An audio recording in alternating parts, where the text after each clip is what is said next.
right. And I won't ignore the signs. No, not this time. See, you can't convince me. It's not just as it seems. I face the reality. You stay back and dream. 'Cause I've been here before, and I'm not going back that way again. No, no, because I've been here before, so I know exactly how it's gonna end.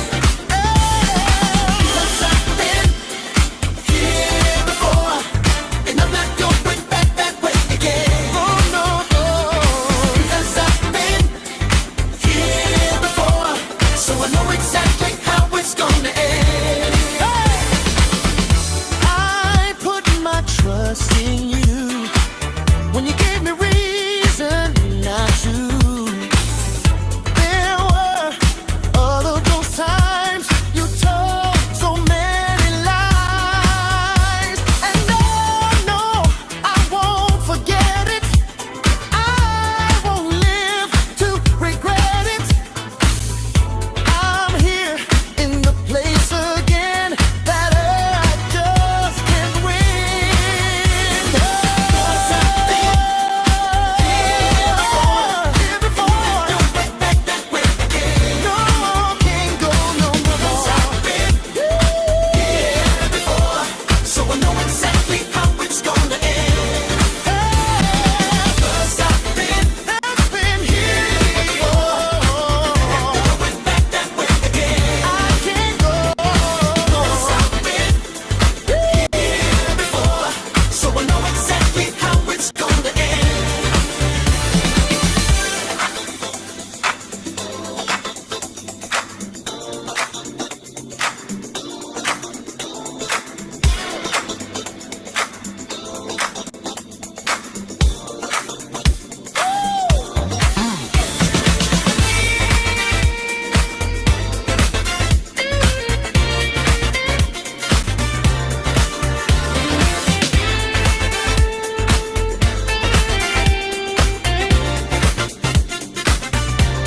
Yeah, lead to the right, late night calls, yeah, I know this road. Same type vibe, same story been told. Seen sparks like this turn cold real quick, so I move real smooth, can't fall that slick. Shorty look fire, yeah, I feel that pull, but I guard my heart, keep the tank half full. I've been through the high, seen it crash and war. Play it smart this time, cause I've been here before. 'Cause I've been here before. Oh,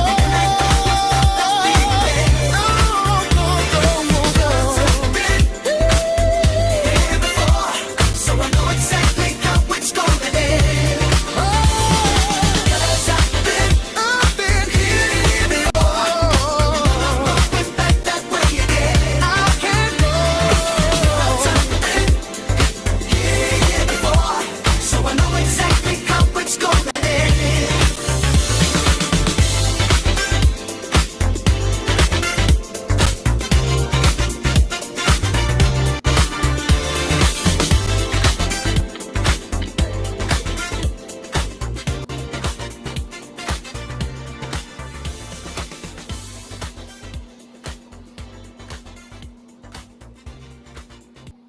That song is so relevant. I wrote that song like what, back in February? Just now published it, what, just 2 months later now in April? And it's so relevant as to, ooh, I got some news for you. So relevant. Because I've been here before and I know how it is. I've seen this movie a million times. And I fucking told you so. I fucking told y'all so, but y'all didn't want to, y'all never listen to me. Y'all never ever fucking listen to me. Mm-mm. Okay, so, ooh, girl. Okay, so, okay, all right. Mm-mm. Damn it, I was hoping a porno site would have popped up like Broke Straight Boys or something. Damn it, oh well, maybe next time. But anyways, all right. So Okay, so he posted this, right, which I thought was enough. Should have been enough. He's first of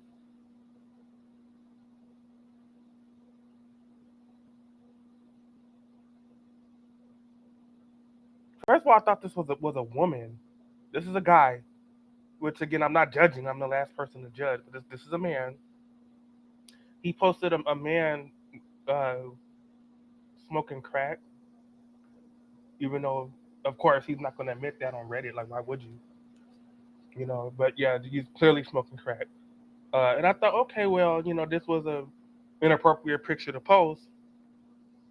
Oh, but you post AI pictures of you. Shut the fuck up. Like, you cannot compare that. Now, if it were me and him doing like some weird, gross, like jigsaw hostile shit, I agree with you. We're just hugging. We're just at like a fucking amusement park eating hot dogs. Like, what's wrong with that? But yeah, so he posted this picture, which I thought was kind of, not called for, but but anyway, and I just, because what had happened was I just been real tired lately. I had saw the Michael Jackson movie, and after all the hype, it was delayed like three. It was supposed to come out in 2024. Then it's supposed to come out last year. It's supposed to come out last October. And I was scared they were going to delay it again, like GTA 6, how that's been delayed like 8 fucking times. Where I'm at the point to where I'm probably not even interested in that anymore because they've been delaying it so many times. But yeah, the Michael Jackson movie was delayed like 5 times. Finally got released here, April 2026. We can all see it now. And I saw it. Whether I saw it at the movie theater or uh, I broke into the movie theater and saw it, or uh, I went to the smoke shop to get some cigarettes, and the guy standing outside the smoke shop was selling it for $5 on a DVD.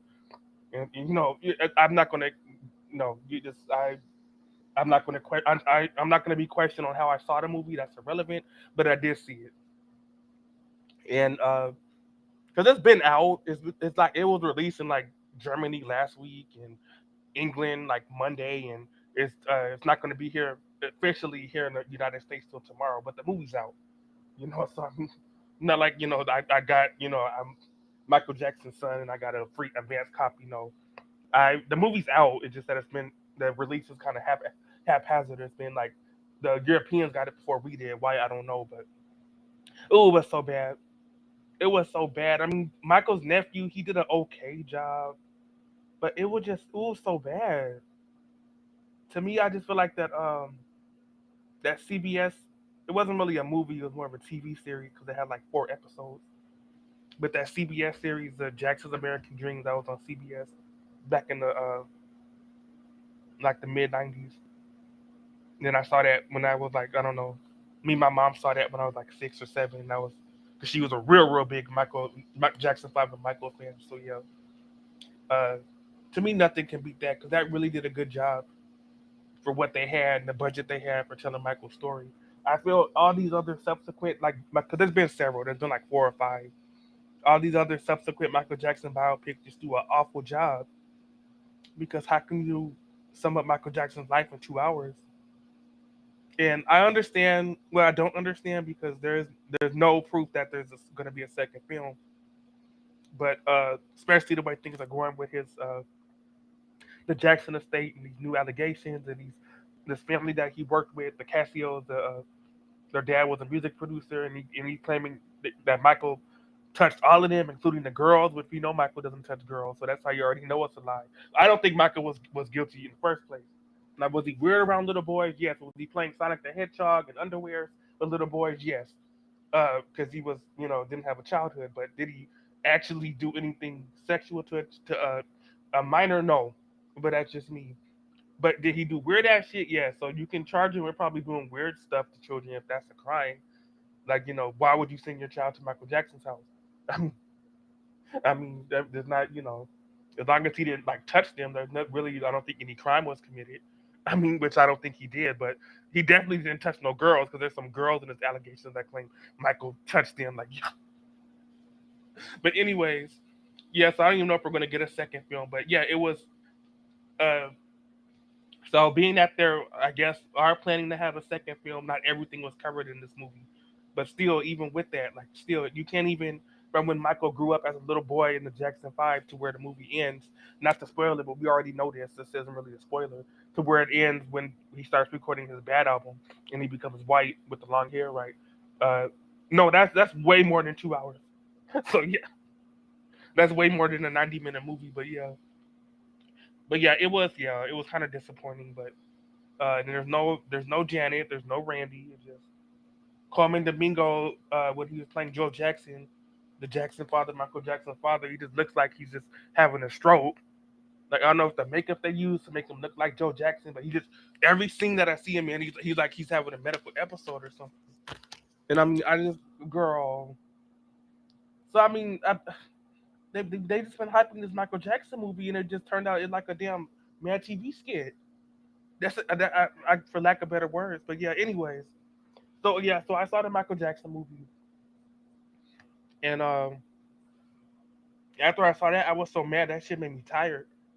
You ever see something in like a movie or TV show, and it just you got so angry and made you tired? That's what happened with the Michael Jackson movie. I saw that and I got tired. I'm like, I'm gonna go to bed. This was around 3 p.m. and my sleeping schedule hasn't been good. I've been like sleeping for like 4 hours, 3 hours, not sleeping at all. That stream I was with Milky, I was up for like 28 hours. So yeah, that's why I was so tired. And I woke up, no, about like 20 minutes ago, and I just see this shit. So this is part one, where he's posting this guy smoking crack on the street. And you had this bitch. Where's this bitch at? The moderator. Okay, she's not on this thread, but she's coming up. Hold on. Oh, hold on. Thank you. This bitch right here. Which, by the way, you can hide your moderator list, and most Reddits do that because they don't want moderators getting like badgered and like for their safety. But yeah, so this bitch right here, this bitch is crazy. I don't even post on Reddit, and I hate her ass. And I definitely don't post on Reddit after they gave me a ban warning. I explained this on Milky String. I don't think I've explained it on here. At least I don't believe I've explained it on here. Yeah, I got a ban warning because I posted one of me and the Brandon photos, and other people were posting like 20 and 30. Yeah, I'm the one that got the ban because I only posted one. But anyways, and Brandon blocked me off of Reddit, but that's it's whatever. Uh, how I know I'm blocked is because uh, I don't know if he can't because this kind I'm about to say like watch him block this account now that I make this because I don't even know if he's watching my lives. I don't really care. This is my channel. I make videos for me. I don't make videos for other people. I'm nobody's keeper, but whatever. But yeah, how you know you're blocked is because I don't know if I can show you, but look, how I can see his profile. But yeah, you can like private your profile now, but his profile is not private. Reddit recently, I think a few months ago, made it to where you can private your profile. So I guess trolls won't get you, or they don't see your history of your posts and all that. And so how you know you're blocked is you can't see any of this. And oh Lord, in fact, as a matter of fact, I am going to show you. Hold on, 1 second, so you can see what I'm talking about. Okay, I'm not. I am a robot. How do I know I'm not a robot? I didn't see my parents have sex. Maybe I was conceived in a factory or something. Are you a robot? Click. How many scooters are in this picture?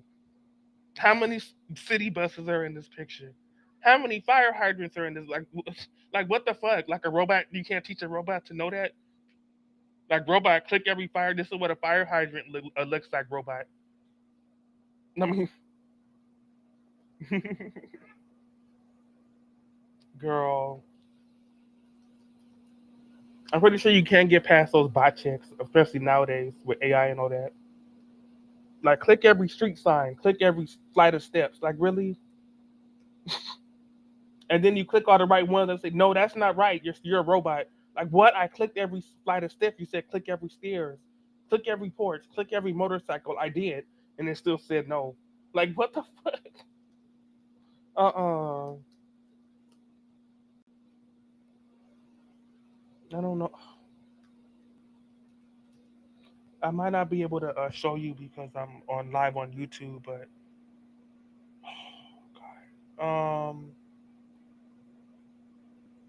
here we go. Okay. Mm-mm. Please excuse me. I'm sorry. Haven't had a live in a week, so if I'm ill prepared, I'm sorry.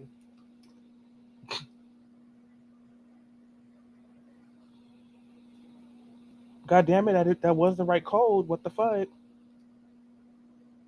Shit. Okay, look. So you can see. Look. If you're black, look, because he blocked me on my backup account because of course my main Reddit was banned for no reason because I was defending myself because these racial homophobic trolls were bothering me on this community that got banned anyway. So I was banned over a community that later got banned. So I was right. I tried to tell y'all and I got punished for it. And I sent so many appeals. No, I sent appeal like I got banned September 2023. Like every 6 months or so, half a year I sent an appeal. So I sent about 3 appeals. Every answer was no. So I mean, but yeah. Oh Lord, hold on. This is hold on. Okay, here we go. Okay, so as you can see,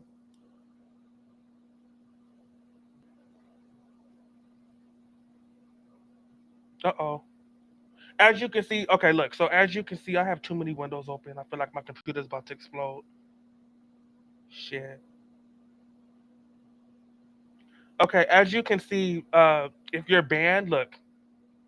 To see, I'm banned. Look, so this is the account I'm banned on. This was the account that I posted that one AI photo because trolls were posting the other AI photos. And I said, since y'all are going to do that shit, I made these photos. Since I'm the artist and creator, I'm going to get credit for it. So y'all not going to steal my AI photos and say y'all made these when y'all know y'all didn't. I don't know who it was. Don't know who it was. Don't give a shit who it was. Beside the point, irrelevant. All the tea in China doesn't really make a sense. Doesn't really make any sense. But yeah, as you can see, yes. So he blocked me, right? Okay, so I mean, if I wasn't me, I would just okay, like Rapunzel go cry in the lighthouse in the castle, like oh, and but no, he's full of shit, and he did this because he loves me, and that's why he did it. He's like, I love Jeremiah so much, he gets on my nerves. Let me block this fool. Let me block. He's making me he's making my stomach hurt. The love is too much. Damn, he's not what I thought he was. I thought he would. He's like a damn roach. He's like a damn bug. He won't go away. Maybe this will teach him to go away. Nope, it won't. It's just gonna make me think about you more. But yeah. Mm-mm. Anyway, so yeah, so when you're black, you can't see. You're not gonna get that message that you're black from somebody. You're gonna get a message if you've been blocked from a subreddit, but you're not gonna get a message if somebody blocked you. But this is the way to know if you're black, unless somebody has their post hidden, which again, Reddit a couple months ago just added this feature, so now it's more hard to tell. But just check on another account, and if you on that other Reddit account, if you can see their shit, yeah, so you're black. As you can see, yeah, so he blocked me. But I also want to talk about how, yeah, I got a ban warning. Okay, that's people talking shit about my AI music. Don't look at those posts. They're just haters. They're just mad because I'm talented and they're not. So yeah, so here we go. Yeah, so this is the ban warning I got for posting. I posted an AI photo and I posted my side of the fucking story. And I said, hey, and y'all know, well, some of y'all might know. Y'all know what happened, what that whole deal was. And so harassment. So I guess AI photos are harassment. I thought harassment had to be a real thing. Like harassment, like I'm slapping you on the ass, or like I'm trying to like touch your boobs or something, or like it's something real. Like I'm sending you like I've seen like prank calls. Like ooh, like what are you wearing? Ooh, ooh, and I'm like masturbating. I thought that in that harassment. Like how I was posting a fucking AI photo harassment. But that bitch, I'm gonna go back to her in a minute. That bitch, that willing plain bitch reported me. And her reporting me, for some reason, Reddit took her side and not my fucking side. And I can appeal it and all that, but I'm not no. The answer is gonna be no. So I mean I'm not even gonna but yeah, so and I haven't really been checking Reddit for like a week. And that's why it said 7 days ago, because I just read it yesterday. Uh, and yeah, I got banned for posting one AI photo. And I'm sure the other people, like the other troll accounts, got punished too. But that's not the point. Those were accounts they just made just to do that. This was my backup Reddit account because there's no. Yes, I'm banned from Reddit, and according to the rules of Reddit, you're not supposed to ban evade and make another account. But there's no alternative. There's no Reddit alternative. And like I said, I like reality TV. I like to talk about movies. I like to talk about music. And there's no other alternative to talk about that. So I had to make a backup account. But unlike with my last Reddit accounts, where I was more up close and personal, and I participated in a lot of gay men's discussions. No, this one, unless it's something absolutely burning in my mind, and I need to get my opinion out that nobody else is bringing up, I'm just not going to post it. But yeah, so this is my backup Reddit, and so yeah, and oh Lord, I lost my fucking train of thought. As I was saying, but this Reddit I don't really like use it. Like I'm not going to get into fights. I'm not going to get into arguments. I'm just gonna be, if there's usually I don't really post on it, so I don't really post on Reddit anymore. But if I have to post on Reddit, I'll use this backup account because my original Reddit that I've had since 2013 had over like 150K karma on it. They banned, so this account has like 500 karma on it. It's I don't ever post on it, and I definitely don't post on communities like LGBTQ communities and all that because it just no, it just there's too many trolls and there's just too much bullshit. But yeah, so I got a ban warning. So again, this should have been another sign for me like to just leave this man alone. Nope. But this has nothing to do with him. This is Reddit. And I didn't do anything wrong. I posted an AI picture of us hugging at a fucking bus stop. Like, oh, ooh, ooh, like, ooh, that is just so sacrilegious. That is just so demonic. There's like 8 layers of hell. Like, Jeremiah, how could you? Like, what? No, I posted a picture of us sitting on a bus stop bench. That's it. All the other photos other trolls were doing. They just took my photos from my YouTube video and screen capped those and put those on Reddit. Like, girl, any fucking ways. Moving on. Oh Lord, I did not mean to do that. I don't like technology. I did not mean to do that. Okay, here we go. So the next thing, okay, so he posted that picture. I was asleep. I was unconscious. I was dead to the world when all this happened. So I, so it's not my fault. You have to sleep.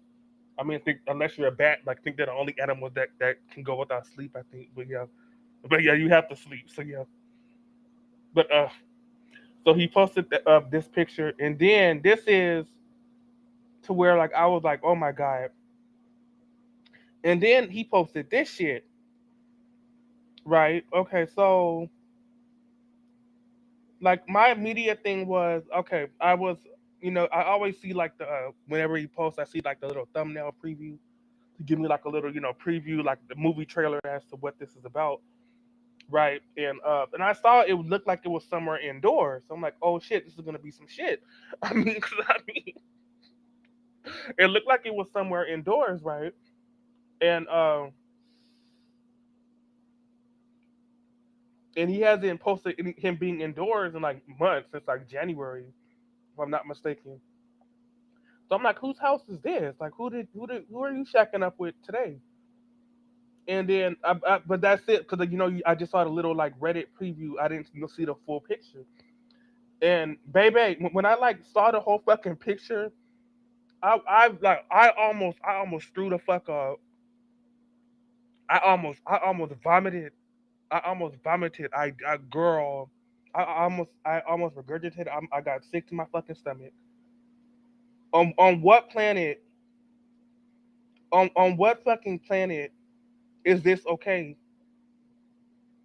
Like it's just this is someone that doesn't give a shit. This is not. I've been busy this week and I haven't got a chance to tidy up. This isn't well. My kids been there like they're playing cops and robbers and they like kind of like went a little bit too out of hand. I'm sorry. This isn't. Okay, yeah, this it's a little bit messy. I just I'll clean up in the morning. This is at least like weeks worth of like neglectfulness, like weeks worth of dirtiness, weeks worth of shits, weeks worth of I don't give a shit, weeks worth of I'm not cleaning shit, weeks. of I'm happy living in filth. Like, what the fuck is this? And then this moderator bitch who I don't like, and I've been trying to tell y'all about her, but y'all never listen to me. Like, y'all never fucking listen to me. Y'all never listen to the black gays. We're always right, but y'all never listen to us. We're always the clowns. We're always the jesters. We're always Krusty the clown. Y'all never listen to us. This moderator bitch had the nerve to say, "Girl, first of all, she locked the thread because her ass is stupid, and she knew that people were calling her ass out. That's how we know that we're wrong and we're right and she's wrong because she locked the damn thread. But look what this bitch said. Seriously, I mean, you can actually see the floor. What fucking floor? What floor? I don't see any floor. I see shit. I see disgusting. What floor? I don't even know if it's tile or carpet. That's what how much I cannot see the fucking floor. The surface of the refrigerator and cabinet are completely greased and stained. They shouldn't be greased and stained at all. Appliances should always be clean. Always. Because that's what attracts bugs. That's what attracts vermin. That's what this stupid ass bitch. I try to tell y'all about her. Y'all never ever listen to me. Like, what the, you can see the floor. What fucking floor? Like, I can see this all the floor I can see. Like, in front of I still can't tell if that's carpet or tile. I still because it's too dirty. And if it is tile, it's dirty, and if it's carpet, it's dirty. So I mean, I mean, girl, are completely. I've cleaned far worse, and that one would only take me a couple of bitch. No, this is what this is probably this is a job for like Boston hazmat team. This isn't well I can get this tidied up in an hour. Just give me a minute. Let me put some music on. Let me put some like Blink 182 on. Like get my cleaning music on. I'm gonna you know no this is I need to call a Boston hazmat team on speed dial. Girl, this is not I'm gonna clean this in a couple hours. Like look at that dishes piled up. Look at this shit. And this is who he wants to fucking sleep with. This is what he wants to like lay around with. This is why I'm mad and angry. Y'all never ever fucking listen, girl. Like this mic drop. I'm just girl.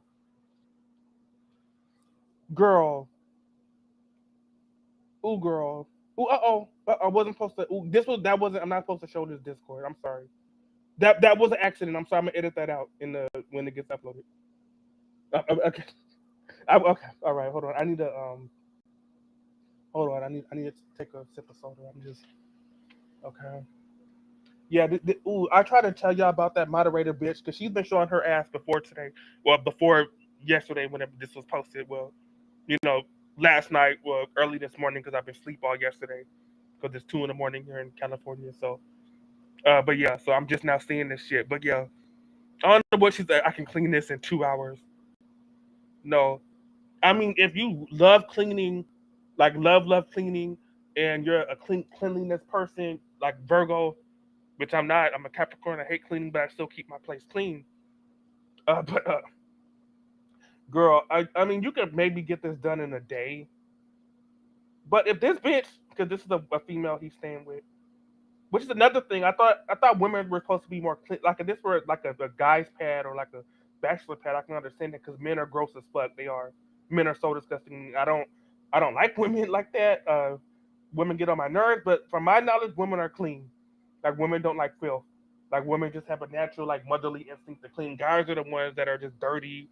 Uh, you know, some of them don't even have clean underwear on. Like God, men are just dirty, dirty, dirty.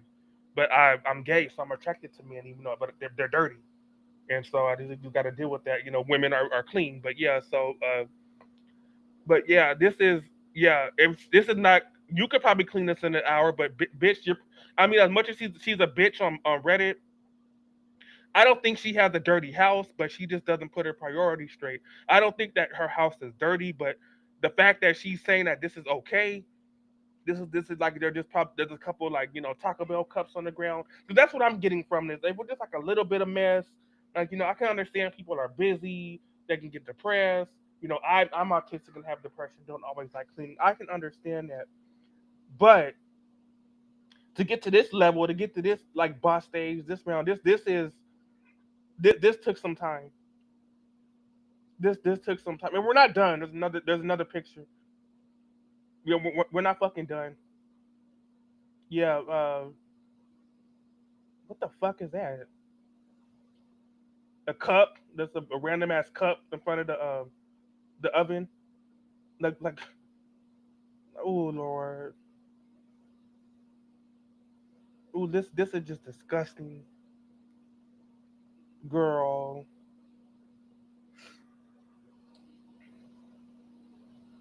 Look at those curtains. That just oh lord.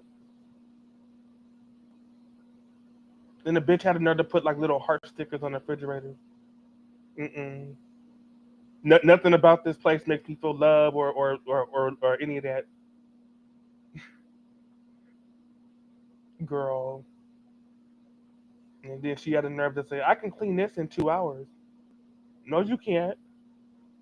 Mm-mm. Unless you're getting paid. Unless you're like a maid or something, you're not cleaning that no damn 2 hours. Mm-mm. Even then, the maid will probably like say, I fucking give up." Like that maid will go, "Adios mio." No, you clean. Like I'm not doing.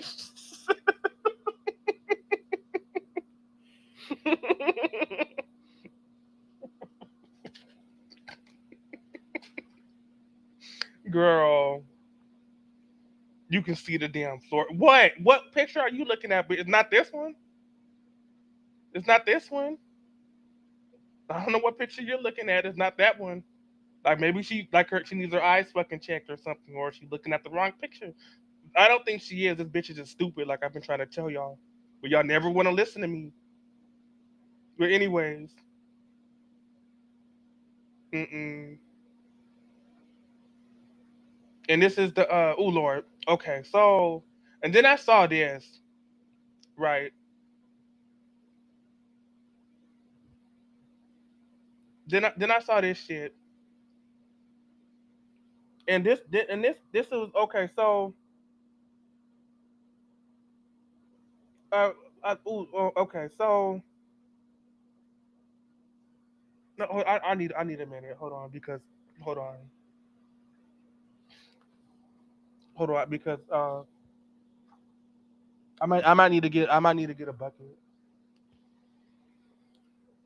or like a fucking airplane bag or something. Lord, I'm just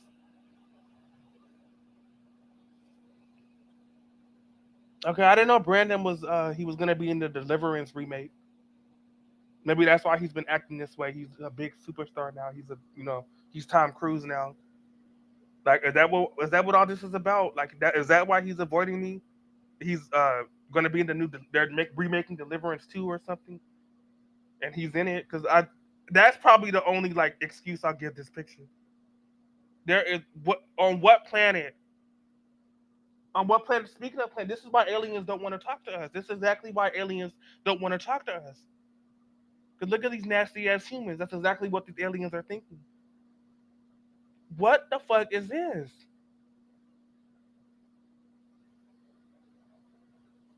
What the fuck is it? So I'm assuming this is like a studio because that's the same suitcase from picture number one. Look, so look, hold on. See, look, this is the same. Look, it is. See, look, it's taken from the other side of the room. That's the same. That's the same suitcase. Look. So this is all. This is a studio, which is fine because that's where I have. That's what I have. I have an efficiency. I have a studio. I'm not going to sit here and lie on YouTube and pretend I live in a Kardashian mansion. I don't. But I keep my shit clean. I keep my fucking place clean, and I have animals, so there's no excuse. And I have a cat, so there's no excuse. So, anyways, yeah. So I think he's sitting on the other side of the room. Cause look, this looks like this is the same table, same bag. Look, yeah. So this is all. Look, yeah. This is all the same room as you can see. And look, yeah. Look, that's the tile right there from the kitchen area, the kitchenette. See. So this is all the same fucking room. Look, he's like sitting on top of like Mount cluttered bullshit. Look, he's like all types of shit. He's not even like sitting on it. He's like sitting on like a pile of clothes. What the fuck is going on here?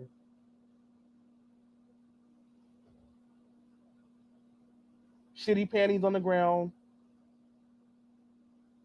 We could do like I don't know what the fuck that is. Ooh, girl, the fuck is that?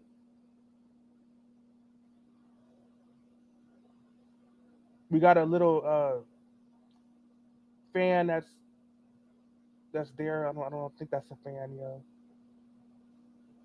Yeah. We got a little Bluetooth speaker they probably stole from Walmart or something. Uh, no bed frame. No bed frame. No bed frame. Uh, I assume the TV doesn't work because there's shit pod in front of it.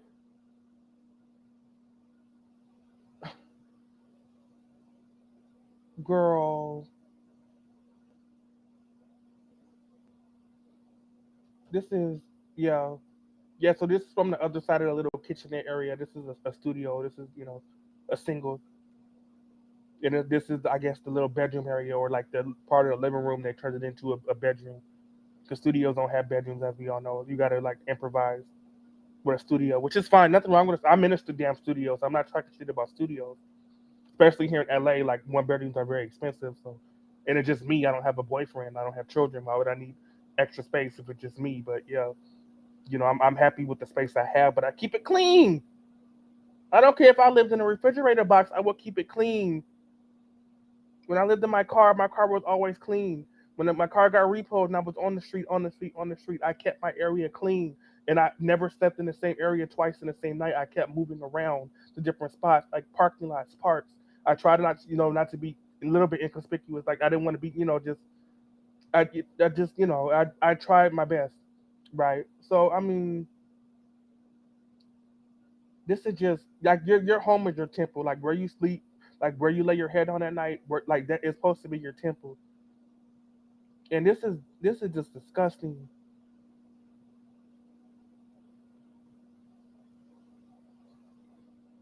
Now I don't even want to like do I don't even know if this person's alive. Like girl, that's a woman, right? Girl,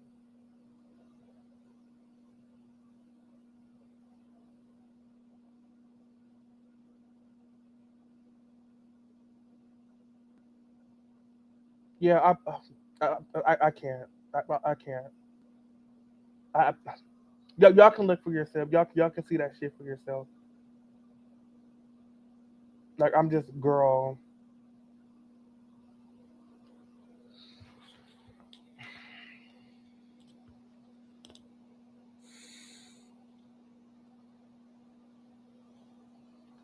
Mm-mm.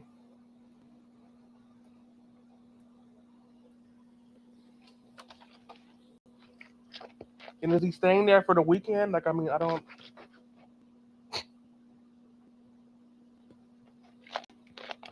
know.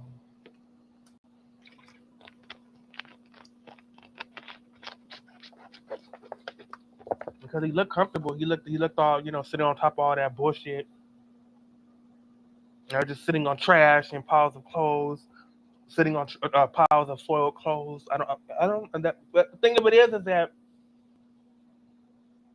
why my ass is retarded is because I still love the fucking man. I still love the man, and I love him more because why the fuck is he choosing that over me? Like why the I don't even think fucking like Tom and Jerry would live there. Like a fucking rat will live. They no. Like girl.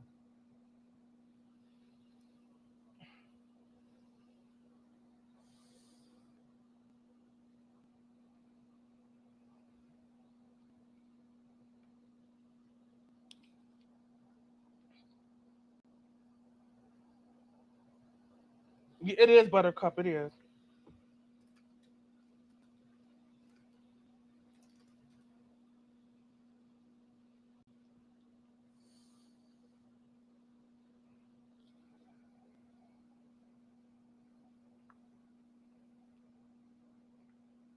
My God.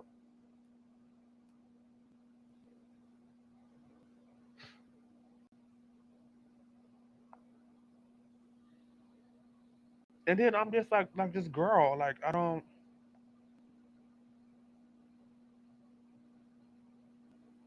And then because look, so the reason my thing is that it's 2026, and on paper, the reason why this man doesn't like me, why I should give it up, why I should move on, why I should hate him because he hates me, because that's what humans do, right? If, why would you like someone that doesn't like you? Well, why is the grass green? Why is the sky blue? I don't know. I like somebody that doesn't like me. You might not like someone who doesn't like you, but I like somebody that doesn't like me. Okay. Oh well, that doesn't make sense. But what the fuck does make fucking sense? Why? How do smartphones make sense? Nothing makes sense in this world. So I mean, like this girl, like oh, you like my Curly from Three Stooges? I never. I know. I've always loved Curly. I always have. That girl. Yeah. But yeah. But yeah. I just. You could just say that the reason why this man doesn't like me is because I'm gay, which like it's 2026. Like I'm not a serial killer. No. I'm not a deviant. No. I'm not a psycho herder person. Whatever word you want to use. No. I don't abuse anybody. I don't hit anybody unless they hit me first and they want to pick on me and they decide they want to choose violence that day. Okay, then that's different. That's when I'll defend myself, right? Uh, but just simply being gay, I mean, that's makes me like the sea horror movie monster, this horror movie sea monster, swamp monster. Okay, I don't think it does, but I guess according to him it does. But to think that being gay, you don't want to talk to me, you don't want to hang out with me, all because I'm GAY, and he has a gay brother. Just 3 letters. 3 letters. I didn't invent that. I didn't invent that. I didn't even ask to be here. I didn't ask my parents to fuck, and I prefer men. I just, when I was growing up, I thought NSYNC and Backstreet Boys were cute. I was 9 years old. How the fuck is that my fault? But it is. All because I'm 3 letters GA and fucking Y. That means I'm just an awful, terrible person. And to where he would rather be in a fucking toilet bowl that has a mattress and a TV set in it. Because that's what the fuck that was. It was a damn toilet bowl that had a TV set, and the TV wasn't even working because they had like shit all up against the damn like the flat screen and all that, and just a mattress on the floor, no bedspread. I mean, yeah, well, no, barely like one bed sheet on that shit. Uh, no bed frame, no headboards, nothing, just mattress, bed. At least I have a fucking headboard. Look, at least I have a fucking bed frame. No, no, my plate. No, I keep my shit clean always because it's already bad enough being black and gay. They want to attack you, throw daggers at you. The last thing I want is to be labeled messy and dirty. That's not going to help. But he rather choose that. He rather be with that than talk to me, y'all, because I'm GAY. I don't get it. I don't get it because gay men are so disgusting, right? No, they're not. No, I'm not. My house doesn't look like that. My place doesn't look like that at all. So I mean, it's bullshit.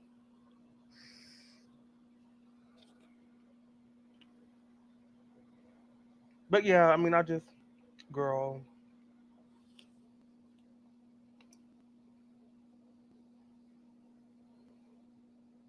Yeah, I just want to come on live and just show y'all that because I just been asleep for the past like 11 hours. I've been so tired. And it was one of those to where I had a dream where I don't even remember anything about it. That's how weird and wild it was. I think I was like the dream. I was like I don't know. I was like 19 again, and like I was going to Vegas or something. It was a real wild ass like one of those like road trip dreams. Y'all ever had those before? Like those dreams where y'all go on vacations and trips. Yeah, so I had this long ass dream.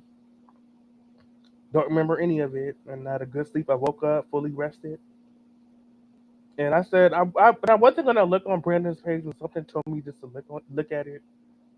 You know, it's probably going to be nothing. You're probably just going to post up the bums, beer, thumbs up.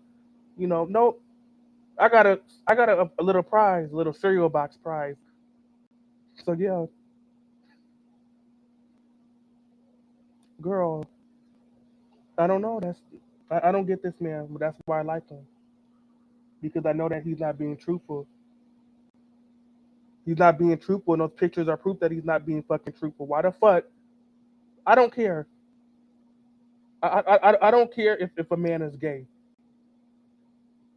I'm gonna hang around clean people. I'm gonna hang around sanitary people. I'm gonna hang around people that at least keep their place clean.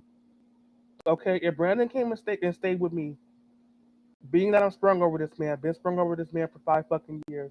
If he's a dirty ass person, okay, that's my man. I have to clean up after him. I chose him. He's your man. You gotta, and I'm okay with that. I'll sign up for that. Give me the contract and I'll sign up for that shit because I know what the fuck I'm getting myself into, right? But that's different. That's it's different when you have what point am I trying to make? Damn it, I'm making a good point. Hold on, give me like 5 seconds. Fuck you. If you don't like my page, you can leave. I'm not forcing you to be here. You know, if looking at a gay black man upset you, please, by all means, get the fuck out of here. Because the last thing I want to do is like fuck your day up because I'm not your fucking cup of tea. So get the fuck out if I'm making you feel that upset. Anyways, so but it's different if like if I'm if I was always dirty. No, I'm not a dirty person. I'm not a Virgo. I'm a Capricorn. I hate cleaning. Capricorn is number one sign. We hate cleaning. We hate change. We hate, buying cleaning supplies. We hate buying bleach. Capricorns are cheap. Capricorns, we're very thick-headed. We don't like cleaning. Like we know we have to clean. Virgos are the clean. They're always clean. They're always cleaning the tub. All that. That's Virgos, right? Which I'm not a Virgo, but yeah.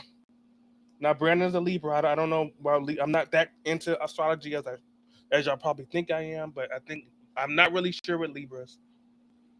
I think Libras are probably in between. Maybe some of them like cleaning, some of them don't, but I don't know. But yeah. But anyways, yeah. So, but I'm not a dirty person. So this bitch, I don't know when Brandon met her. Probably today, yesterday. That shit's been piled up for at least months. I will try to give it a benefit of the doubt, like that. That's like that's months. That's at least like last Christmas. All that shit's been like cluttered and piled up. That shit's been dirty. Dishes piled, stacked fucking high. Y'all saw those pictures. Mm-mm.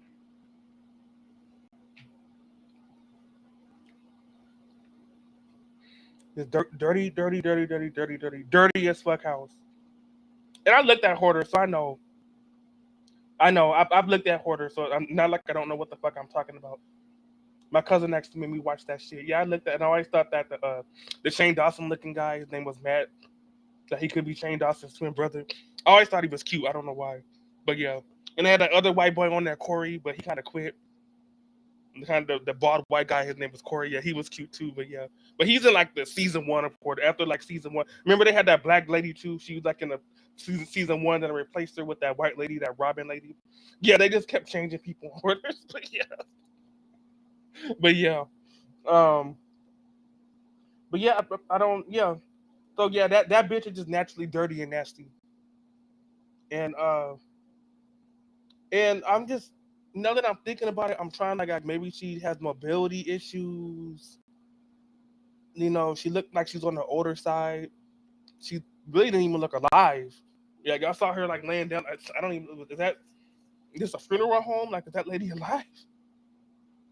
I mean, I'm not trying to be funny, but I'm like really, like, I mean, so I don't know if she has mobility issues, but I don't know. It just if that's the case, I'm more than 1,000% 200% sure. Like as part of her condition, like she gets a caretaker to come in and clean the damn house, right? So I mean, there's no excuse, none whatsoever.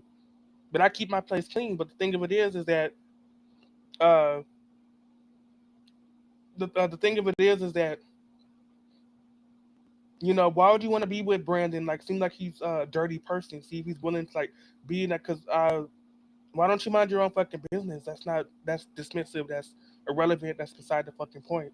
And again, as I just said, if it turns out that Brandon is dirty as well because he posts pictures of him being in people's dirty ass houses, then that's the risk I'm going to take.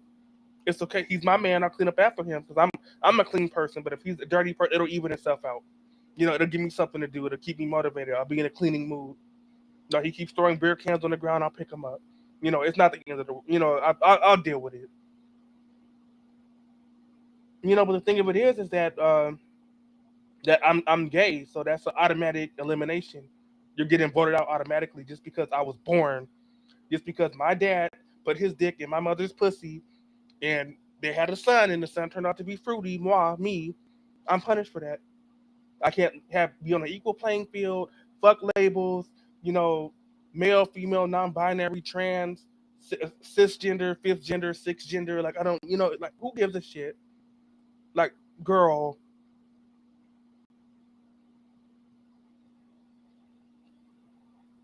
No, he doesn't want to be with a clean gay man. He wants to be with a dirty person, and all because she has a vagina. You can't even walk around in there. The damn jungle in there. Fucking Indiana Jones movie in there. Like, but she has a pussy, so of course, here I go. I'm gonna check up. It's a roof over my head. No, I'd rather sleep in the fucking storm drain.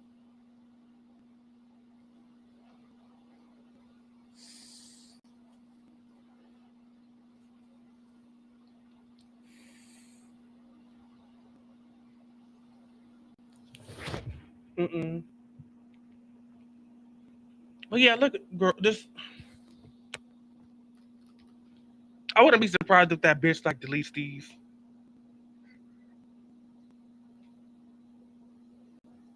Like I just like girl, because not only is this bitch stupid, this moderator lady. I wonder if that's her, girl. Girl, I wonder. I wonder if this thing right, this creature right here is her. This bitch that's all defending this shit. Like, you can see the floor. The refrigerator's clean. No, the fuck it's not. The cabinets aren't completely. What do you mean, they should be cleaner always. Countertops, cabinets, cabinet doors, stove, appliances, stove top. Common fucking sense. They teach you this shit when you're like in pre-kindergarten. How to clean the kitchen. Like they tell you all this shit. Like like girl, floor. I don't even know what the floor is. Carpet, tile. I can't even tell.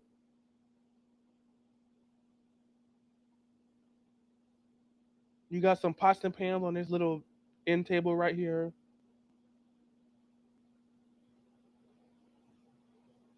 Got a Gatorade bottle. I thought it was piss in here. About to say. At least I hope not.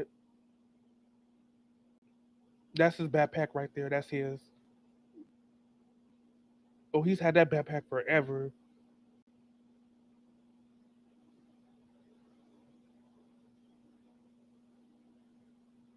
Look at this shit. Look at this shit. Look at those baseboards. Look at this. Girl.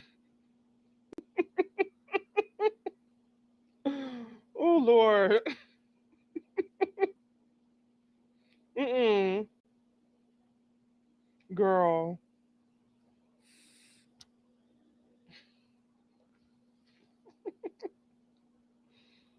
My. Oh Lord. Let's see. No, what the fuck that is? I think it's a. I could be wrong. I don't know what that is. I could be wrong, but my best guess is that is a piece of a that's a piece of a mop. But and that's the bottom part of the mop. A little circular thing. It looks like like sheet for them like mops. They have like yeah. That's the bottom piece to it. Nor dishes piled sky high. Ooh, shit. Even my computer's like, I'm getting sick. I don't want to see this. You got a milk jug right there.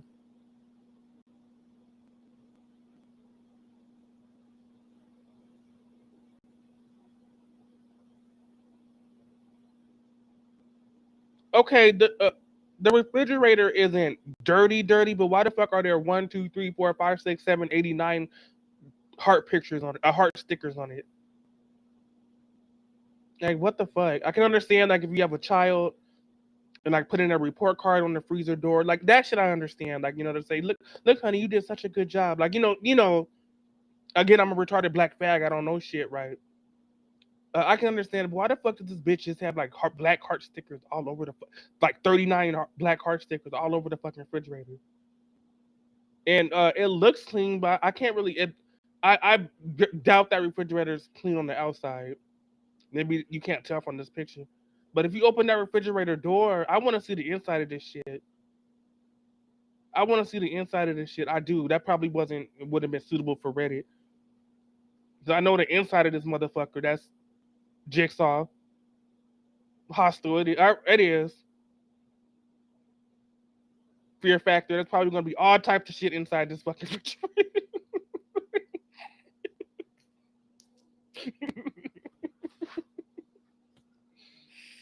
Mm-mm.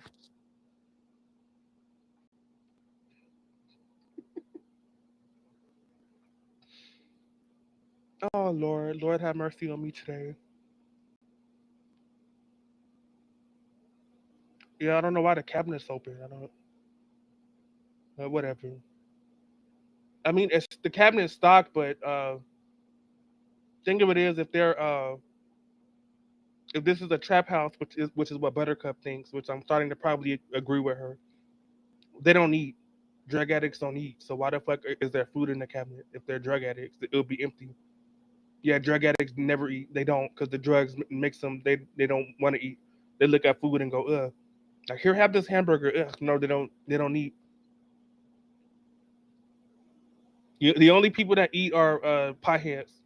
People that smoke weed, but weed isn't a drug. It's a plant that God made. So yeah, stove is dirty. I could tell. It's cut off, but you look at that all that dirt and grime that's on the stove. Look, stove is dirty. Lord, those look like them cereal boxes look like they were bought in the '90s. That looks like that looks like Frosted Flakes, but like the old logo, like the old design. I don't know how long them cereal boxes been sitting there. Probably like 30 years old.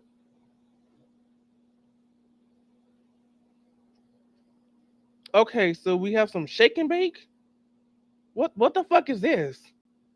I don't cook, so I mean I eat fast food every night because I'm not gonna sit here and say I know how to cook. I don't. I mean I'll learn like if Brandon comes over here and I'll start looking at cooking tutorial videos and I'll learn I can probably make him some like Alfredo chicken or something, but I can't make him no elaborate meals because I'm just like learning how to cook. But Brandon can cook. He's a chef, but probably those are probably like those days are over. But yeah, he was a line cook, or so he says. Yeah, that looks like shake and bake. Yeah, that looks like what's call it like you put that over a chicken and like the breadcrumbs. I could be wrong. If I'm wrong, let me know. Yeah, pay attention to this red suitcase because this lets me know that this is a single. This is a studio. It's an efficiency, which I'm not talking shit about because this is what I live in. This is what except the if you don't mind not the dirt because I keep my shit clean. This is what my place kind of looks like. It's like because it's just me.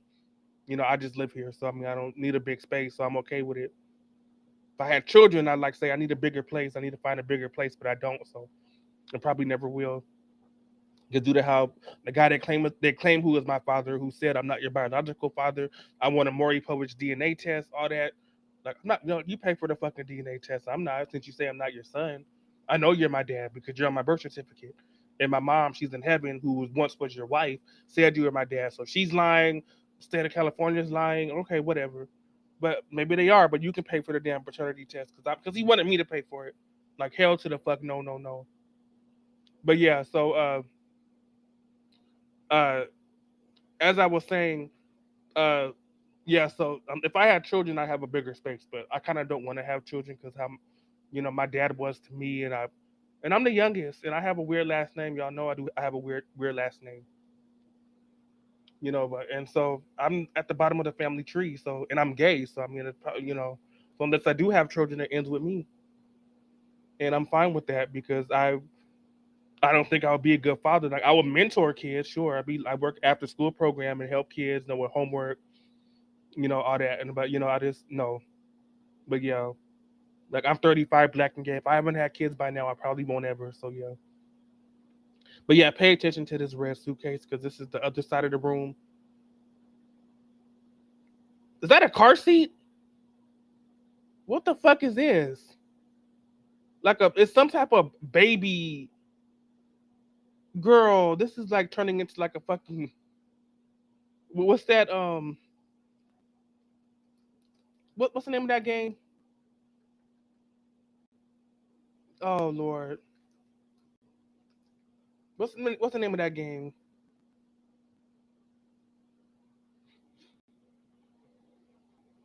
The one where you're that lady detective and you gotta find shit. What's the name of that name? What's the name of that game? It's on the tip of my damn tongue.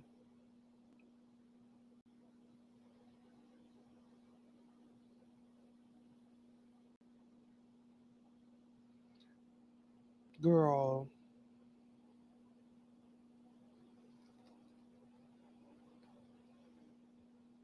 Annie's Journey, is that the name of it? No, is it?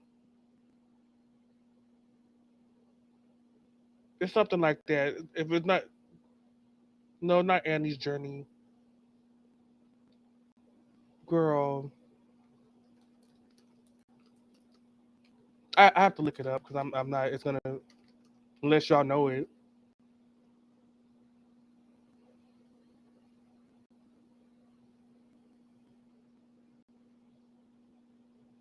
June's Journey. Yeah, I was close. Not Annie. June's Journey. Yeah, yeah. This looks like June's Journey. Yeah, this is some type of baby device. You could tell by the design. Yeah, this is. Uh, I thought it was a car seat at first. It might still be a car seat. Um, it could also just be a little like bassinet, like one of those things you put on the floor and the baby rocks in. It's some type of. Why the fuck does this bitch have it? I don't. This girl. And it's on top of this like end table right here. This is just ridiculous. Oh, gotta have the mirror. I can't go out looking all fucked up on the floor up. Even though there is no fucking floor, I can't see the fucking floor. But yeah, we gotta look fresh in the mirror before I step out, right? Yeah, yeah. Gotta make sure I look good in like before I step out in the public. Yeah, I can have a dirty ass fucking house, but I'd be damned if I have I'd be damned if I have a dirty ass face. Yeah, I gotta look fresh in the mirror, and it's right by the door too. So don't forget to look in the mirror before you leave. Yeah, I don't have boogers. I don't have sleep on my mouth. Like I don't drool in my mouth. That's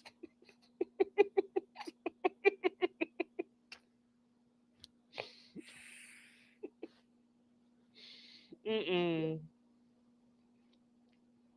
Mm-mm.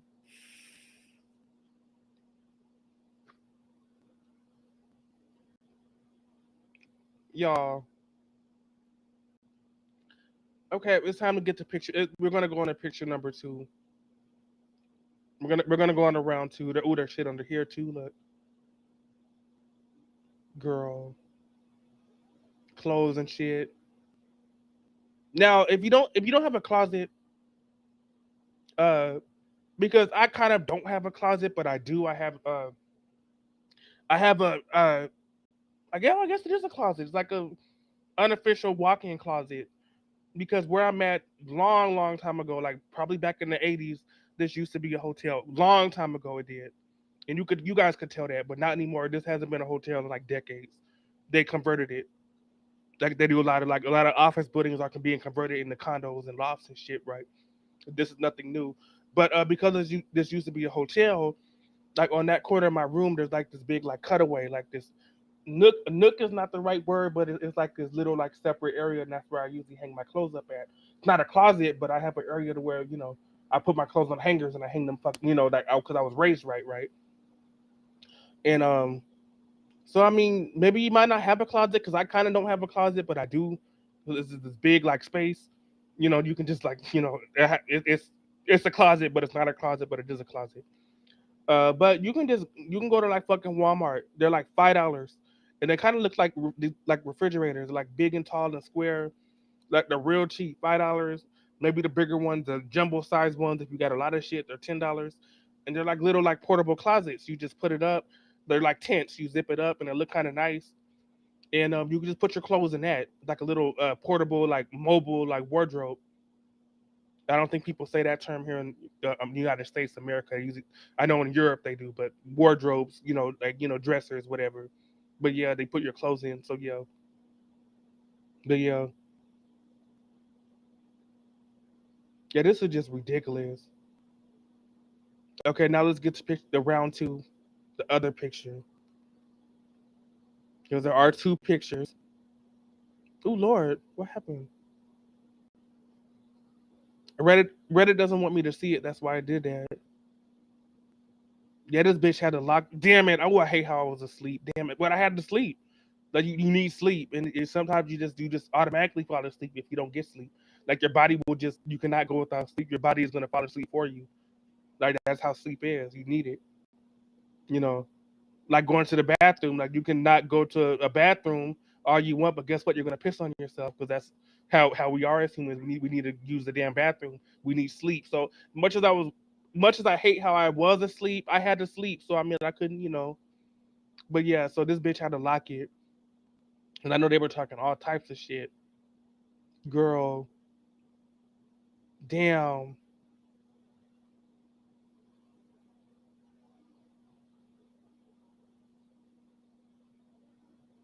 Oh, it's there. They just want to leave it out in the open because they don't want people to steal it.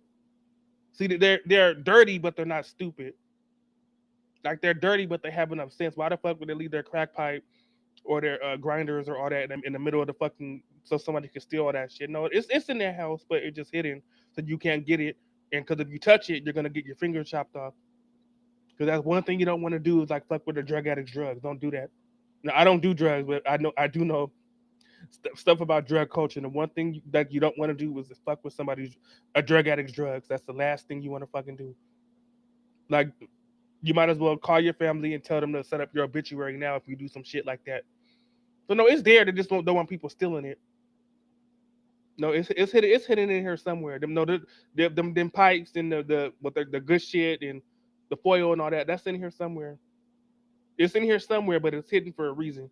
Because again, they don't want to clean up. They don't want to clean the house up like normal fucking shit. Clean your damn house. Cleanliness is next to godliness. Your home is your temple. Like clean where you stay at. No, but damn sure they're gonna hide their drugs. Mm-mm. Mm-mm. Yeah. Okay. So here's picture number two. And what's funny about this picture already is you can see that this is the same fucking room. This is a studio. Like I said, I'm not bashing on studios. I live in a studio myself. But I keep it clean. This is not. This is like World War IV. This is here. This is in. He's in Boston. I don't know who this corpse is. I don't know who this lady is. I almost want to like take her to the hospital. Like, is she living? Is she breathing?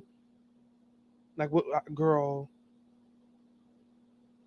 Like, this is just ridiculous. He's got nice hands. I know. Okay. Anyways, moving on. Anyways, yeah, TV shit's all in front of the damn TV. So TV more than likely doesn't work because if it did, why is there shit in front of it? That is a TV, right? Is that yeah? That is a TV. Yeah.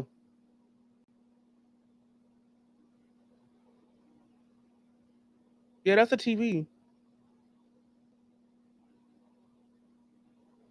Uh, yeah, this is the other side of the room. Cause remember that red suitcase? Yeah, so this is like just twisted him. He was sitting on that side of the room. Now he just moved to that side of the room, to where the kitchen's being cut off. But yeah,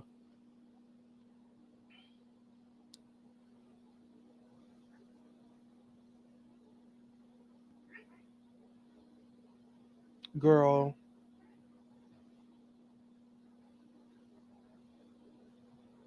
that's his charger. He's had this charger forever. There's dirty, crusty, musty, dusty panties on the ground.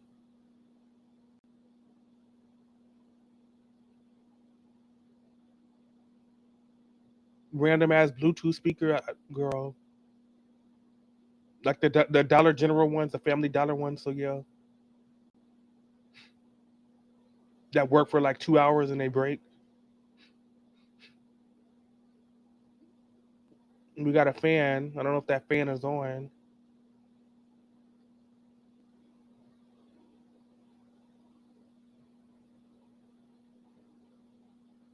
What the fuck is this?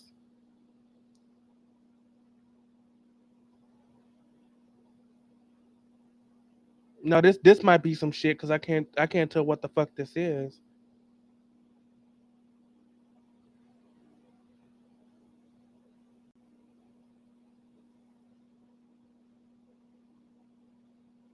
Well, even that plan is oh that plan is saying help me. Look, that plan is like get me the fuck out of here. Oh look at that poor plant. Because y'all know that's why I can't understand. I don't get vegetarians because well I don't want to eat pigs and cows and chickens and poor animals. They're living things like us. Like you wouldn't eat a human, so why would you eat a cow? Because well, first of all, vegetarian, stupid ass vegetarian.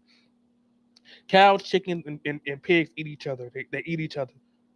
Cows eat other animals. Pigs eat other animals. Chickens eat other animals. Okay, so that's already debunks that point you're trying to make. Okay, so that's stupid. Like even other animals are carnivores that eat meat. So I mean I don't. So I mean dogs and cats eat meat. Like that dog and cat food has meat in it. Like even dogs and cats aren't they're no herbivores are no that's vegetarians are herbivores. No, they're even cats and dogs are carnivores. So but plants are living things as well. So I mean, I love plants, but I love food. So I mean, I'd be a hypocrite if I'm becoming vegetarian because well, plants aren't living things. They don't have. Yes, they are. Look at this. If this plant could talk, it will be saying, "Get me the fuck out of here." This one too, like his twin brother up here. Yeah, this one also. Get me the fuck out of here. Hell, we need water. Like we need that. Like.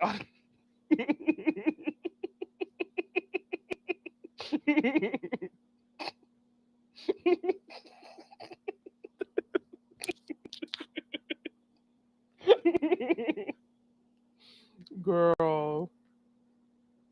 Mm-mm. There's like a thousand things wrong with this picture. With both of them. Star Buddies, I don't know. But it's making me agitated that he rather choose this than me. But yeah,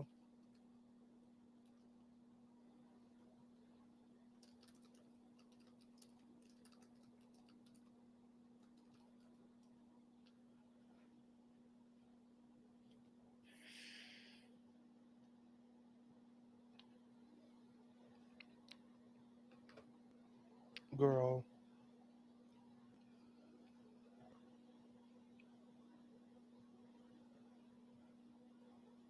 Okay, so let's just go from left to right.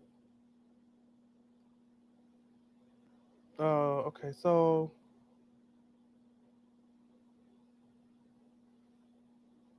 there's like a bunch of like dishes in there for some reason. There's like plates and shit. Uh, we got a can of cat food, but I don't see a cat. And if she does have animals, I'm about to get so mad as fuck right now as someone that has two cats myself. Well, really one. The other one, he just all he does is sleep. He doesn't really do anything. He's kind of just in his own world. He just eats and takes a nap all day. My other cat, he's the one that's you always see in the background. He's jumping around and doing tricks and stuff. Yeah, that's a can of cat food. That you see little cat on that's little cat picture right there. This is a can of cat food. If this bitch has pets, ooh girl,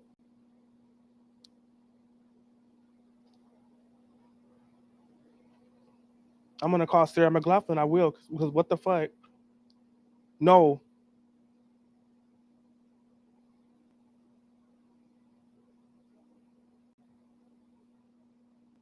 Okay, that's a towel. I can't get over this shit. That's shitty panties. This is where this right here is shitty, crusty, dusty underwear. That's what that is. And when know how I know is because I know you can just look. You people who's been on the internet longer than me and seen other dirty ass people. Now the one thing this bitch has said, I cannot stand this fucking bitch. Ooh, I fucking hate this bitch so much that she says she's seen worse. Now, yes, I've seen worse too, but still, that doesn't excuse it. Where you live should be fucking clean, always.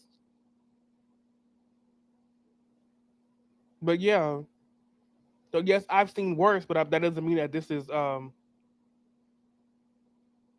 doesn't mean that this is feasible, that this is acceptable. It's not, girl.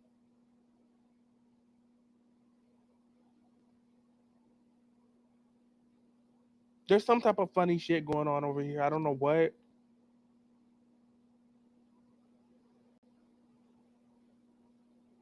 She might be this. She might be like making some opiates or something. I'm not. I'm just assuming that there's something going on over here. Like this little like work area right here.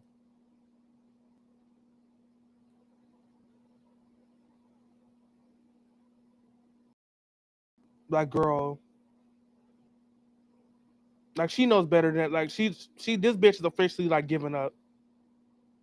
Like this is you can even tell by looking at her like she's officially like giving the fuck up.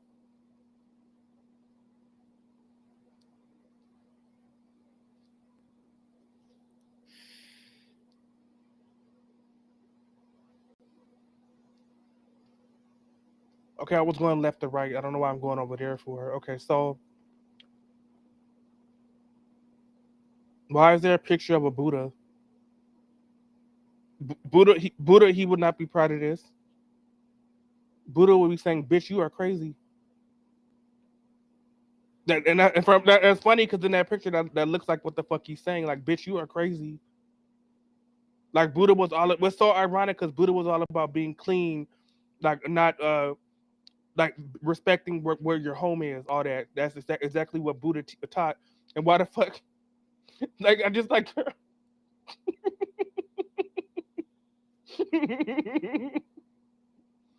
I'm not even girl. I'm not even Buddhist to know that I'm Christian. But yeah.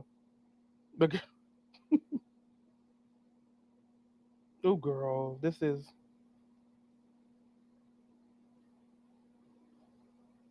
mm-mm. No bed frame. No bed frame.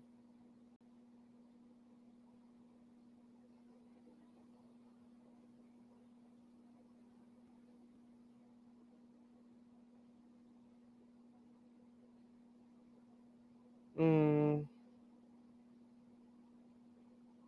it's not letting me zoom in. What the fuck? There we go. Looks like it's a bag of clothes. More clothes.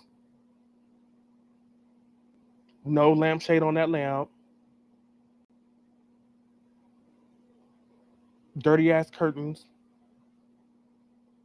We already addressed the plants that don't want to be there and are being murdered. So yeah,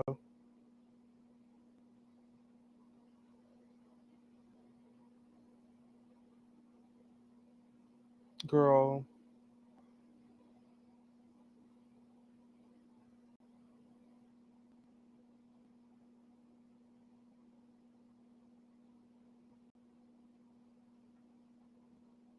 I see a Swiffer mop, but what the fuck is that on the bottom of it? Like a dirty ass T-shirt? Like what the fuck? What the fuck? I mean, if that's the fucking case, just take that dirty T-shirt and wipe the floor with that. When you buy a Swiffer mop, you have to buy those Swiffer wipes, and they put you attach those to the bottom of the Swiffer. You don't do this. But if that's the case, might as well just like girl, that's just so stupid.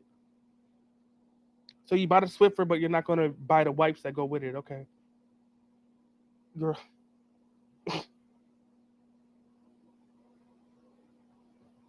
This is just ridiculous. I guess that's some of her like lady products. I guess like her feminine products. I get like I don't know. This girl. Yeah. Oh Lord. Oh Jesus. I can't. I don't get it. I don't.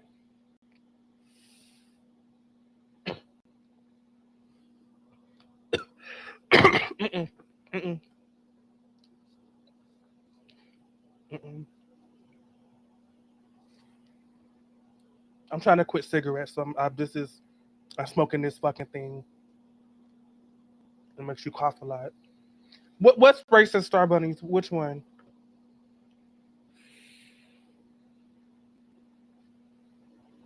Which one? I'm not saying you're wrong. Which one? This one?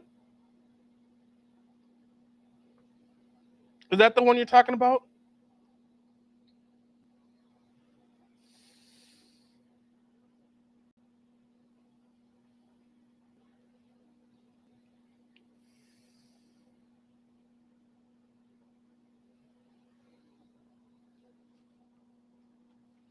I don't know what picture you're talking about, Star Bunny. You got to tell me. Is it because if it's this one, this isn't race. It's actually the opposite of racist. Yeah, because that's Buddha, and Buddha was not racist. He was the opposite of racist. He was like Gandhi. In fact, he was Gandhi. That's part of Gandhi was supposed to be the next Buddha, but they killed him. So yeah, but yeah.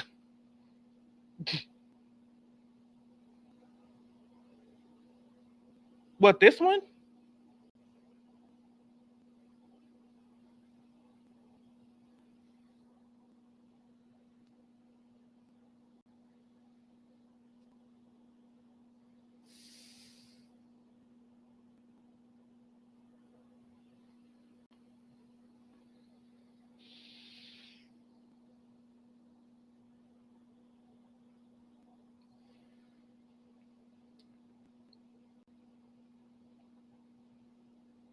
I can't see it. I don't know what this is. What is it? Was it because I said I couldn't tell what this was? Well, I don't know what it is. I honestly have no idea what it is.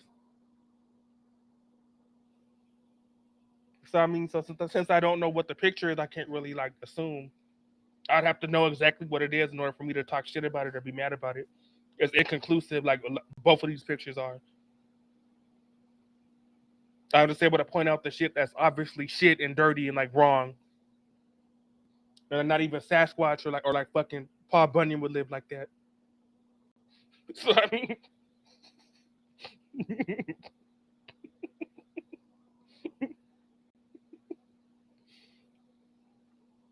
I mean, I don't even want to assume because I could be wrong. I can't even make out what it are people like in a circle. Yeah, they're like holding hands in a circle. Yeah, I can see it now, but so that's racist. How is that racist? I must have ditched that day in history class or something. So that bitch my bitch history teacher she got on my nerves. So I said I'm not coming to class tomorrow because I don't like you. So maybe I missed that day when she taught this in history class. I don't know.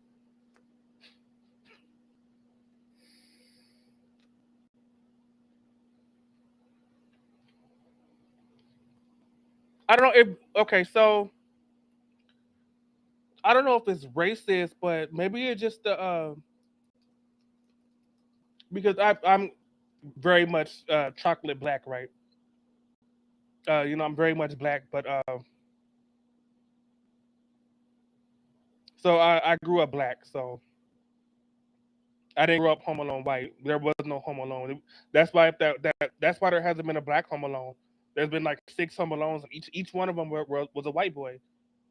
Because there is no Home Alone in no damn black family. Don't you know you're coming with us, Home Alone, so we can leave you here and you can run up. You can like buy pay-per-view movies and break all our shit, and you could get kidnapped, all types of shit if we leave you in here alone.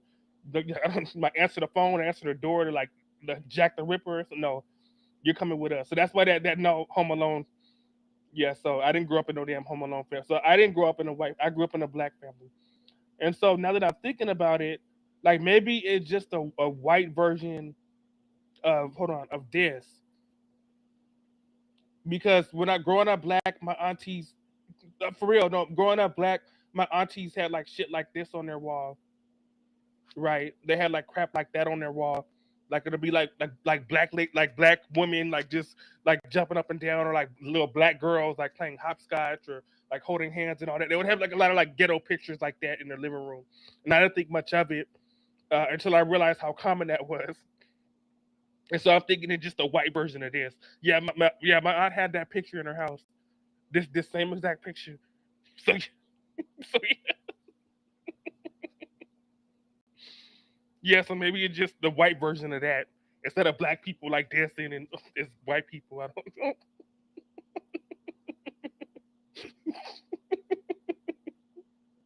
Girl. Mm-mm. Girl. Yeah, but you think it's racist, okay. It might be. I can't really tell what's going on here.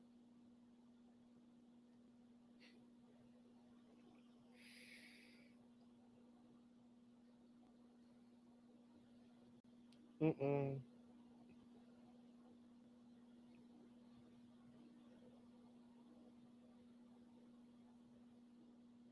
So this is what he well, I'm not mad. The only person who should be mad is that San Diego asshole.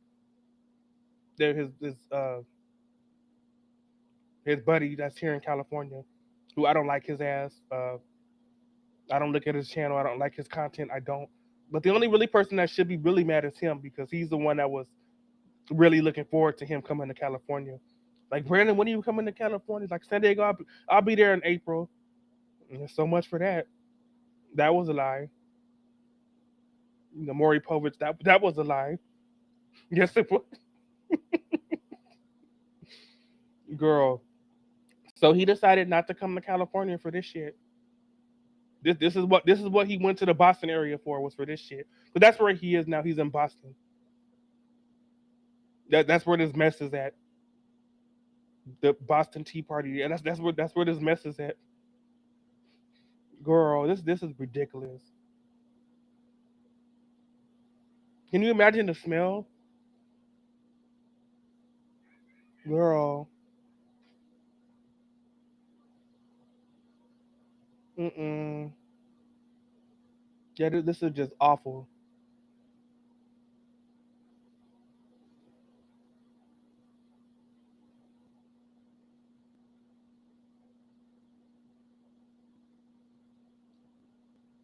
Mm-mm, Rob.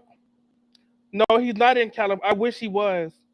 But the thing of it is, he was on his way to California. He was on his way. I don't know what the fuck happened to where he just a screeching halt. He went the exact opposite way. He was on his way to California. It made sense because he told the stream he did in October. Right. He told San Diego shit, which is a YouTuber. You just type his name, San Diego shit. Well, instead of shit, just put number one. All one word. San Diego SH number one T. And he just films homeless people on the street, like people having fights in public and all that. That's his content. It's really trashy content that anybody could do, really. Which I don't blame him, but I do blame him because he shouldn't, whatever. Fuck him. Anyway, so yeah, so him and Brandon are cool, and Brandon has been on his lives and talked to him before. And of course, by his name, San Diego shit, of course, he's here in California like me. I'm in LA, he's in San Diego, but LA and San Diego, they're like, it's a 1 hour drive. They're very, very close next to each other. Uh, anyway, so yeah, Brandon on Alive in October said, San Diego, bro, I'm going to meet up with you, bro, in April. We're going to play football. Look forward to that. And then I guess that was a lie. So I know if I was San Diego shit, he told that shit to me, I'd be mad as hell. Now he didn't promise me anything. Only thing he gave me was the opposite. He blocked me. Like, Jeremiah, leave me the fuck alone, you gross weirdo. So I have no reason to be mad. He probably has a reason to be mad because he was promised and he broke that promise. But whatever. But but but yeah. So yeah, he was on his way to California. Remember, he was in Florida. Why did he go to Florida? I don't fucking know. But we all know that he didn't have the best time in Florida. So I don't know if he's ever going to go back to Florida again. And then Georgia, well, he was born in Boston, grew up in Boston, which that's understandable. Uh, but he was just in Boston before. He was in Boston in like August last year. So now he's back in Boston. Like, what the fuck? Like, the whole point is you're supposed to go all across America. You don't stay on the East Coast. Like, what the fuck? And so yeah, so he was in Florida. Then he went to Georgia, which is his second home, and that's where his mom lives. So I guess he goes to Georgia just to, mama's boy. He likes to check up on his mom. Again, nothing wrong with that. And then from Georgia, he went from Tennessee. Then from Tennessee, he went to Kentucky. And then I thought if he was on his way, and this was like all in like February, right? And I thought if he was living up to his promise and he was coming to California, he'd still be coming out more west. Like, his next stop should have been Arkansas or Texas, right? If he was coming west, right? Nope. Went back to Tennessee, went back to Georgia, and that's when he had a court date, and the judge told him that if you do one more bad thing in Georgia, I don't care if it's littering. It could be something so petty, like I don't care if it was an accident. Like, you do one more thing bad in Georgia, you're looking at serious time. And he got scared, which why wouldn't he? That makes sense. So and he requested that, hey, can I just go back to my hometown? I'm from Boston, Massachusetts. I can never pronounce this damn state. I don't know why. I'm in California, but I need to know how to pronounce that state. Other side of the country. But yeah, he said he's from the Boston, Mass area, right? And the judge said, okay, if I give you transportation from Georgia to Boston, if you'll leave out of here today, I'll accept that request. And that's what she wrote down. So yeah, so that's why he's in Boston, because of that, and he's been there the past 2 weeks. So yeah, and so legally he can't go back to Georgia right now until a year. Once a year passed, that's when he's okay. But until he has to wait a year, so until 2027 he can't go back to Georgia. I don't think he's going back to Florida, but and so that's why he's in Boston, because that's where he grew up at. So I mean, but I was kind of hoping he would have came out here to California. And then people say, well, it's because of me why he didn't come to California. I don't know that. Nobody knows that. You can't read his mind. And if it is, oh well, I don't feel guilty because I didn't do anything. California is big. He was in California, shit, January last year, and I missed him because I wasn't really concerned about him anymore. And that's so fucking stupid. Of course, when I forgot about him, went my own way, that's when he was in my neck of the fucking woods. Of course, the universe and Satan is like that. They're gonna fuck me over like that. Yeah, the minute I wasn't checking his pages, didn't care about him, he was here. So how would I know he was here? Because I wasn't checking his socials. So I really don't know what lesson that was. Because I don't know if it was that if I stop obsessing over him, he'll show up. But how was I supposed? I didn't know he was here. LA is big. California is big. It's the third biggest state. So what the fuck?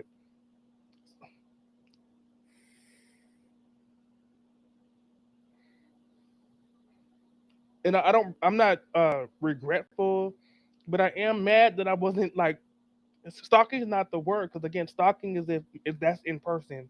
That's if I'm following him at the store and I'm peeking behind alleys and looking. That's stalking. You don't stalk somebody that's clear across 40 something states away from you, 48 states away from you. Boston's here, California's here. That's the farthest apart you can get. Not like he's in Oregon, which he has been in the Oregon State area before, and I'm in California. That's kind of close. Not like he's in Arizona. Arizona's right next to California. That's kind of close. No, he's in Boston, all the way over there. I've never been there. Nothing about that area. Boston, Rhode Island, New York, Jersey, nothing. I'm not from there. I'm a Cali boy. Okay, I'm like an unofficial black Mexican, even though I'm not Mexican. But yeah, I'm a Cali boy. But but girl, yeah, that's what the George said. Yeah, the George. Uh, that's that's what the judge said. He can't go back to Georgia in a year. But yeah,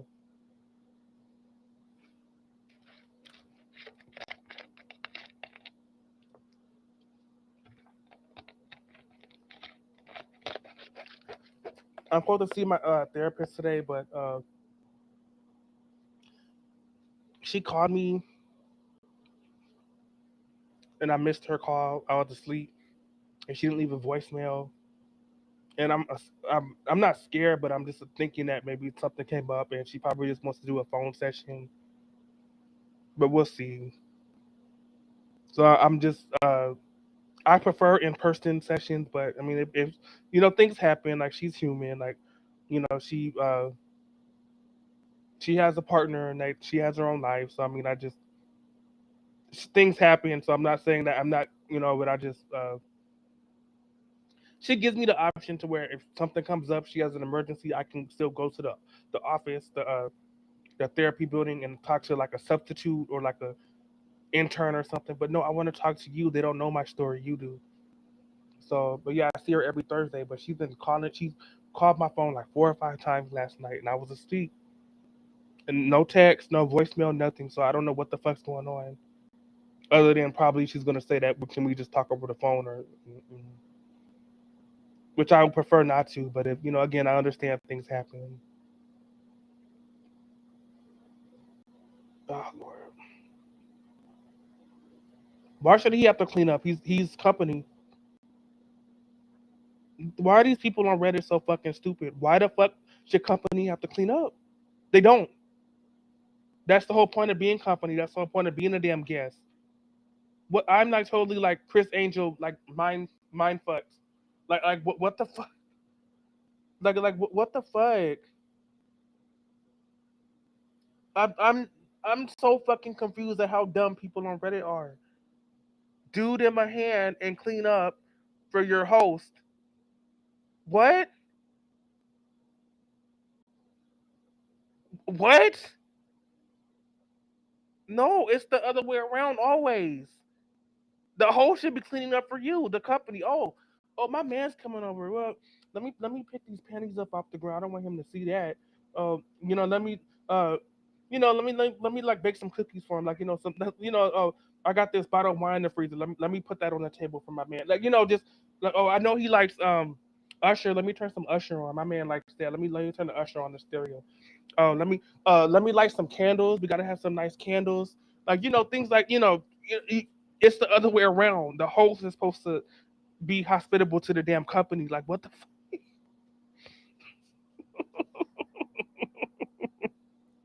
all these people are so stupid.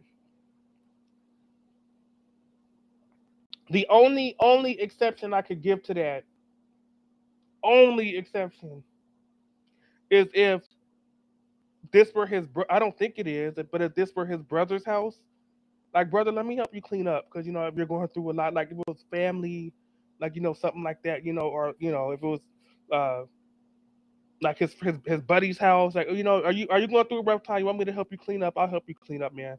Like I know you're like that's the only exception I can think, But other than that, no. If he just met these fucking people like yesterday, no. Actually, if it was me, I would have walked out the minute I saw this fucking place. Hell no. And I wouldn't have said nothing. I would have just kept. I would have just turned and kept walking. Shit. My TV show is on, and y'all TV don't work. So let me go. I gotta go see my TV show. I'll catch y'all. Something like that. Mm-mm. Girl, and this got 100 upvotes. People on Reddit, their brains are backwards. No.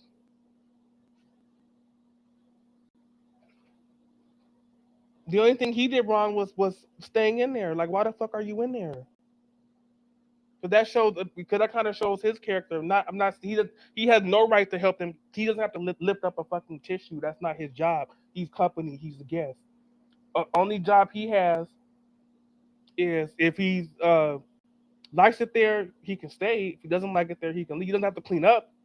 Now, if he moves in and he's on the lease, okay, yeah, maybe he should do his part of the chores and clean the house up. But even then, because like I said, as I said earlier when I first started the live, a lot of people have been saying that. Well, Cheryl, that was his ex girl he was with for a while, said that he's very very nasty. He's not a very clean person, and that's fine. No, I've known Brandon shit. I've lost count. Let's do Sesame Street. One, two, three, four, 5 fucking years. Okay, I've known this man 5 years. All right. Okay, if you can name me something to get me off, to get my mind off of this man, so I can move on from this man, I challenge you. I double dare you. I fucking real world challenge you to name one thing about this man, other than the fact I'm a man and I'm gay, because that's not enough. Because I can cut my dick off and I can become a girl. So that solves that equation, that algebra problem. So yeah. So other than that, which that can be changed. So I mean, and very easily nowadays. I urge somebody to tell me one thing about this man. I don't care. I don't care. I want him. He doesn't want me, but I still want him. So I mean, it's my mind. It's my brain. I can think about whatever I want. That's legal. As long as I'm not thinking about anything terroristic, I can think about whatever, or abusive. I can think about anything that I fucking want. So yeah, yeah. That woman does look like funeral home. She does. And what's funny? Ooh.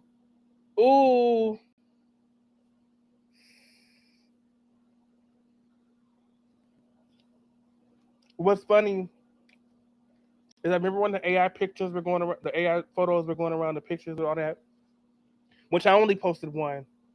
I'm not gonna say I didn't post any of them. I posted one, and that was it. I shouldn't have posted that one. All the other ones they were just trolls and shit like that. All the other 19 pictures were trolls and crap. But what's funny is in the comments about those AI pictures.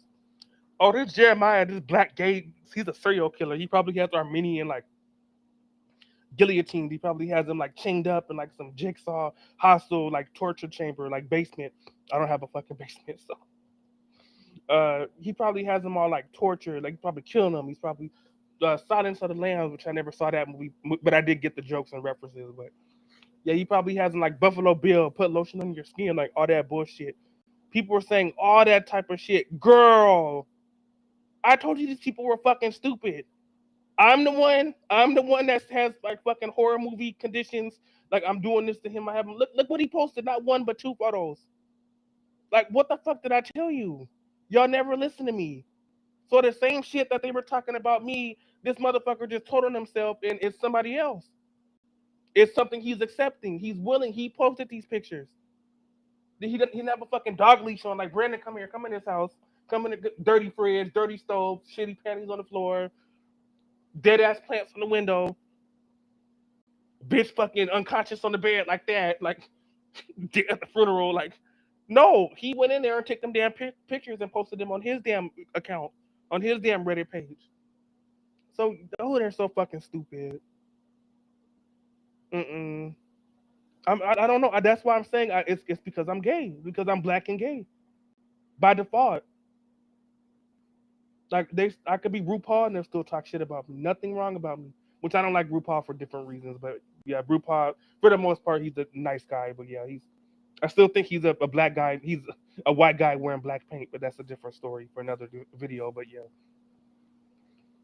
yeah, Billy Porter, like you could be black and gay. Be gotta charge my computer. Hold on. You could be you could be the most successful. You know, nothing other than the fact you're black and gay, which I don't understand, but still people in 2026 think that's disgusting, and like you're a fucking shit stain to society, like such a disgusting person. Like, no, I don't get it. I really fucking don't. So they told all these fucking lies, falsehoods, incorrect information, and the same exact shit they were talking about. This motherfucker willingly, on his own accord, steps into. I am just so fucking confusion. I don't fucking get this shit. Thank you. Like, girl, I don't get it. It's crazy.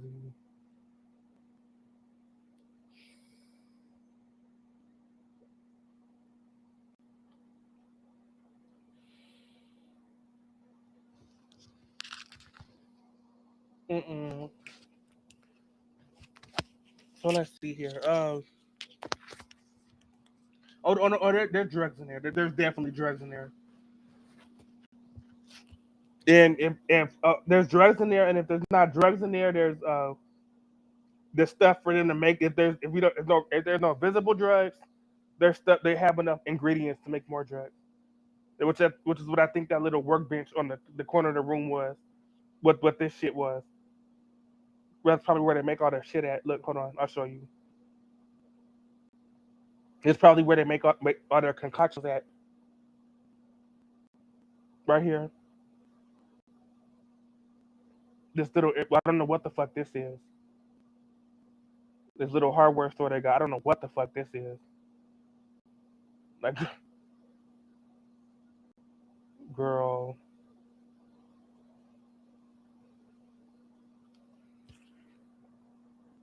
Yeah, no, there's definitely drugs in there.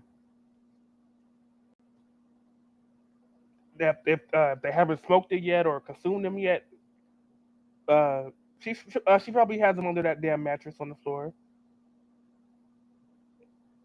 It'll probably be if there are. Okay, no, I agree with that person that I've searched and looked and looked. I don't see any pipes. I don't see anything like 9-volt batteries. Like I don't see anything where they could like try like to get the hit off of. But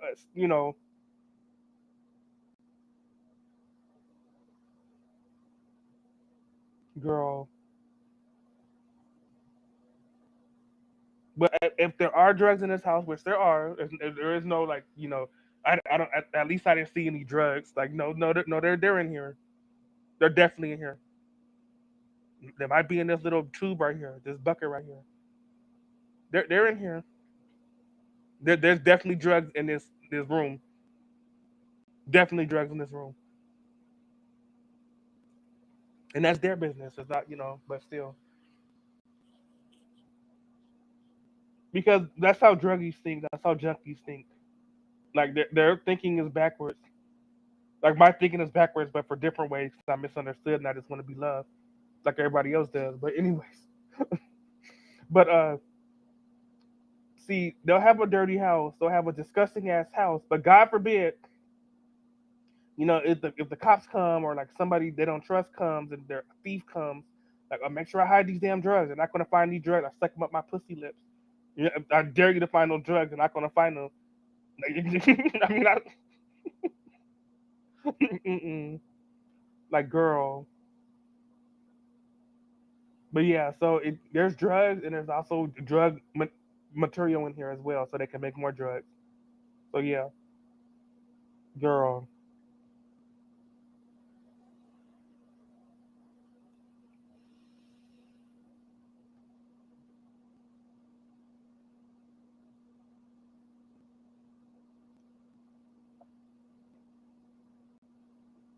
they are tripping. They are so fucking tripping.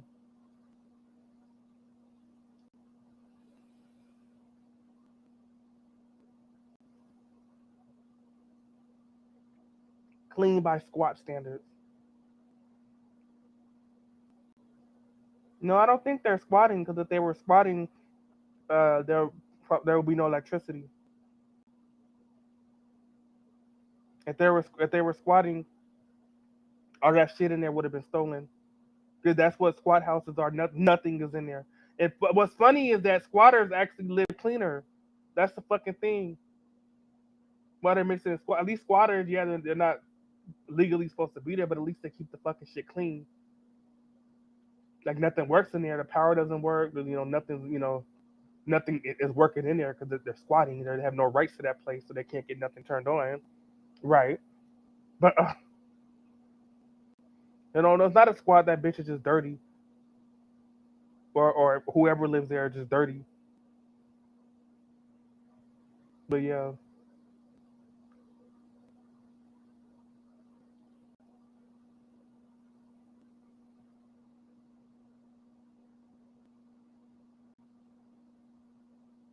no water, calf deep trash everywhere. Uh,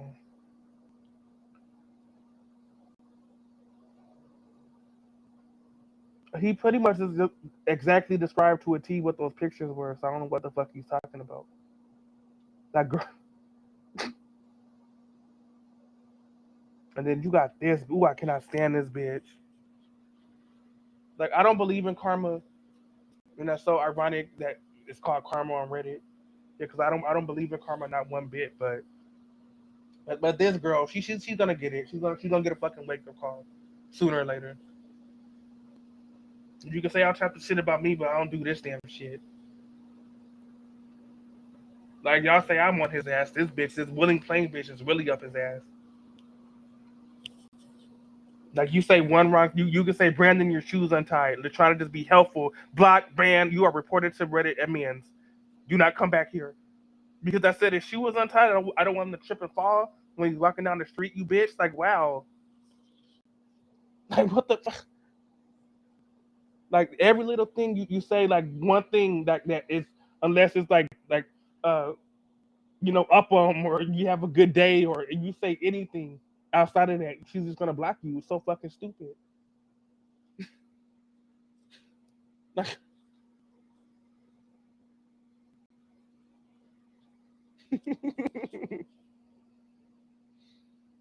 girl, I don't know at the liquor store.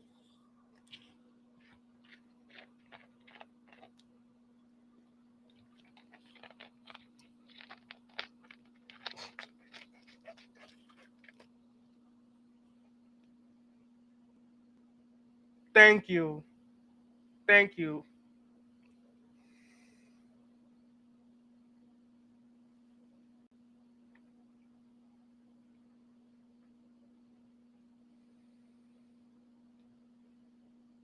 Please tell me they're being sarcastic. I'm autistic, so I can't always read sarcasm, but please tell me they're being sarcastic.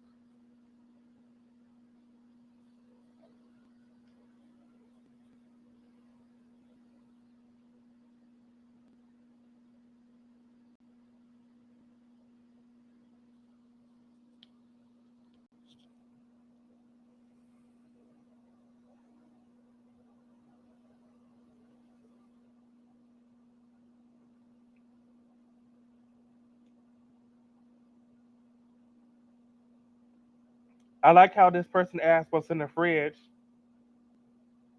and Brandon, no, he didn't say, "Oh man, it's just uh, a couple beers I got at the store." Uh, this chick, she had like a bunch of like vegetables in there, a couple TV dinners, uh, ice cream, uh, yeah, the basics, yeah, milk, the basics.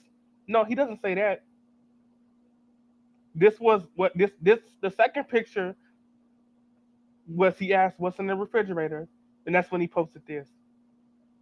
So this is in the refrigerator. Like what the fuck? Like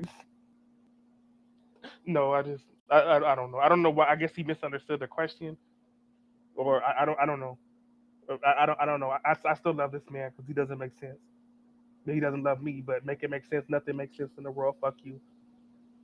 Okay,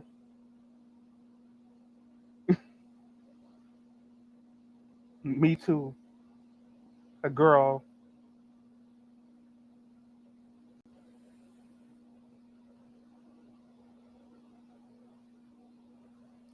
Yeah, because they're dirty and stupid.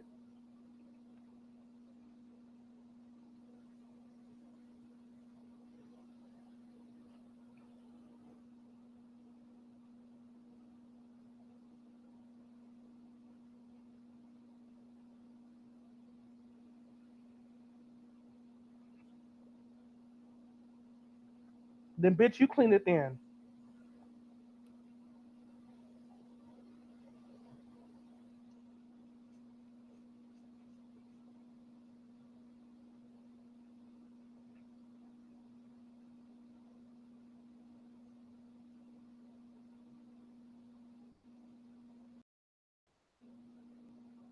No, she looks like the type that's just fucking dirty.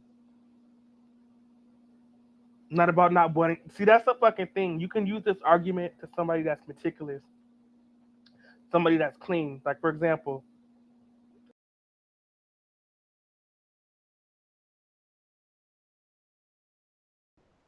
plastic all over her furniture. Don't touch anything. Don't step on anything. There's people say Madonna is very, very clean. She's a very, very clean freak. I forget what star sign. I don't know. Is Madonna a Virgo? What's Madonna's star sign? What is Madonna's star sign? Leo. Yeah, yeah. Leos. Yeah, Leos are kind of. Yeah, they're kind of more like Leos are like Virgos. They're kind of more.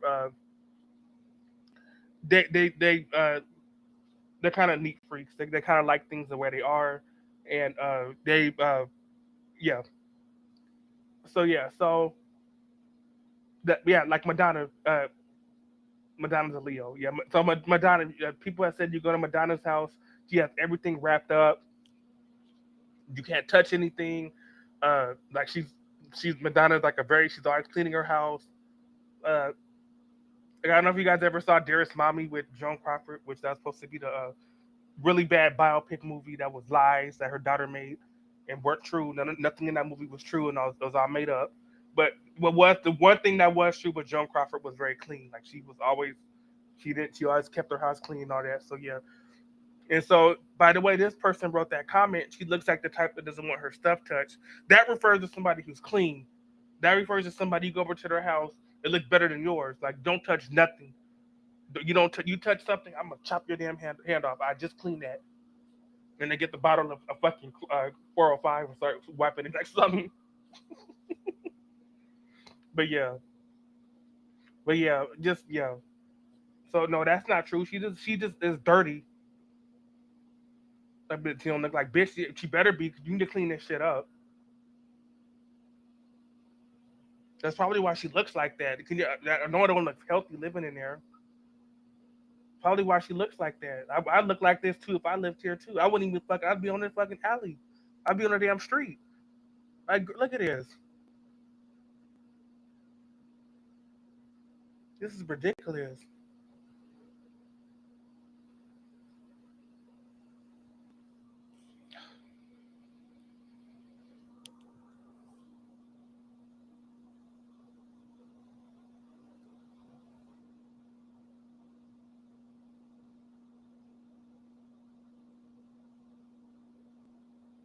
Girl,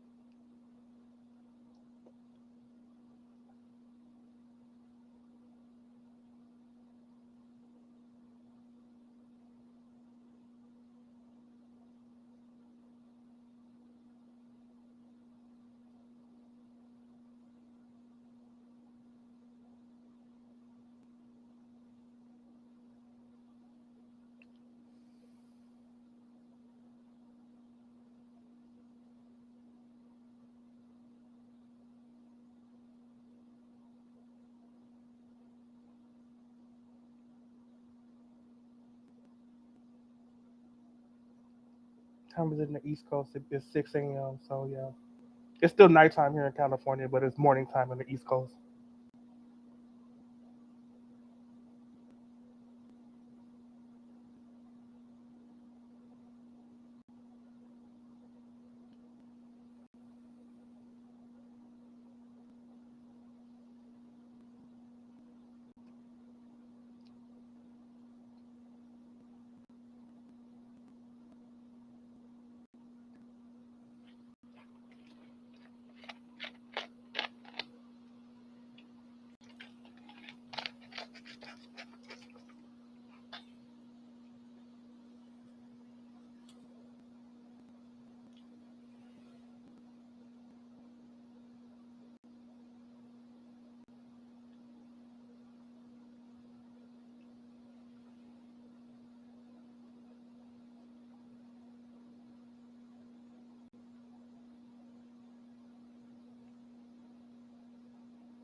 seasons.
Possible serial killer. What the fuck? Wyoming? That's WY, right? One body, one reported missing next town over, both fit in the profile of slight men that who might may be perceived as a feminine. That's extremely rare for a gay feminine man to be a serial killer. So I don't. Both early 20s and 150 or less. Medical examiner's report has not been released yet on the young autistic man found dead in the river behind the visitor center. Other possible victim is an avid outdoorsman Call of Duty player who vanished without a trace this winter. If in the river, he won't surface till it warms up. No, that's not true. Uh, the more he, where they can use this argument is not that when the season change and like the water in the river changes, that's when his body will be able to be easily located. It's just the more he decomposes, that's the more he's gonna float up to the top more. Because if somebody just died, they still have all that flesh and skin and all that, all their torso, all that, their muscles, all that hasn't been decomposed yet. So that's why they're at that way bottom of the river. They sunk to the bottom. But the more the days and weeks that go on that they're dead, that's when they're gonna pop up at the top of the water so they can be seen. And people are gonna think, well, is that trash or is that a human? And that's when that's. But yeah, the people are so stupid. It has nothing to do with the seasons or weather and all that. So yeah, multiple sightings of a gray Nissan Pathfinder in the area out of the hop. The hop is that? I guess that's what the neighborhood is called. Out including the days leading up to the discovery of Alex Booth. Alex Booth.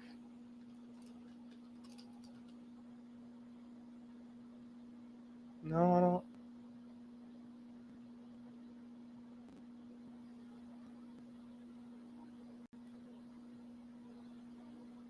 I don't know who that is, but they made it seem like it was like a famous person that was, well, not famous, but like well known person in the news that was involved in something. But I don't know who that. No, whatever. Unless that's slang for something. Alex Booth or I don't know. I'm not from Wyoming. Vehicle seems lighter from across the river in the sunlight, but is dark gray up close and may not easily be spotted at night. Mid-morning activity on consecutive days reported. Driver is approximately 55 years old, gray hair and facial hair, with Anzi, I guess that's the brand name, sunglasses and blue eyes, baseball cap. So riders can't detect the vehicle. Oh, they're not really explaining this case well. Is also able to obscure himself from line of shrubbery. Take necessary precautions, maybe unrelated. Still, if we must hang out under near the bridge, do a thorough scan of the area, be on the alert, and be very careful. Any one-on-one situation, no matter the other party, and make sure your phone is charged and, and in service and in your possession at all times. These are the only two possible victims so far, and that is because they are both local and have family friends who notified and reported their absence. hmm Well, this is why I got off the street, because if this story is true, this is possible. Yeah, a lot of homeless people do are in danger. So, which is why I was cried every single night. I want to get off the fucking street. I never enjoyed being homeless. Now, I don't mind camping. I know if I want Brandon to be my man, I have to compromise. I don't mind camping. I don't mind fishing. I don't mind the outdoors. But I would like to, on a permanent basis, go back to my home with my cat. Look at Friends on TV. Like, look at SpongeBob on TV. That's just me. As someone who was homeless for fucking 4 years, I fucking hated it. I lived in my car. I lived on the street when my car got repoed. I would not ever, ever, not even on a bed, real world challenge, do that again. So yeah, so yeah, but yeah, what makes this a serial killer? Yeah, but I kind of agree. They got downvoted, but I agree, and they didn't really. They explained it really in a bad way. No news links, nothing. Like, wow, okay.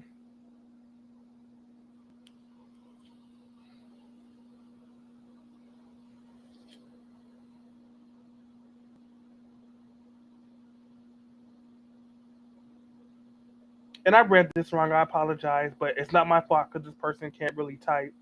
He's saying the victims were gay men. That's what he's about to say. Gay men are never, and Jeffrey Dahmer never was gay.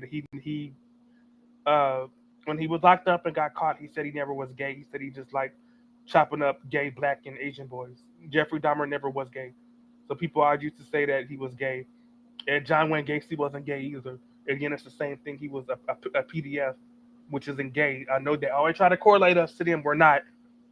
So shut the fuck up. Yeah, because I thought I read this wrong. Yeah, because there are no gay male serial killers. Like, we don't hurt anybody, but everybody hurts us. But yeah, yeah, he's saying the victims are two gay men. So yeah, okay. Well, that's sad. But they didn't leave any links or anything. So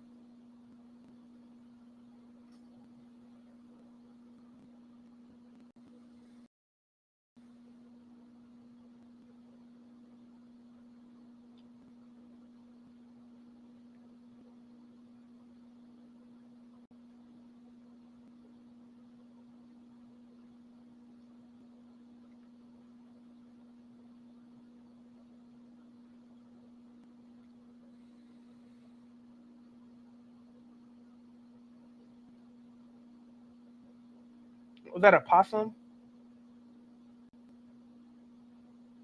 Oh Lord.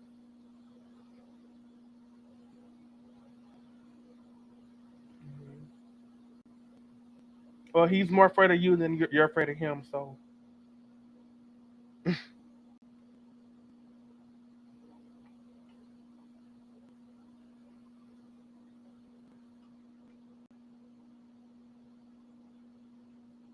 that's why it looks like that. Because who the fuck is this human that's coming up on me? That's why he looks scared like that.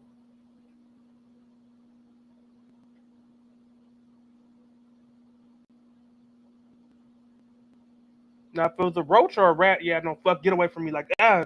But no, I just leave it alone. He sees, look, it looks scared. Look, that's a possum. Yeah.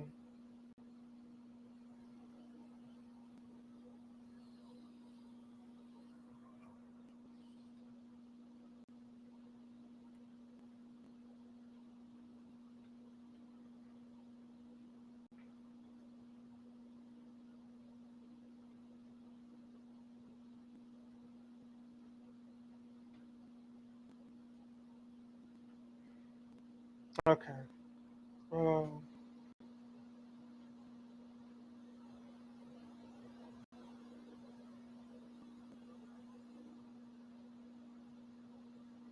I hate how people are copying him. They can't come up with their own thing, so they got to copy Brandon. Girl, but he seemed to like it. So to me, I have more respect if you're your own original person. But whatever. If Brandon doesn't have an issue with it, I don't have an issue with it. I guess. Uh,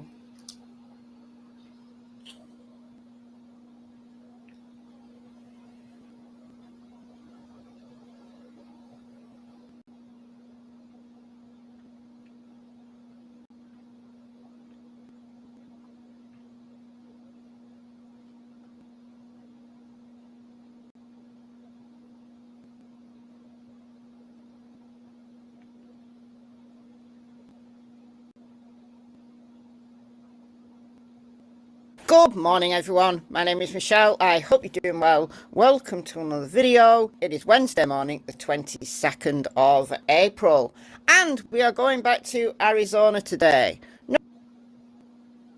Not quite to the case of 84-year-old Nancy Guthrie, who is still missing. I think we're on day 81 today. She was taken out of her bed by a kidnapper in the wee small hours of the 1st of February. There's nothing majorly new in her case. What I want to talk about though is Sheriff Chris Nanos, because yesterday, April 21st, it was the Board of Supervisors meeting. The board that is investigating the shameful conduct of Sheriff Nanos over his entire career. So we're going to talk about that. Sheriff Nanos' lawyer has responded with a 23-page memorandum. I've got that memorandum. I'm going to look at it. Let's see what it says. Let's go.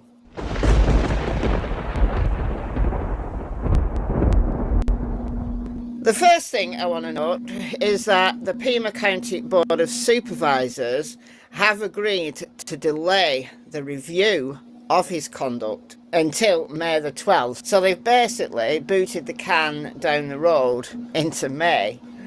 But they've got a lot to consider. The eyes of the world are looking on them because of Nancy's case. None of us had ever heard of Chris Nanos, unless you lived in Pima County or maybe some of the surrounding counties. You never heard of Chris Nanos, but we've all heard of him now. The Board of Supervisors have got to get it right. So I'm going to read this article here. The Pima County Board of Supervisors voted Tuesday to delay discussion of a report Pima County Sheriff Chris Nanos sent in during the meeting on his work history and conduct. People packed the Board of Supervisors hearing room Tuesday morning, trickling out as the board ran through an extensive agenda. Speakers called for scrutiny into Nanos' actions during a call to the audience. It is in fact your job to keep track of all elected officials.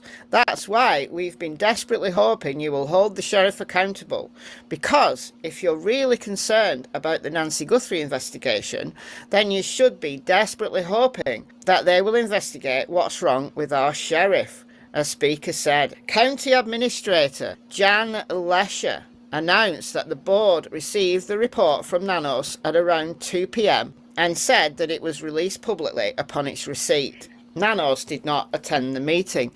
So he just sent this 23-page memorandum in that day. Didn't bother attending, just sent it in. Well, I'm not surprised. they've had to delay then. So Sheriff Nanos, who's kicking the can down the road. The report request included questions on 4 topics: his prior representation of his employment history with the El Paso Police Department, where he was before he got his job at Pima, his disciplinary actions against Lieutenant Heather Lappin and Sergeant Aaron Cross, his department's cooperation with federal immigration officials, and repeated instances of his department exceeding its budget. The board finalised the questions and requests during the previous Board of Supervisors, which was on April the 7th, when they voted unanimously to require Nanos to provide a sworn report on his work history and 2 conduct. weeks, yeah. He could be removed from office if failed to comply. Written by Nanos' attorney, James Cool.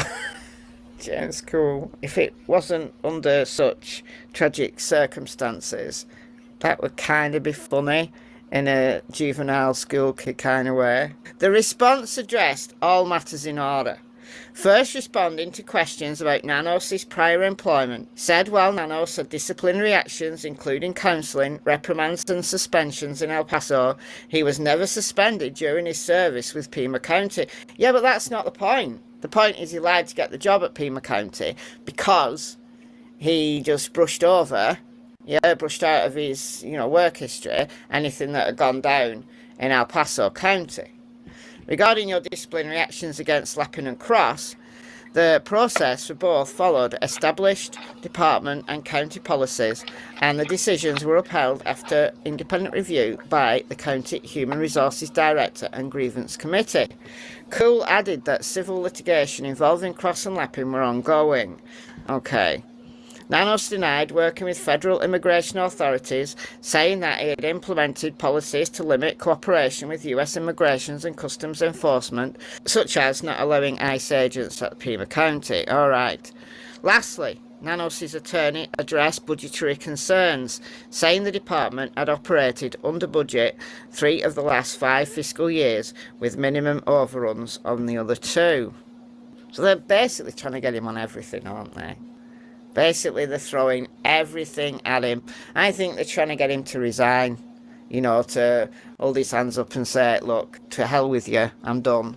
But I don't think he's going to do that.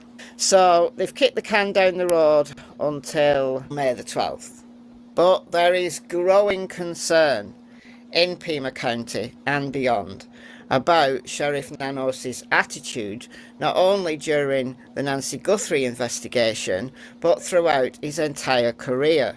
He's basically done whatever he's wanted, overstepped his boundaries on numerous occasions. At the centre of the board's inquiry are records from Nanos' early career with the El Paso Police Department in the late 70s and early 80s. This was uncovered by Arizona Republic. A growing recall campaign against the sheriff is being led by the Republican Congress candidate. And this follows a narrow 2024 election in which Nanos defeated challenger Heather Lappin by fewer than 500 votes. Damn. Lappin filed a $2 million notice of claim in April 2025, alleging that Sheriff Chris Nanos took unwarranted disciplinary actions and abused the department's own policies for the specific purpose of influencing the election. So that lawsuit's ongoing. Look, it's been claimed that while at El Paso, he abused his position. And bear in mind, this is back in the 1980s when he was a young man. He might not necessarily do this now, but the use of excessive force, for example, one allegation claims that he was taken off the job for beating a handcuffed suspect until the man suffered blood loss and was admitted to hospital, which resulted in a 15-day suspension. An incident report indicates that Nanos and fellow officers were dispatched to a potential aggravated robbery at a Circle K location. So the claim is that Nanos handcuffed the suspect, Carlos Urias, but Nanos was struggling to keep him under control. So Sergeant Ortega, who witnessed this, claims he saw Nanos strike Urias on the upper body and then throw the man against the marked patrol car. The report to Nanos states, so this is part of the disciplinary, your reactions went beyond reasonable force. With your fist, you struck subject Urias several times. You next effected a headlock on the suspect, bending him at the wrist. You also kicked the subject and finally threw him against the police car, where he bounced and fell to the ground. It should be noted that the subject was still handcuffed throughout this incident. You admitted that you lost your cool when you swung and kicked at him and threw him into the patrol vehicle. You also admitted that you were sorry and that you had not intended to injure him to the degree that he was injured. He also threatened to waste a witness who had filed a disciplinary complaint against him, allegedly fabricated a story about stopping the witness in the street. He was also reportedly disciplined for verbally abusing and threatening women. What a nice guy he is. Okay, this is the memorandum in response. 23 pages, dated April 21st. To the Honourable Chair and members of Pima County Board of Supervisors. Response from Sheriff Nanos. This is from his lawyer. Dear Patricia and Mark, I have been engaged to represent Sheriff Chris Nanos in connection with the Pima County Board of Supervisors inquiry. Alright, I have consulted extensively with Sheriff Nanos about the topics raised in your letter, and I am authorised to provide the following response. Topic number 1, the Sheriff's employment history. So this rule here does not authorise unlimited inquisition.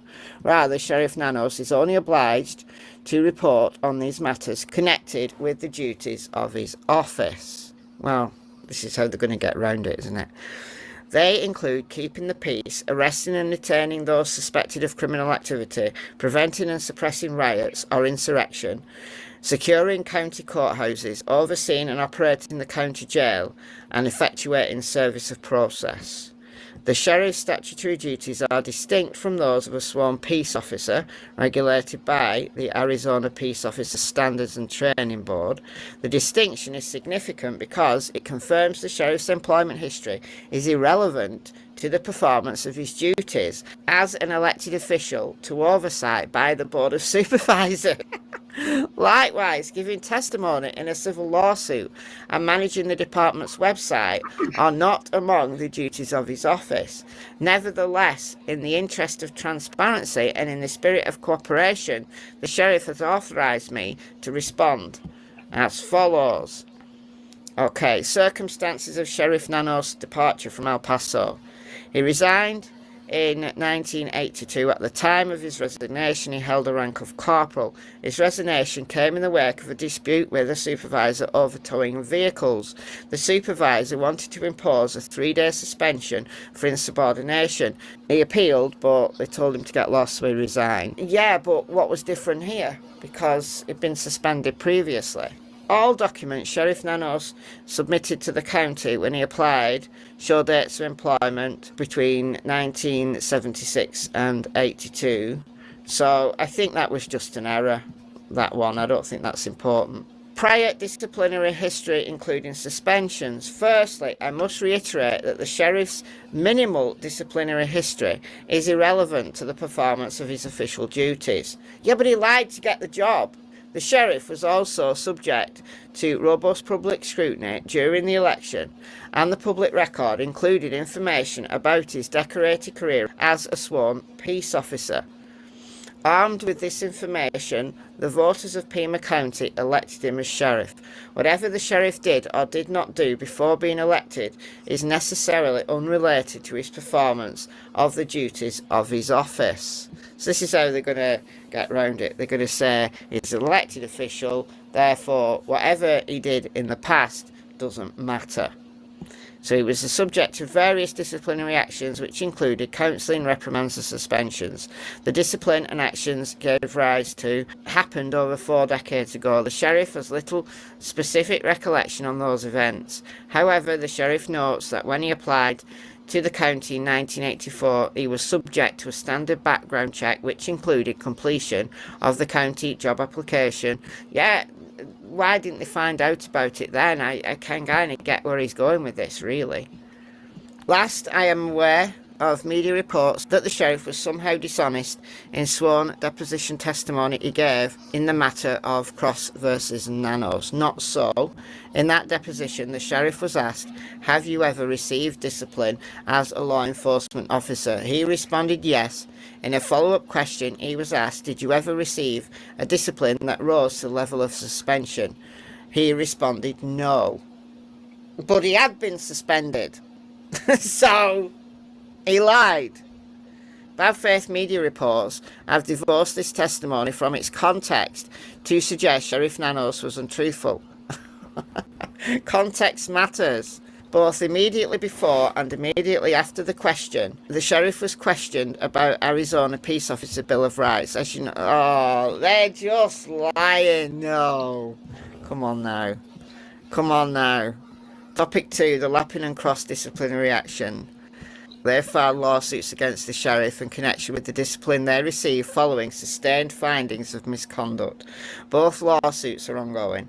Because this topic touches an active litigation against the county, any discussion about it should take place in executive session.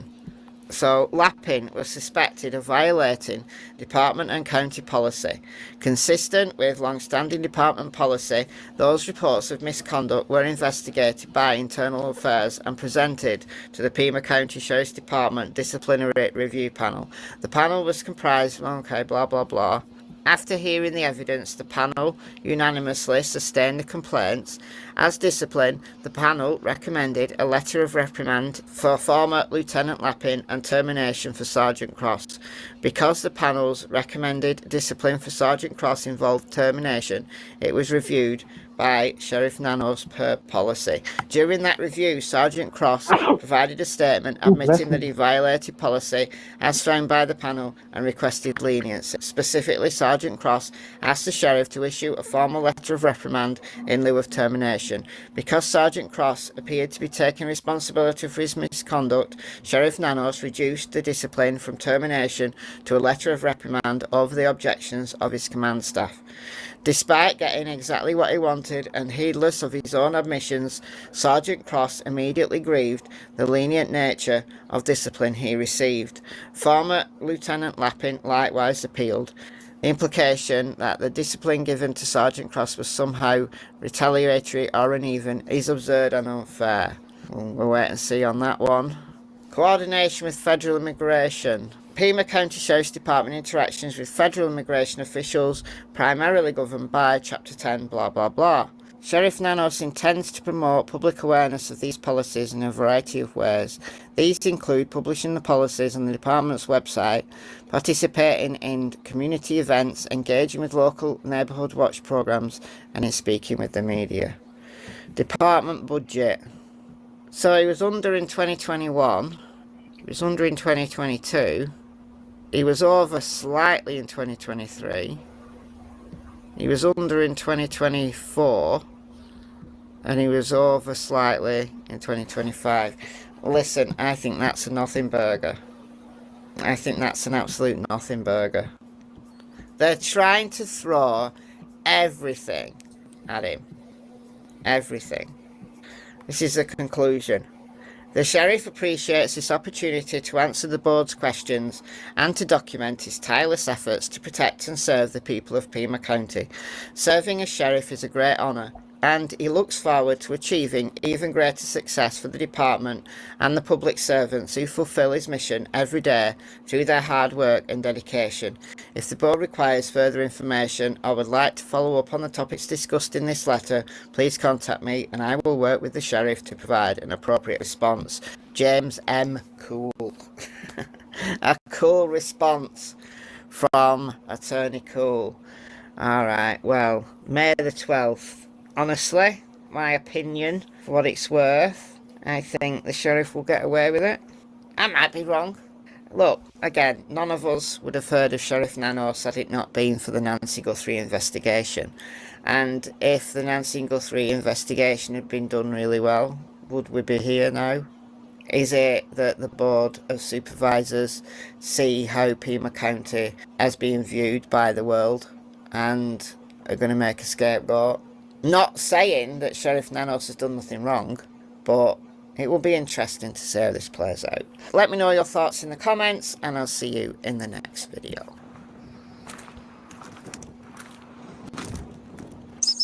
Well, I love her puppies, but you know that she's British because I don't see no leashes on these damn dogs.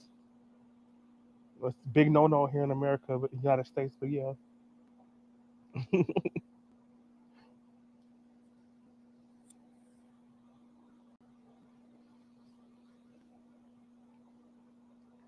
Under budget, like it's nobody lives there. It's a bunch of rich people. Like why would they be over the damn budget? Nothing happens there. This is like the first thing that happened. Like this is a very ritzy part of Tucson. Like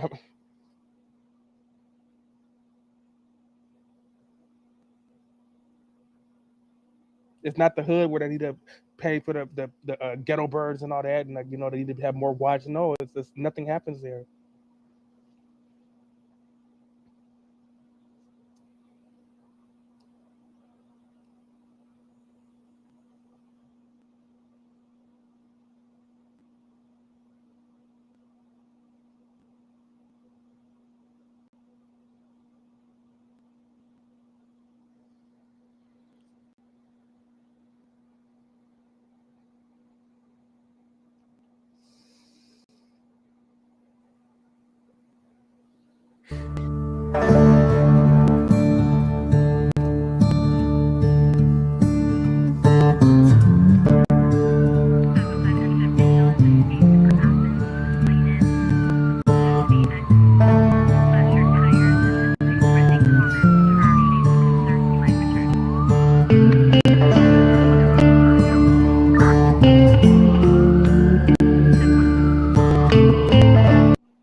No audio, Chris.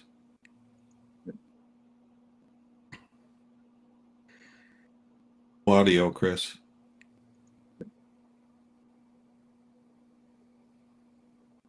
Either that or I've suddenly gone deaf.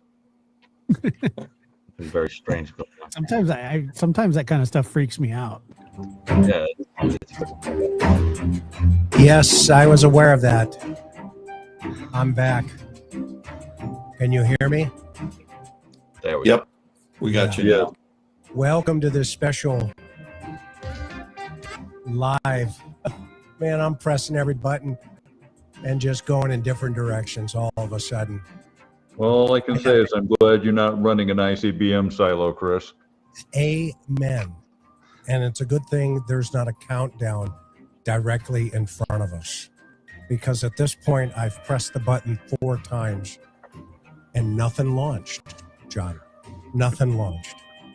But it's good to see everybody on this Wednesday evening, as you can tell. I was down at our local street corner and I gathered these hoodlums up from the local post office poster and put them all in the same room. And I've got more captures than Cash Patel tonight. That's how it rolls. That's how we're going to roll. We're so grateful that each and every one of you are here this evening.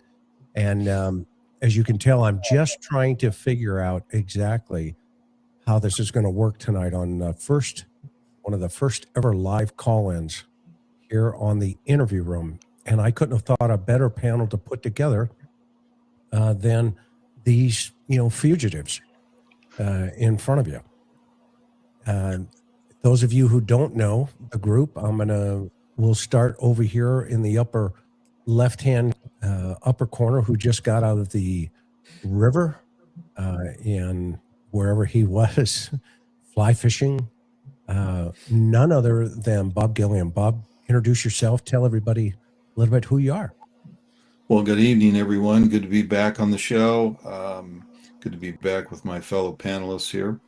Yes, I was on the river. I was over in Oregon, or as they say on the East Coast, Oregon.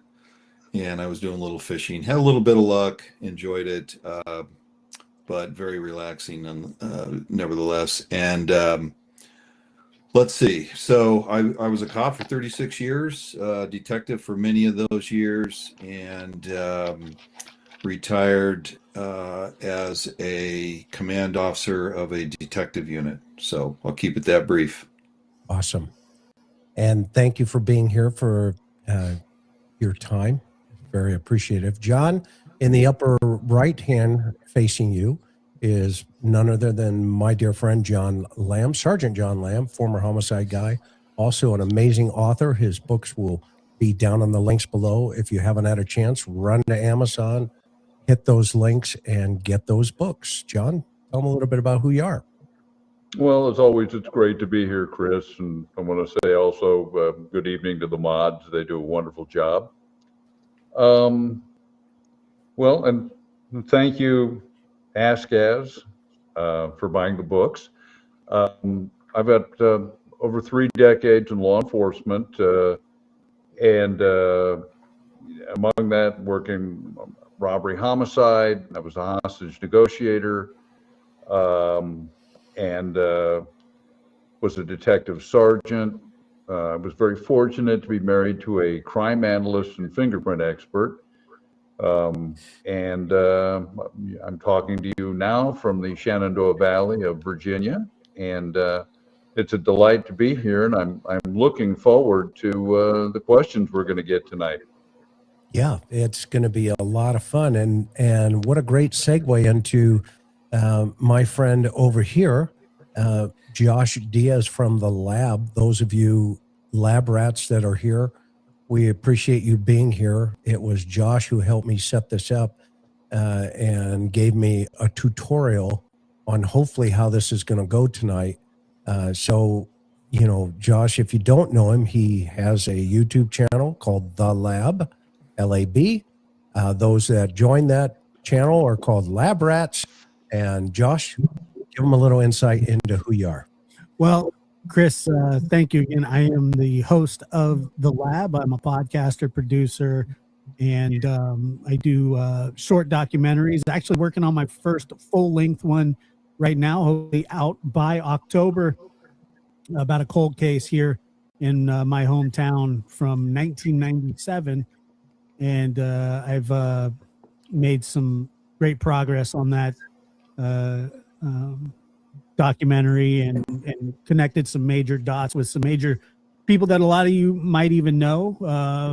Robert Durst, you know, who lived here for a while, was traipsing around this part. And so we've got some exciting things coming up on that. And also, I don't think anybody's done more call-in shows than me. Also, Dr. Gary is a call-in show expert, but I've probably been doing call-in shows for 5-6 years. I thoroughly enjoy them, and been on a lot of shows with Chris and had you on. John has also been on. Bob, we're going to get you on as well. We can pull you out of the river, but I appreciate it. Thank you for inviting me, Chris. Good luck. You know, he'll, I'm teasing, he'll bring a fish with him though, Josh. So it'll be a great show. I can't wait for that one. Love it. And over here, this guy, you probably know him from every TV commercial, you know, you name it. We've seen him there. He's on Twitter. He's trending right now with some folks out there. He just got finished with some stuff that I can't talk about. But the one and only, as they say, as Johnny Carson used to say, zim zim zalabim, Dr. Gary Bricado. I have no idea what that introduction was. Well, remember when Johnny Carson used to put the envelope to his head? Yes. Yes. Carnac? Yes. Carnac. He'd stick the envelope up, you know, he'd go, Hermetically sealed. rubber grass. Right. And then it would be some ridiculous stuff, right? It was sort of like Jeopardy, where we give you the answer and then the question afterward. So I'm Dr. Gary Bricado. I'm a clinical forensic psychologist, a book author, a researcher. I'm a visiting scholar at Boston College, Dr. Bird and Burgess. I've written about 100 articles and book chapters on serious mental illness and violence and how those are related. And most people know me from the book The New Evil that I co-authored with Michael Stone. And I really look forward to the call-in. Josh and I do a lot of them, and they are never dull, especially with the absence of screening. Yes. So special. Yeah, we kind of do that on the fly. Yes, I mean, Josh and I have calls that you wouldn't believe. I mean, on the last call in, I think I told you, Chris, we had a woman who called in who said that she rented or borrowed a garage from somebody and replicated Nancy Guthrie getting out of the taxi cab by limping with a cane into the garage from a vehicle to time it. You know, like we get these fascinating calls. And then I told her to imitate D.B. Cooper. Yeah, but Dr. Gary, you're forgetting she actually walks with a cane, so it was very authentic what she was doing. And then Gary goes on to tell her, well, you should recreate D.B. Cooper. And I said, you want a lady with a cane to jump out of an airplane? He said, I forgot about that. How do you forget about jumping out of a plane? I told her to get the bag and the sunglasses. As you can tell, Playfully. seatbelts on. This is going to be one heck of a program. Yeah, she's great though. She was a good sport. She knew we were kidding. Yeah, but we get calls like that, and then we also get calls from people that have the most profoundly heartbreaking stories. Yeah. And Josh and I sort of relate to them and talk through them and encourage them, and you know, it's a really beautiful thing. So now, but are we doing like Guthrie case focused tonight? Yes, we're going to focus on Guthrie case, and just, you know, so here's how this is going to go. I'm going to put the link into the chat, and then if I can ask maybe Miss Sophia, who's our managing mod, if she could pin the link, or Karen, I know you're in the chat, if you could pin the link to the top of the chat, let me know when you get that done. And then it's all about you guys. And if you could, just remember, Dr. Mercado, even though he's a clinical psychologist, he's not here for counseling. That would actually be against the rules of his profession. But we want to keep our answers short, to the point. That way we get as many folks as we can into the conversation this evening. And we want to hear. Not that it's against the rules. He's a psychologist. He's not a therapist. His job is to study mentally ill people, and if he has the license for it, which I'm sure he does, it's to prescribe medication for people that have said all that. So he's not a therapist. To my knowledge, he's not. He's just a psychologist. Now, if he was a therapist, yeah, unfortunately, you can't give public therapy. That's HIPAA laws, and that's private. You can't disclose that, but he's not a therapist anyway, so it doesn't really matter. I hear from you. This is an.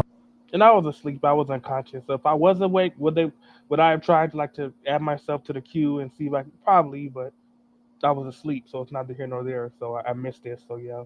Opportunity for you guys to go one-on-one with us, and let's be respectful to not only the victim here, but to the victim's family. But at the same time, let's be honest and open. And I'm going to put the link in now. So, Miss Sophia, if you see the link here, if you could pin that, like I said, to the top, and then whoever wants to come up, just go ahead and grab that link, and we'll get you in here.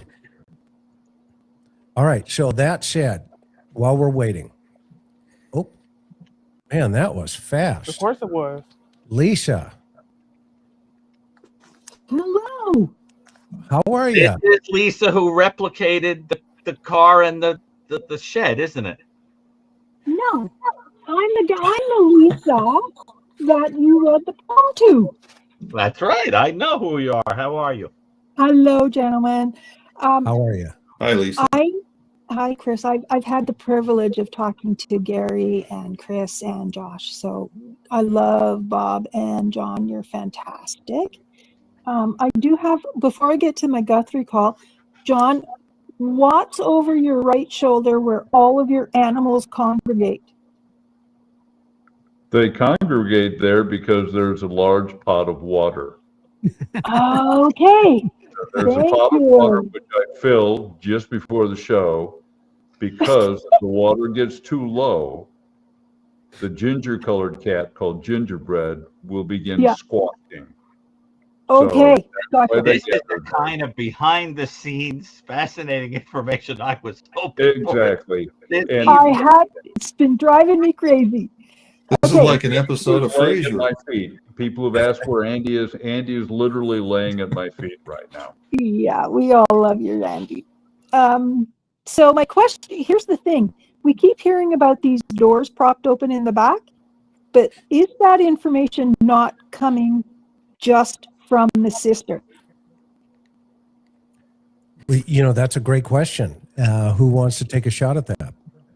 Well, the information trickling from Sheriff Nanos is just that, at best, a trickle. So we really don't know. And of course, the FBI isn't going to say. I haven't heard any corroborating information from any news media or a quote unquote source or anything like that. So I think it's just coming from Savannah. Yes. Okay, good. That clarifies because I'm going, we don't know that for sure. And as a retired paramedic, I'm telling you, if we prop open, and we do prop open doors, we'll pick anywhere where there's no stairs because we have a stretcher. So we'll try to get the flattest, and we do prop doors open, but we always close them. Right. So that was it. Just my 2 cents. Nice to see the boys from the lab. Ha ha ha. Thank you so much, Lisa. You're And awesome. go Flames, go Chris. Okay, have a good one. Next Bye. up is Miss Jennifer. Welcome. Thank you so much, Lisa. You're awesome. Jennifer, can you hear us? Yes, I can hear you. Can you hear me? Yes, ma'am. How are you? Great. I'm so excited to be talking to you all. I've been following you all religiously, and I'm very honored to be on here. I think all of you are amazing, but I think my husband and my husband's really the only one that will listen to me on this. I just went back to Hawaii, actually. My family's from there. Oh, cool. And one of my dad's really good friends is an FBI agent, and his wife is CIA. So I asked them, I said, can I talk to them? And he said, absolutely not. I said, okay. I wanted to ask some questions about the case. And I think watching you all has been the most logical show that I've been able to see for what's been happening. I think I'm just kind of one of those people I'm a pretty critical thinker. And so immediately when I was watching it, I was actually recovering from surgery when Nancy went missing. So I had a lot of time on my hands to watch it all. And my first thought was, it was really odd that they didn't fence everything off from the public. And I thought, maybe I just don't know how this works. And then you all were like, no, that's really odd. And then the leaving of the doormat, because I immediately saw the greenery on the front stoop. And I thought, was there a wreath there at some point? I mean, I'm just watching it from just news coverage and thought, well, that's odd. And then when Brian Enton went up there and showed it all.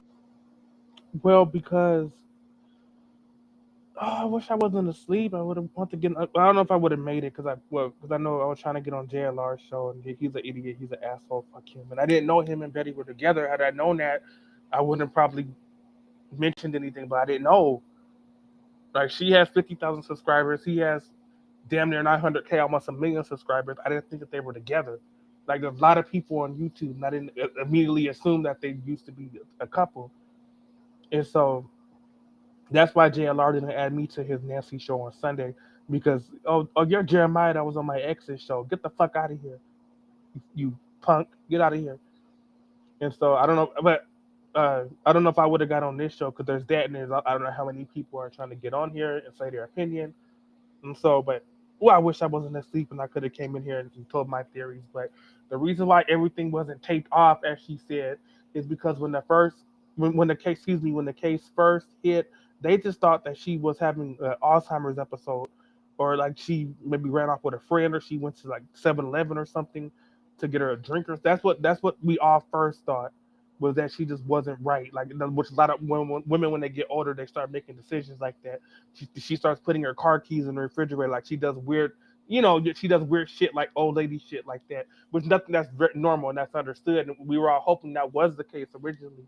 But if that's the case, well, yeah, I saw Nancy. She's at Burger King. This old lady, she went to get a burger at 1 in the morning. She's like, yeah, she's at Burger King. Go get her. Y'all, the family, go get her. But when they found out that wasn't the case, that's when it became a possible homicide scene, and that's when everything was closed off. So yeah, I mean, I don't. These people should know the case by now. All I'm like, okay, wait a minute. Why is the wreath material? I thought it was a wreath that was missing. And now we know after the video that it was the greenery that he had. Why is it on top of the blood? To me, I thought it was interesting that there wasn't blood on top of the greenery. Because I would have thought that if that had happened later, that there would have been blood on top of the greenery versus greenery on top of the blood. And then the other thing was, I'm hearing some weird rumor stuff through other things, and I'm like, where would they be getting that information? That the door was actually locked from the inside. And I haven't heard Pima or any other FBI agents linked to the case say that. And I know there's a lot of stuff leaking, but I wondered if you all had heard that. And then the last question is, logically, I guess a lot of us are coming up with the same thought of who would do this. My grandparents actually lived about 5 miles from Nancy's house, excuse me, back in the 80s. So I'm kind of familiar with that area. And I thought it's not close to any highways. It's not like a place that I would think would be easy target for criminals. So if we're going with the fact that a lot of you had said that this has to be somebody that knew her, well, if it wasn't family, it wasn't friends, and it sounds like they've interviewed all the people around her that were workers, even so, if the initial thought is that there was some interest in ransom, why would they have not have tried? I heard one police officer say that it's very common in the area to burn bodies, and I hate saying it like that, but I guess that's how they get rid of some of the bodies. And I thought, well, then why wouldn't they at least say this is where she is? Because at that point, then there would be no evidence of her. Hello? Why wouldn't they say where her body is? If that's the case, why don't they just turn themselves in? They haven't done that. They're not going to do this. Girl, think, like, what the fuck? DNA on the body. So I guess I'm just trying to figure out why. Obviously, it sounds like she died within 24 hours. And We don't within know that. 24 hours is when the first ransom note came in. So I'm very confused No, by so all those of this. are And I just legitimate or wondered if maybe hoaxes you or all can trolls. help me kind of sort through my confused thoughts. Okay, that was a lot, and I like know, four I'm different sorry. no, you're good. You're fine. You're absolutely fine, Jennifer, and we appreciate it. So who wants to take on the blood on the porch, and then we'll kind of go from there. What do you think? I'll take the vegetation part Okay. on top of the blood stains. We don't know what the original location was of the vegetation, just as we don't know what the prevailing wind was that evening. That's one of the things that when we used to work homicide scenes, we would take note of the ambient temperature, we would take note of which way the wind was blowing. It's altogether possible that the vegetation began away from the blood, but was then blown over the subsequently dried blood.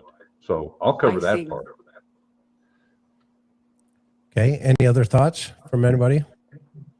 Bob, Josh? I'm not going to touch the blood. We've all seen the same thing I've seen, and I'm not a blood spatter expert, so I'm not going to go there and pretend to be. As far as the door goes, there are two ways that door could work. Obviously, we could see that it requires a key from the outside, of course. And the inside could either require a key or it just simply has a finger latch, and we don't know how that was configured. So it's very difficult to say with any certainty. And not really having much more information than that. All we can do is just speculate, Sure. and so it's very difficult, with respect to that door. So, and also the locks itself, we talked about it, as you probably remember, Jennifer, that there are 4 lock mechanisms on those front doors alone. And, the suspect had to manipulate all 4 of those lock mechanisms. And so, It yeah. just didn't make any sense to me why anybody would prop open all these gates and doors and then go through the front door. And Yeah. I mean, I guess it's, in my mind, again, in the interest of getting out quickly, I would think a criminal would back the car up, put her in the trunk or whatever through the gate and have a less opportunity to be seen, especially with that natural screen from the neighbor's side and from the road. It doesn't make sense to make yourself more obvious even to the camera pulling up. Sometimes, But sometimes in the anyway, commission, I appreciate that. sometimes in the commission of these crimes, things don't always go as planned, and they have to improvise. Did I lose you? No, No. you're here. You're No, here. here. Yeah. Well, I think, I really appreciate all of you giving your thoughts. And I guess, like I said, the last question would have been, just what you thought on motive or why, what they thought they would get out of her. I guess I just that doesn't make any sense to me because I know people were saying, oh, well, it was ransom, you know, but the ransom didn't come in until that Monday, which is 24 hours later. But it sounds like some of the experts are saying that she probably was likely gone within that first 24 hours. We don't know So that. it doesn't make sense to me why there wasn't a plan B for her being gone and reaping the quote unquote benefits financially from that. Yeah. Um, I didn't Yeah, know if no, you all that's had a any great thoughts point, on that. That is a great point because, statistically, unfortunately, in these kind of cases, and this is a one-off rarity in of itself, but within 24 hours, there's a situation. So, Well, and I mean, if we're saying it's not family, which I think all of us are hoping it's not, mhm. or anyone, linked very close to the family, then I guess the question would be beyond thinking, oh, Savannah's rich, what would be the motive? It just doesn't make any sense to me. Yeah. And Yeah. again, if you're going after Savannah's income and, the possibility of her paying a large ransom, it doesn't make sense that there wouldn't have been a plan B for what if this old lady doesn't make it? How do we get the money? Yeah. And it just seems odd that there's been zero communication since then. And there's been a lot of, experts that have come out, publicly saying, oh, I think it was, a hit and, but I don't think it was family. I don't think it's that. And I'm like, well, then for somebody to go through that amount of effort, to take an, 86-year-old lady, to get the money, I would have thought that there would have been a plan A, B, and C on how to get it. And especially if she didn't make it. But I just wondered if you all had any other insight into that. But those are solid points, every one of them. And we, like you, are at least I'm going to speak for myself. There's more obviously behind the curtain here that we just don't understand yet. But to your points, exactly. There seems like there wasn't a plan B. And so you do have to question, okay, well, plan A went sideways. What was that motive? And, who had the most to gain? Because that's why they do these things, right? Right. And Yeah. I guess, going on the fact that, Savannah is news, it was very interesting to me. I actually had a stepfather that was a news anchor at one point, and I thought, wow, the minute I saw that she was missing, I thought, this is a fabulous, sorry, my clock's going off, a fabulous opportunity for Savannah to get as much help as possible Yep. being in the news. And it was just, I won't lie, it was Yeah, a but there little are really odd other people seeing that that want it to was just talk. She completely just probably needs silent a whole for lot of so nothing. long. And I thought, well, maybe the FBI is telling her to be Yeah, silent. next. And but then again, not asking for alternate help, whether it be a private detective, or maybe she did and we don't know about it. It just seems very odd that there wasn't more. Yeah, whatever. Next. Move on. I am jealous because she is from Hawaii. So she probably get that nice Waikiki view and all that. So yeah. So I don't totally hate her because she is from Hawaii. So I've never been to Hawaii, and from pictures it looks beautiful. But yeah.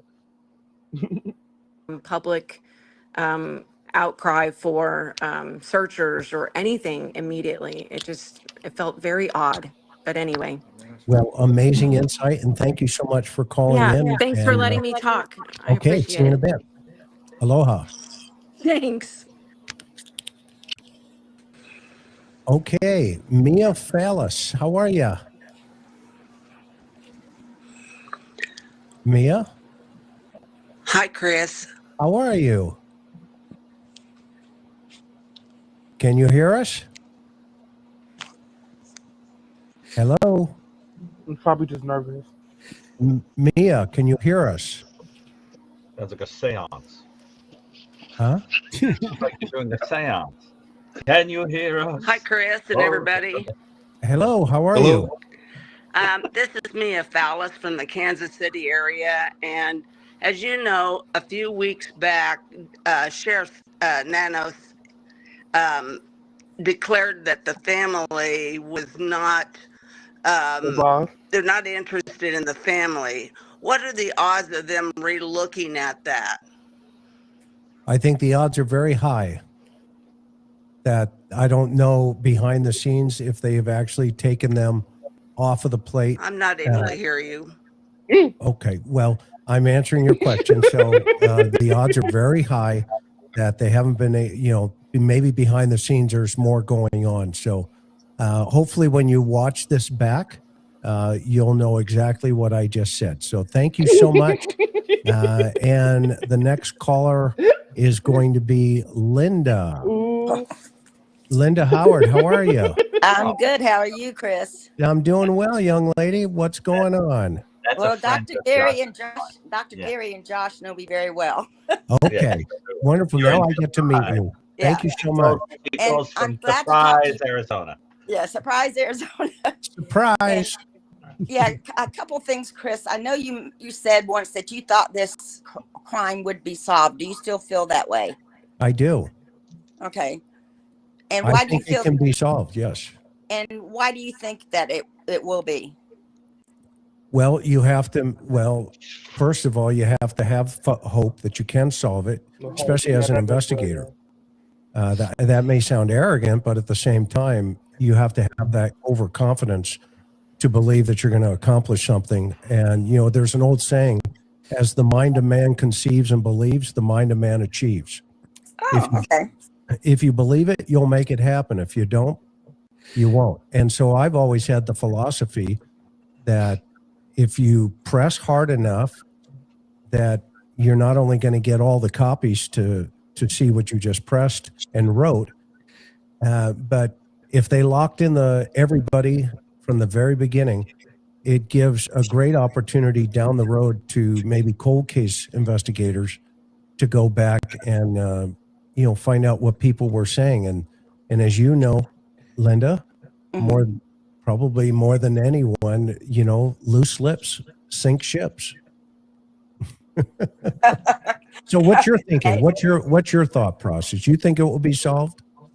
I don't know. It's I feel like it should have been by now, and I'm confused as to if she's been kidnapped or she just wandered out into the desert and the critters got to her or what.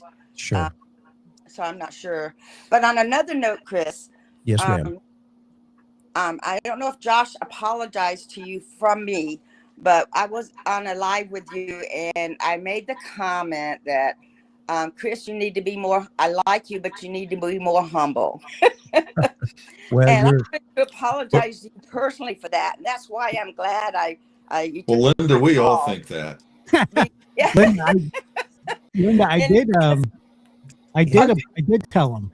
But Oh, Miss good. Linda, the way I look at that, Miss Howard, thank you. First of all, thank you for your thoughtfulness. But it wasn't necessary. I know the intent of your heart, and I don't take things, personal like that. I know sometimes I come off, that I know this or that or whatever, and it gets misread sometimes. But between us, the sincerity of my heart and the sincerity of yours, you know, when we connect as human beings, it's really important that people understand that we make mistakes. I make mistakes just like the next person. So I will definitely take your counsel though. Well, no, I don't think you need to. I think you are a very humble person, and I think you're just proud of your record of being able to solve cases, and that's the way I should have taken it. And Right. that's why I'm so glad I can apologize to you personally, because I watch the interview room all the time. And of course, I watch Josh and Dr. Gary. They're familiar with me. And I also have something else in common with you, and that's I have a son named Ryan, and I know you had a son named Ryan who passed Yes, ma'am. away. And I wanted to give you, I know it's been years, but I wanted to tell you how sorry I am for that. I actually I called him Rye and Rye sometimes. And I don't know if your son was ever called that. So, but I'm so sorry about your As soon as loss he's because white, I I can't don't. That's like a black rye. I don't. Whatever. imagine losing a child and how that would affect me. So, You see anyway, right there, that's your heart. And that's the heart that I would have seen right up front. And thank you so much. And I do accept any concept that you know had related, but I also know And my that condolences. your heart is in the right place. So Yeah. that's what's important well, for me. Dr. Gary and Josh can vouch for me, I think. Yes, So, ma'am. I can vouch for you now. So hopefully if you go to CrimeCon, we get to see each other and we'll high five and give each other a hug. all Thank right, you that so much sounds for good. calling in. All right, Thank you Linda. so much for taking Hi, my Linda. call. Yes, ma'am. Have a good one. You too. All right. So far, this is going well. Janet. Hello. Hello. How are you? Hi. I'm calling from Tennessee, and I can't believe I actually got through. What part of Tennessee? East Tennessee and the Great Smoky Mountains, Yes, ma'am. up in near Knoxville. And I watch you guys all the time. The first time I've ever even tried to participate, but I have two questions. One. Are you, all of you, surprised that it has taken this long to solve this case? Because I think kidnappings a lot of times are solved much quicker. And my other question is for Dr. Gary. I know we don't know much about this offender, but in thinking of offenders in general, and the reason I ask this is because I was a principal of an elementary school. So when you have offenders who tend to be serial offenders of that sort, and there are signs that you pick up on in their relationships, their behavior, other things, what, if anything, could be done to prevent the outcome that happens, if that makes sense, Dr. Gary, if you understand what I'm saying. Right. Where you're saying that you're a principal in like a high school or a junior high school? I was a principal at an elementary school. I'm retired now, but I'm just particularly interested in because I've had children, not that ended up as serial offenders, but some who did end up in the criminal system, and it makes me think, what, if anything, could we have done? I don't think that. I mean, I wouldn't have thought it was odd if you told me that you had kids that were reviled in the school, because I went to school in New York City. I mean, my high school had like an obituary column in the school newspaper. Oh Lord. You know what I'm saying? Like, you know, I mean, I'm not kidding. I mean, you know, this is New York City, you know, dark stuff. So that doesn't shock me. But, you know, we're tough that way, you know. It's like, you know, here's your paper bag and your machete, you know, have a good day at school, you know. But you got to protect yourself. But seriously, there's a moment of levity there before answering a heavy question.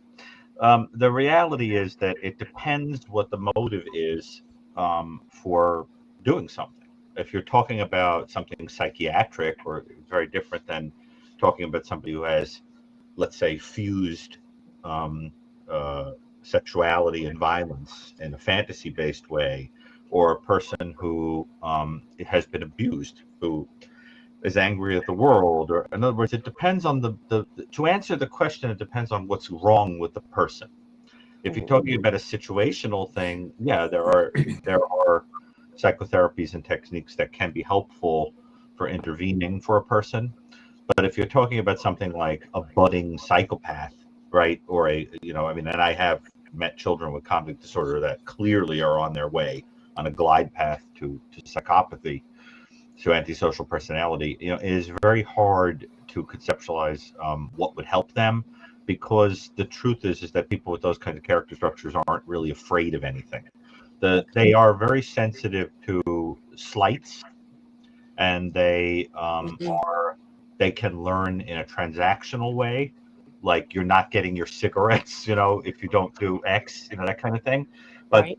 but most of the time, if you try to do a psychotherapeutic intervention with them, they're just learning from you how to mock, how to imitate, how to parrot feelings and affect and everything else. And I really mean they will study you and imitate it and fool you.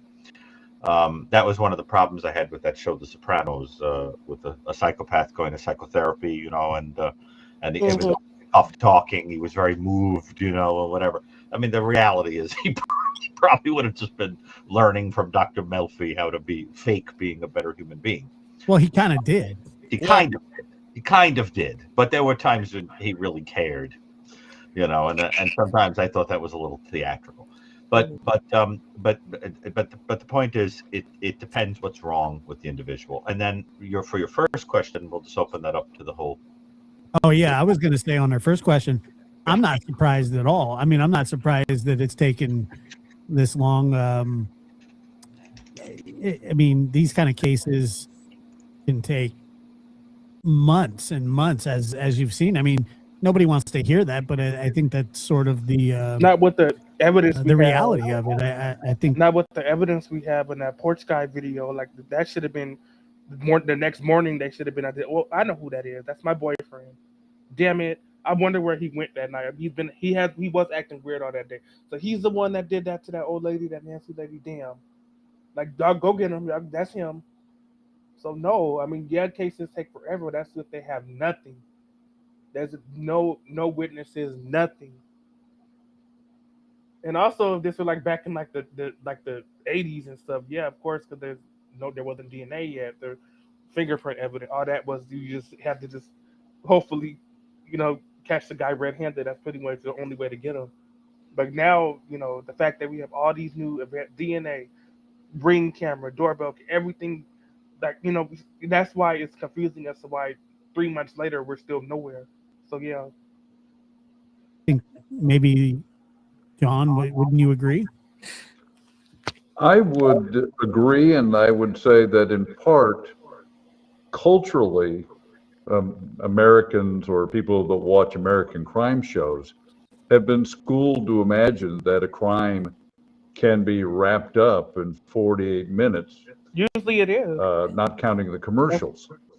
That's why it's called that. That's why it's called the first 48, because after the first 48 hours, the chances of that case getting colder and colder rises like 1% each hour. So hour 49 is now 1% is going to be cold. Hour 50 is now 2%, and so on and so forth. That's why that first 48. That's why it's called the first 48, because statistics show that if you don't solve that case within the first 48 hours, it's going to be difficult. So yeah. The reality is that it can take us a long time. I've worked cases that have been solved in as little as a couple of hours, and they never did catch the Zodiac killer. So I mean, that man, we probably more than likely dead, because he'd be like 90 something, but they never was caught. worked cases that 6 months to solve. And so I believe that it will be solved, but it won't be on anybody's timetable. Imagining, that the tech stuff can be done just like that, and so I think part of it is people have been schooled, and in fact they call it the CSI effect when they select juries. That they have to tell jurors, you do understand that the stuff on television is fake. So, and then, I'm certain Bob will agree with me on this, that there's no timetable on these cases. Right. Yeah, absolutely. This is not a cold case, in my opinion. It is. I've heard a lot of people speculate Because whether or it not is. this case has gone cold. It I think has. it's anything but that. as I've said previously on this show, I think that the FBI and the PIMA detectives, the investigators in the task force, are working suspects potentially, and it's come down to probably some form of forensic analysis that's going to make or break the case. So um, I, I I agree with John. Sometimes these things just take a while. I thought initially that we would have seen arrests by now, but I'm not surprised that we haven't. And so we're just gonna. I hate to say this, but we're just gonna have to wait and see. And I think we will see probably sooner rather than later.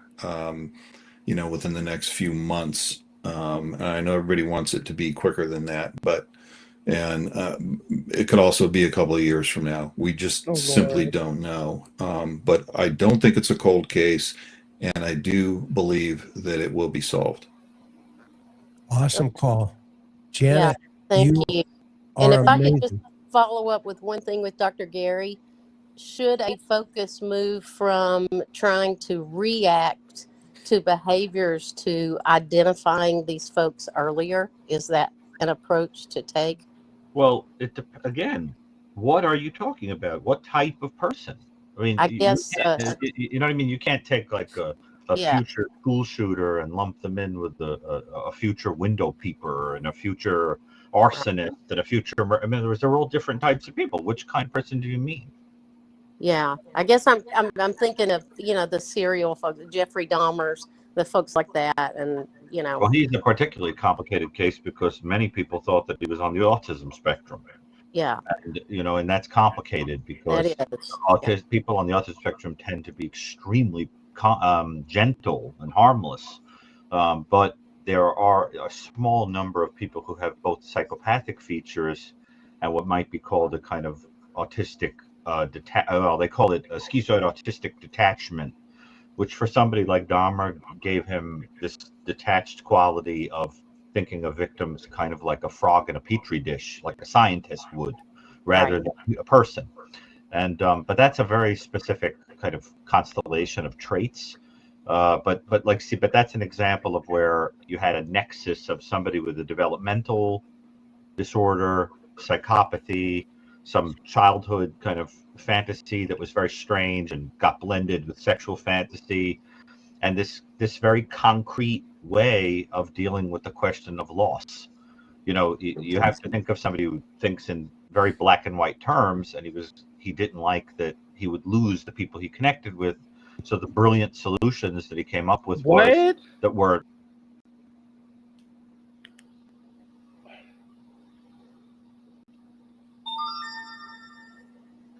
Yeah, even my phone was like, yeah, what the fuck is he talking about? Oh, I wish I wasn't asleep. Well, maybe it's good I was asleep because no, he is totally wrong. First of all, I have never heard that Jeffrey Dahmer was autistic. This is the first time I'm hearing that. Never heard he was autistic. And I'm trying to see if there's anything that would actually like dispel that. Like this, it was actually the opposite. Like he, uh, uh, no, I don't think he was autistic. I just think that he was just weird. He was just sick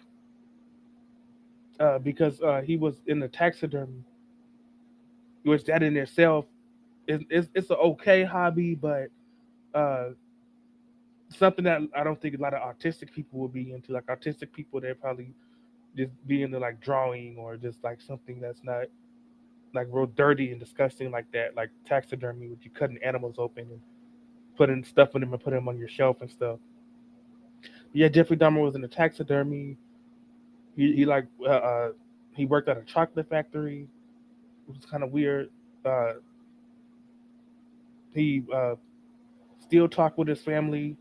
His dad, especially, he was real close to.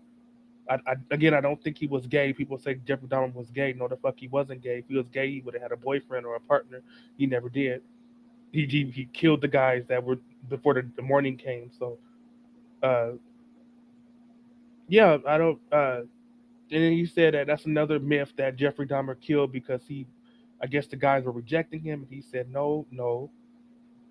That's not the reason. He killed them because he's sick. He's a serial killer. He doesn't care about humans. He doesn't care about people. It's the opposite. That's what this motherfucker just said. And he specifically, yes, his first victim was this white hippie guy that was on his way to a Grateful Dead concert. That was Jeffrey Dahmer's first victim. Yes, it was, and it was a white guy that was in his neighborhood.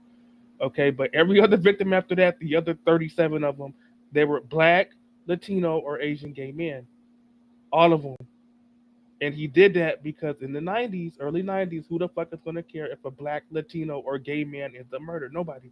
They more than likely were disowned by their family. They didn't really give a shit. So that's why, the cases went cold like that, because they weren't looking for him. It was only when that one guy, the black guy who was the victim, that only victim that survived, ran out and snitched and said, this man is sick. He has dead bodies. He drugged me, but I managed to run out. Y'all need to go check this man out. He's sick. So yeah. And that's how Jeffrey Dahmer was caught. So yeah, like wow. Or number one, I could eat a person and then they'll be forever part of me. And the second, that has nothing to do. He would just sit.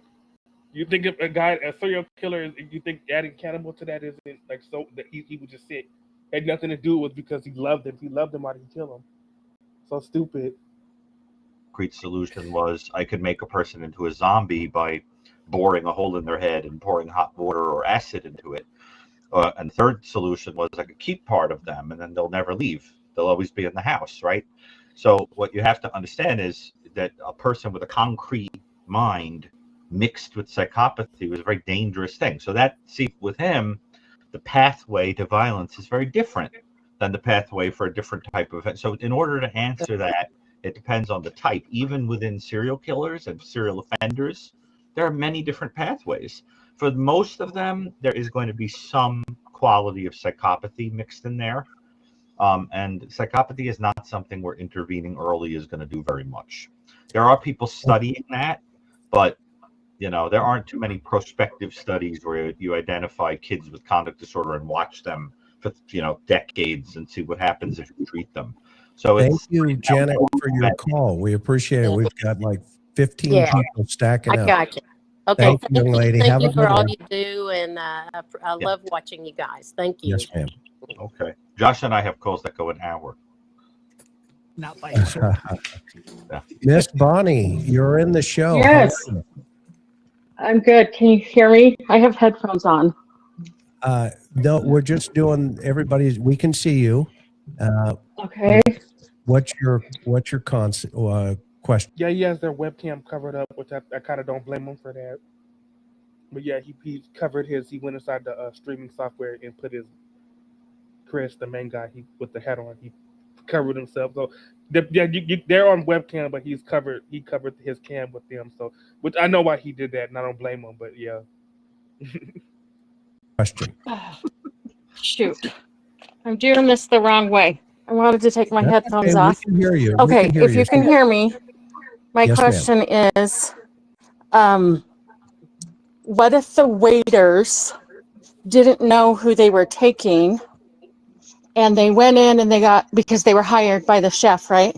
So they went in and got Nancy, and then they did whatever they did with Nancy.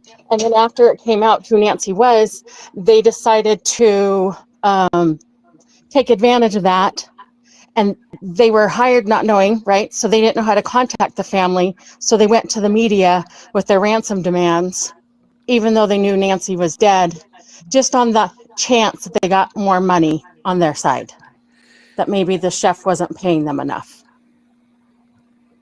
I love your thought process. And what do you think? How do you think that would be resolved ultimately? Who would be necessary to ask?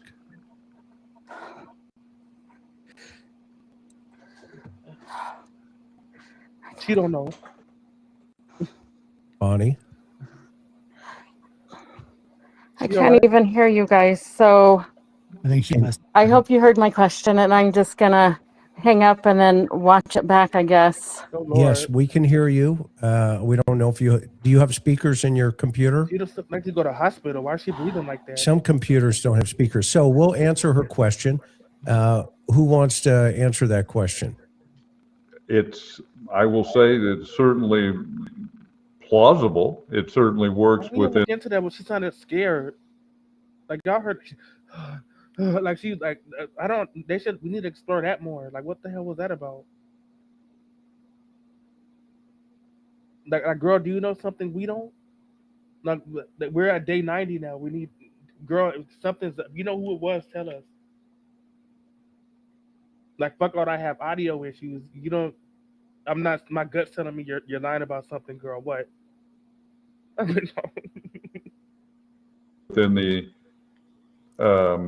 within the internal framework of what this event seems to be. But again, we can't say that for a fact. But Yeah, she used weird ass analogy. Chef is the guy that killed her, and the waiters are the ones that his like cronies, his flunkies, like his buddies. Those are the waiters, and the chef is the guy that actually was, probably the boss. But yeah, you can see somebody potentially getting greedy. Yeah. But it presumes that we're talking about that everybody involved in this is that their connection is purely financial, and that they haven't had connections with each other before. And the other hazard to that is if the chef decides that the waiter or waiters are not acting in conformance with the plan, they might disappear also. Yeah. Brianna, welcome to the show. Thank you so much for calling in. Can you hear us? Brianna.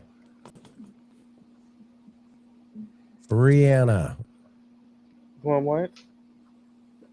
Marcus, Yeah. welcome. Ooh, hang on for a girl. minute. They just said moving on. Marcus. They didn't even give her a countdown. Like 3, 2, Brianna, final call. Okay, Mark. Okay, they just moved on.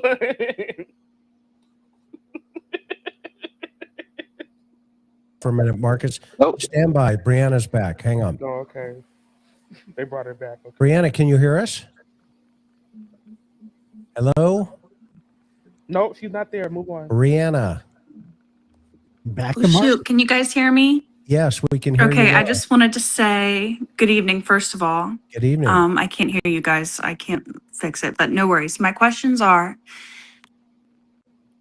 why has nobody addressed Nancy's dog passing shortly before Christmas Because who or after cares? Christmas and the family? Because who cares? Dogs die. Dogs, the bigger the breed, the faster he's going to die, which is why people prefer smaller dogs because they live forever unless somebody steps on them or like a big dog eats them. Yeah, big dogs, Rottweilers, Labradors, Huskies, they live about 10 years, sometimes 9 years, sometimes 8 years if they're, they not take them to the vet or they're not, all that. But smaller dogs, they can live up to like 15, 16, 17 years. So if Nancy had a big dog, I don't know what kind of dog she had, but if she had a big dog, yeah, it wasn't going to live that long. Big dogs live between 8 to 10 years. Cats actually live longer than dogs. Cats live up to 20 years. That's why they call it cats have 9 lives, because they live forever. But yeah, dogs actually don't live that long, especially the larger the breed is. So yeah, it's sad, but yeah. And her dog died, so it had nothing to do with the case. Her dog died. Dogs die. So I mean, I don't. Family picture taken on the 25th, the dog looks lively and healthy. And then my Oh, you're a second vet? question Okay. is, could someone explain why Savannah's cousin may have deleted Facebook posts he shared previously about Nancy's disappearance? Okay, we'll take those on and we'll answer them. Okay, who wants to talk about the dog? I think the dog passed away like in December. Oh Lord. I've heard people discuss it.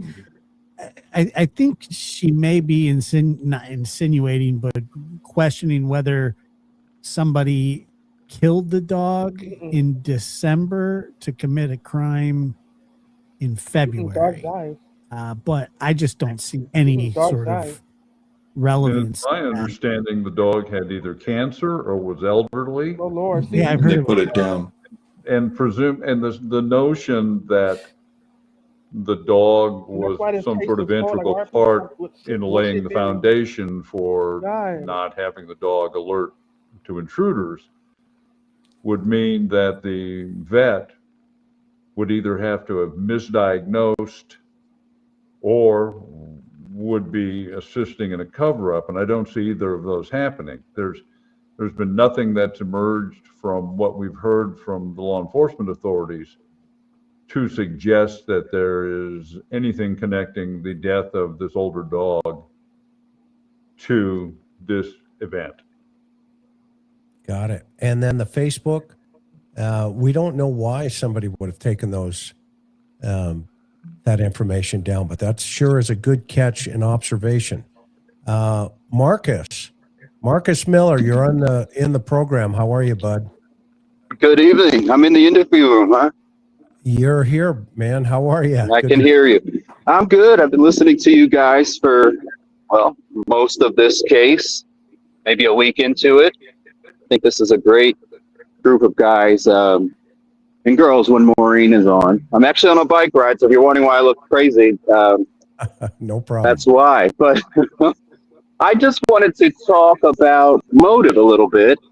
In my mind, it seems like it's either financial or political, because Savannah she's a part of the mainstream media, and as we all know, there's a lot of negativity, I'll just say, in general, about legacy media, mainstream media, and we've seen in the past, 15 years, political influence violence, like Steve Scalise at that softball game, and even the president and all of these people, Nancy Pelosi's husband.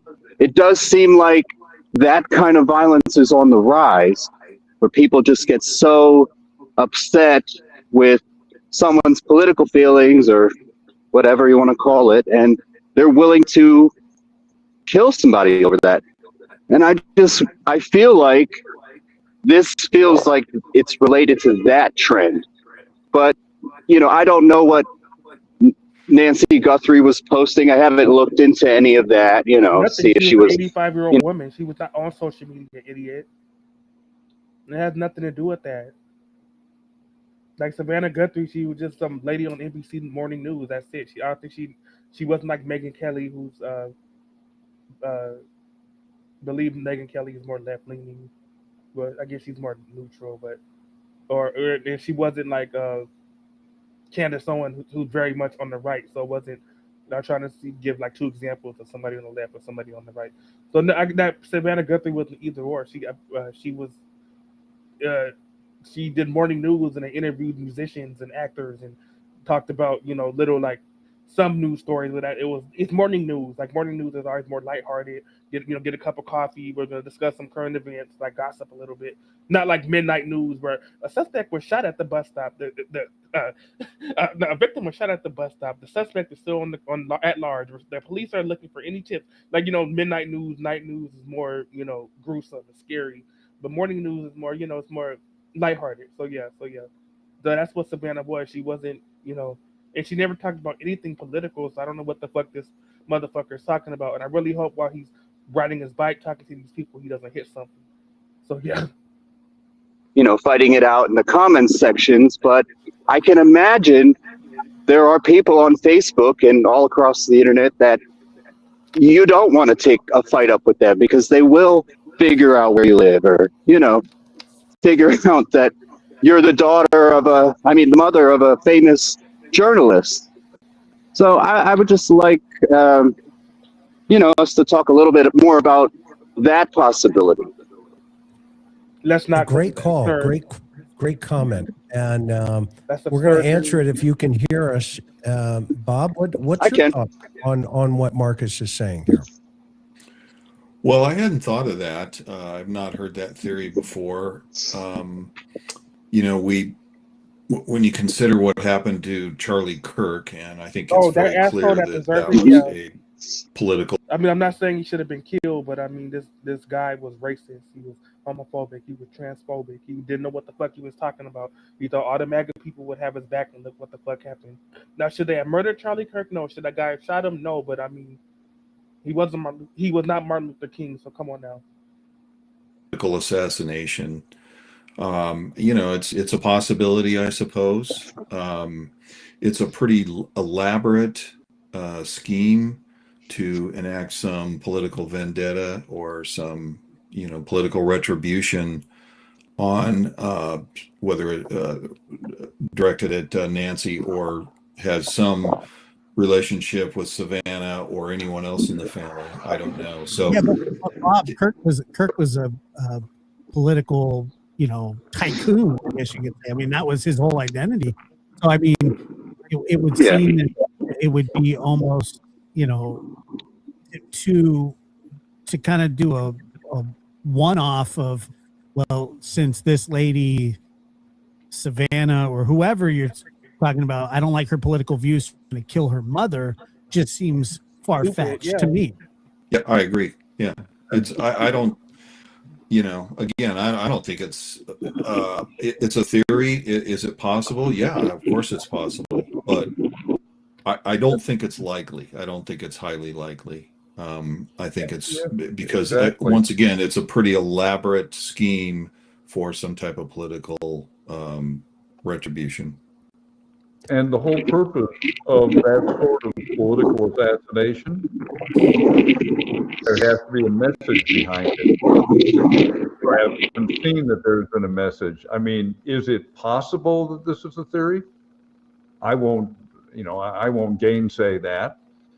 But I will say, to me, it runs counter to the notion of what we're basically talking about is assassinating political opponents, or people that speak on the opposite side of what you happen to believe in. And almost all of these instances where we've seen this level of violence, we've known there's been no mystery as to what the motive was. And we don't know, for instance, in the instance of Nancy Pelosi's husband, there doesn't appear to be at least an overt political motive. So is it possible? I'll grant you that, but it seems, as Bob said, unnecessarily complicated. So, yeah, it's good thought material, but I don't see it that way. What do you think, Gary? Heard she was active on social media in a very kind of, she was always, I haven't seen myself, so I don't know, but I've read that she was very active on Facebook, and I've seen people say some really, really awful things to strangers in the comment sections on Facebook. And I just wonder if that has anything to do with it, because I mean, I post a lot on Facebook. People get mad at me just for saying that I want to see the Michael Jackson movie. I mean, I don't know. People seem really upset these days by just other people. When people say mean things in the comments, it's a term of endearment these days. You're right. They're jealous that I'm not as miserable as they are. My sense is this is not political. Just that simple. That's just my sense. Yeah. Political crimes are very rapidly followed, expressing through a manifesto or a public message, sometimes right in the moment of the act, to make very clear that that's the reason it happened. You Her would daughter almost was not resent political. She was that people would speculate about an alternative motive and come up with something else, because it would be like a waste of time or offensive to you. Political crimes there are buckets to which people fall who commit them, but generally speaking, you're dealing with people who have some kind of grandiose or narcissistic motivation, or psychotic. They tend to be either paranoid or psychotic, but they are more level-headed individuals with just kind of personality disorder individuals. They tend to be on the narcissistic side, who think that they're doing something heroic which in their mind is saving people or something like that, right? And so you wouldn't have this many days go by without coming out and saying, and also, like, what political message would one communicate with the abduction of an elderly woman? I mean, that doesn't make a lot of sense. Usually politically motivated people, unless, as I said, they're completely unwell, psychotic or something, generally speaking, they do think they're doing something good. So they think they're doing something like taking down an enemy, and then they're so that's the question that comes up, for example, with the whole Mangione case. Did he authentically believe that he was some kind of hero who was taking down a bad guy, which is what the public projects onto him in the silly way that they do that? But the other way you might interpret it is that he's just sort of a vapid narcissist who's looking for an excuse to get attention, or play out anger. So it's an interesting thing that you raised, but I don't think We don't know the anything. probability is That largely people's against covered head to toe political on that motivation. suit. I That's think it. that's All too we know. complicated. And murder overall, do we think it's most likely a failed kidnapping or a failed ransom situation? We don't know. Because why would you just murder this woman in the middle of the night? Let me put it this way: when people ask, "Was this an abduction attempt that went haywire?" It's almost like a little bit of a trick question, because I'm increasingly convinced that there was no actual attempt at abduction. Part of me thinks that this whole thing is a charade to conceal some personal motive. But if that somebody went in there to abduct her, then yeah, there would be financial motive and it went south. I'm sort of like, on the fence about it, but I'm leaning more and more in the direction of it's somebody who had some bad thing, relationship with her, and wanted to eliminate it. Because from a practical perspective, what did they get out of it? I mean, with all this planning, where's the gain? What do you get out of it? So it must be that you gain something, but we don't know what it is because it's more internal to you. You see what I mean? It's more personal. Yeah, and I don't necessarily think that my whole question is the way it went. I mean, there's so many more, more political journalists than Savannah Guthrie. Gosh, but She wasn't political. What? I appreciate you guys taking my question. I think you are a great panel, and I look forward to covering more cases and following along with you guys. Appreciate you, Marcus, and have a good bike ride. Take care. Careful. Wear a helmet next time, Marcus. Okay, so Doesn't want to get helmet hair. Yeah, that was awesome. No, he doesn't want to So, brain Josh, splatter on the fucking ground. That's why you wear one helmet here. You're dude, missing, Chris. you You're can't tell. I don't know if you can even see me. No, I can't. No. Click on your camera, your camera setting on the bottom. something bizarre going on. I see it at the bottom, and it won't show me. Okay, clear it out, and then go back to the original. So That's what I had. Go to the single one with just you. All right, hang on. I'm hearing Chris's voice. I'm going insane because I don't see him. No, I'm serious. Hi, Bob. Howdy. There you go. There you are, Chris. You're There back. you are. You transformed briefly into a biker and an ocean wave. Chris, the guy, could you see him? He was riding his bike the whole time. It was awesome. It was great. But I, for some reason, you could see him behind, the background here, and I'm trying to level set this thing so that, this. That's all right. You know what's going on. I think it works. I think you're square now. All right, let's see what happens. All right, next caller is going to be Sharon. Can you hear us? Oh, Sharon, my grandma's name. Sharon Kirk. Well, my dad's Hello, Sharon. These calls are hysterical to me. Sharon. Is it because there's a delay, perhaps? Probably. There should be no delay because they're on StreamYard. But Chris, make sure to add that sixth box to the screen. It is. It's in the background. You hit add to stage. We need to set up a phone tree like movie phone where the person calls in, it'll say, for a question about murder, press 1, for unrelated content, press 2. Right, it'll be fun. Like a telethon. Yeah, exactly. Yeah, it's just like an episode of Frasier. Oh, yeah. I'm listening. All right, it should be working. Hang on for a minute, Sharon. It's probably not you. Hang on. Hey, can Karen do an imitation of Roz? Sharon, can you hear us? I love Roz. Roz. His name is Ross. ROSS, Ross. One of my favorite shows. Roz is a female name for short for Rosalind. Yeah, the fuck is what a great Raj? show that was. Can you hear? Let's see if it works now. Sharon, can you hear us? Hang on, let me see if somebody else. Oh well, I guess she had to go knit or Janet, something. can you hear us? I can indeed. Okay, it's on Sharon's side. Thank you. All right. Janet. Next.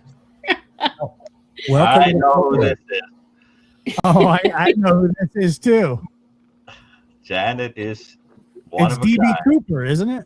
DB Cooper. I draw the line at jumping out of airplanes. But the whole point of that experiment was to prove that even going very slowly, it only takes 37 seconds from opening up the garage door to get inside the house. And I felt it was necessary to prove it because every platform I visited, there were naysayers always saying the timeline doesn't make sense. How could she possibly do it in 2 minutes? Well, You know I what, thought it was Janet? awesome, I and appreciate it was old-fashioned, out of the box thinking. So It just was out of curiosity, gumshoe police work. Well done, young lady. so what was the answer? How long did it take? 37 seconds. 37 seconds completely from getting out of the car door into the house took 37 seconds? No. Because the Oh. 2 minutes was from the time the garage door opened. Oh, I see. And And I how long believe did she it was take? standing at the garage door when it opened. And how long did it take you from the door of the plane to the ground? I'm still floating around. Oh, are you? Well, welcome to tonight's program. What's on your mind? Okay. My question has to do with how many actors there were at Nancy's house. The reason being that I am all on board with there being multiple people there, 2 or 3, but there are so many people coming out these days saying only one because of a lack of footprints and stuff where the blood is on the porch and everything.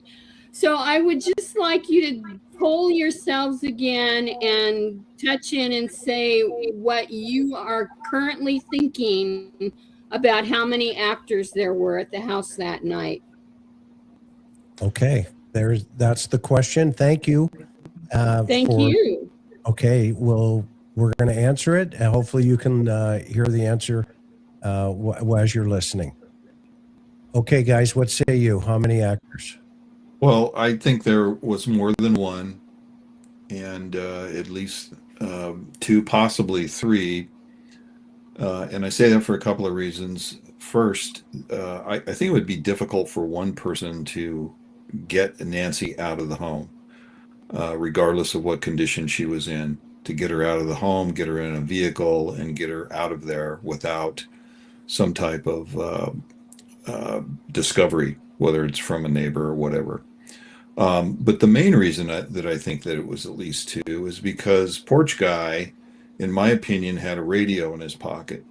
And you don't take a radio to a crime scene if you're the only suspect, you're the only perpetrator. So I heard a very prominent FBI profiler today say, and I respect this guy, I won't say who it is, I respect this guy very, very much. His credentials and his experience and it is impeccable, but he believes that it was just one guy, and for a couple of reasons. But I think he forgot about the radio, unless he thinks it was some kind of a Wi-Fi blocker or some other device. But that's the reason I think it was at least.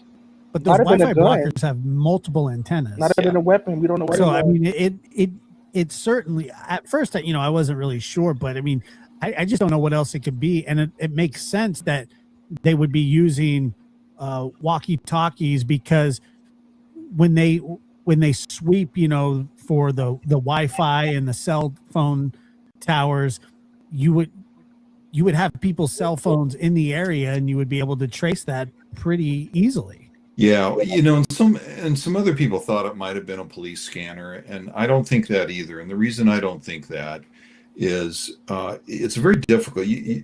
How is he going to listen to it? He didn't have an earpiece in that we could tell. He didn't have wire running from the radio up to his ear. Now, could it be Bluetooth? Maybe, but very few of those scanners have a Bluetooth capability to them.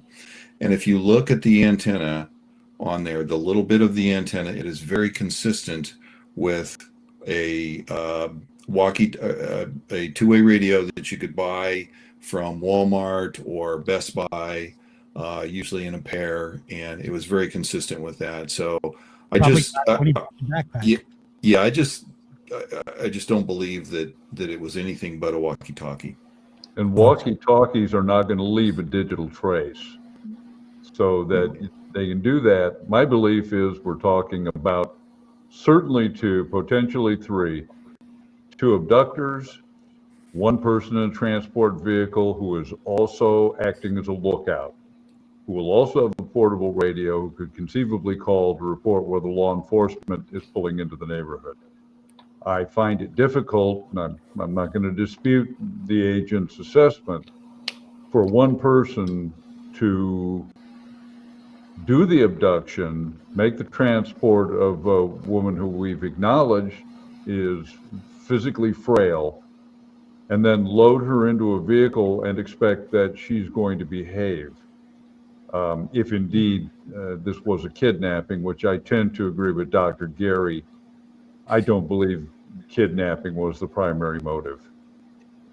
Yeah, and Janet, thank you so much for your comment and also for your timing on the garage. Selma. Yes, hello. Can you hear me? Yes, how are you? Welcome to the program. Thank you. I have a very quick question. When the older brother, through Savannah, said she was abducted, most likely it might have been your fame and money. This might be directed at Gary. Like when I heard that, from my point of view, I heard like a bit of vengeance.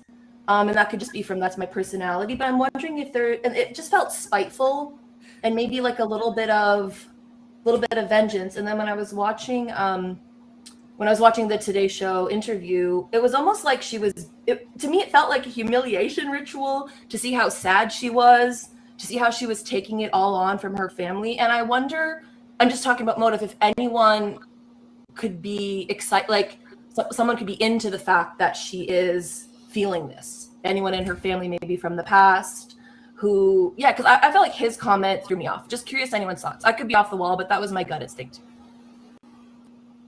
Awesome comment, Selma. Gary, thoughts? I mean, I think that there are dynamics in the people, and I don't just mean immediate people, but the wider circles around Nancy that have to be understood to think about what might have been a more personal reason that any of this happened. For some reason, so much of that has been in a kind of black box, and the emphasis then has fallen on these more pragmatic kind of reasons why somebody might do this, like money or whatever. But I think a lot of times you don't really understand a case without getting into the psychology of the dynamics between people. Because in order for somebody to have a non-practical reason, you'd have to be pretty angry at somebody, or at least see them as symbolic of some gripe for a long time, to have your feelings be so compartmentalized that you could break in and kill them or take them off or do whatever happened here. So it's like, I think you're right that we don't understand the emotions. I just don't know whose emotions they are. We have to understand, because all of it is in a big black box. Doesn't the panel agree that we have very little information in order to establish a kind of suspectology?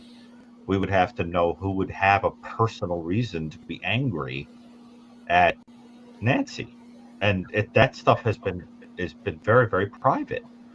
I want more and more information on Nancy as a human. That's why I really want to see that journal she was writing in on the porch all the She's time. the old lady, I want to 85-year-old know woman. what was going on in her world that goes beyond. She looked at soap operas, probably did some knitting, drank her coffee in the morning, and probably had her a bowl of oatmeal, went out in her garden and, did crossword puzzles. That's about it. This 85-year-old woman, what do you want her to, what, that she was, she was like secretly she was an escort, like she was like some granny escort, like called me for a good time. Like what do you want to know? I don't. You know, this kind of superficial stuff that we know.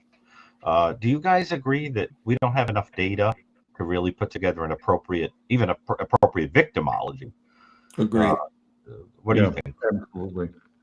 Yeah. Yeah, and we need to know what the dynamics are between the sisters for sure, to get a better understanding of the totality of this thing.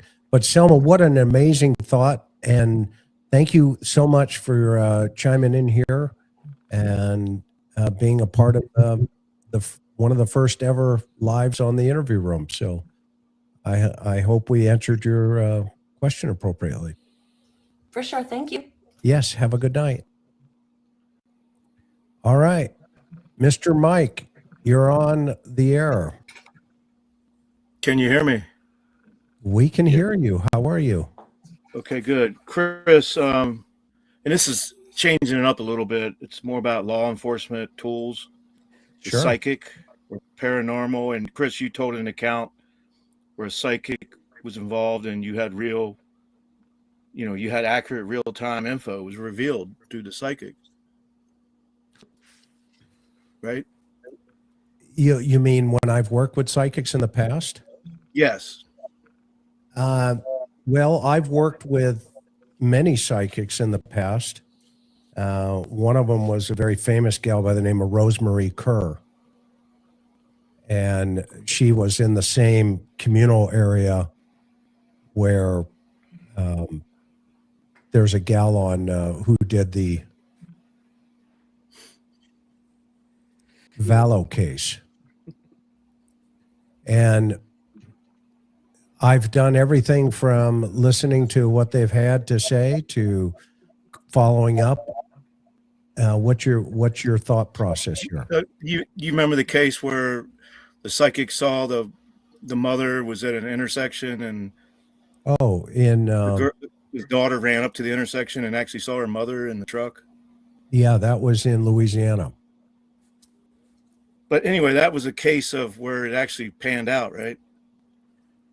That was a case that had panned out, correct. So my question to Bob and John and Gary, what are your thoughts on using psychics in some way, grain of salt, or experiences that you've had in the past when working on very cases? loosely. And I'll hang up. Well, thanks for the question, Mike. To be totally honest with you, I'm very skeptical of psychics. But to be fair, I don't really have any experience using them in cases, but I am very skeptical. So I'll leave it at that. Mike, I'm going to say that I do personally believe that there is something that we'll call, on occasion, intuition or psychic ability. I got to agree with Bob. I don't believe, the one time I saw it used, I thought that the information was basically the psychic was doing a cold read, and that is a carnival term of what the investigator was revealing to him, and it was regurgitated. And so I'm not super impressed with the claims of psychics. I'm not going to say that they don't, that there cannot be intuitive inspirations. But the problem is that how do you put this on as reviewable evidence? It just, I'm not optimistic. But on the off chance that a psychic can solve a case, I say great. Awesome. Dr. Gary? How many calls are there? A bunch. Okay, the Reader's Digest version is I would recommend that you look up on YouTube videos by James Randi, R-A-N-D-I, who was the Amazing Randy, who dedicated his life to. But he was also a gay man, and the before he died. I think he died. When did he die? I think last year actually. He lived to be caught old, like 90 something. Like the last 10 years of his life. Because people don't know James Randi was a gay man. He was a psychic skeptic. He said no psychic exists, no people that have, telekinesis or can read minds exist, or people that have divine intervention can exist. Like they can't do magical powers. That was his thing. Which okay, that was his opinion, and he doesn't know that because he's not God. But whatever. But he was a gay man in the last 10 years of his life, because I think they met in like 2016, 2015, something like that. He was with this real young, like this boy was, I don't want to say boy, young man, excuse me, like 22, 23, real young twink Latino boy. And I'm like, I'm sorry, that doesn't, no. I'm like, this is the same James Randi that like was in the 60s and 70s went on like Johnny Carson and Mike Douglas, and which I'm like, there's no psychics. I can prove there's no psychics. Anybody that claims they're a psychic, I'm gonna give you $1 million if you can prove to me that you can move my coffee cup off this table, and I give you $1 million right now, no questions asked. But they can never do it, of course not, because they're fakes, they're scam artists. But anyways, yeah, he married like this real young Latino boy. Yeah, you can look it up. Yeah, James Randi, if you don't believe me, but yeah, he was a gay man. But yeah, yeah, girl. To debunking people who proclaimed sometimes falsely for profit and sometimes really believed it, having all kinds of paranormal abilities, and because he realized that many of them were using the same tricks that he used as an illusionist. And the most interesting of all of them to watch is the video when he goes to visit the two of the most famous psychics in Russia, who are psychometrists, where you take a photo of a person and you touch it, and they ask him to come up with all their impressions, and they talk about what a wonderful pro-social human being this is, and that he had given them to touch. I mean, this was what he did, and he would carry around a check for $1 million in his pocket that he would give to anybody who could prove that they actually had psychic or magical ability, and he never gave the check away. It was like falling apart at the time he died. But you should definitely take a look at that, and I think it's one of those things where it's very good to take the attitude, what is the Shakespearean line? There's more in heaven and earth than is dreamed of in your philosophy. In some ways, there are some things that happen that we don't understand, but 99% of the time, it's sort of a load of horse pucky. So we need to sort of put it. There are these moments that make you wonder, to take that attitude. But I don't think it has a place in police work legitimately. And it can mess with people's feelings. I've seen pseudo psychics tell people their kids are dead, their kids are alive, look up Sylvia Brown. Oh, that bitch was giving people, advice on their kids being deceased and stuff. And on Montel show, yeah, that you remind me of something, Gary. Mm-hmm. We had if Chris will remember the Margaret Yosa case, and there was a radio program of a psychic in San Diego County.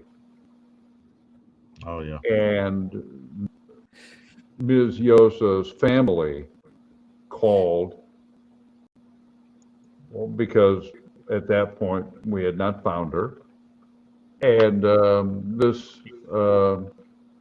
I think she called herself an intuitive, reported that yes, she was alive, she was working with children, and it was this very rosy picture. Well, those of us who knew the case knew that this was nonsense.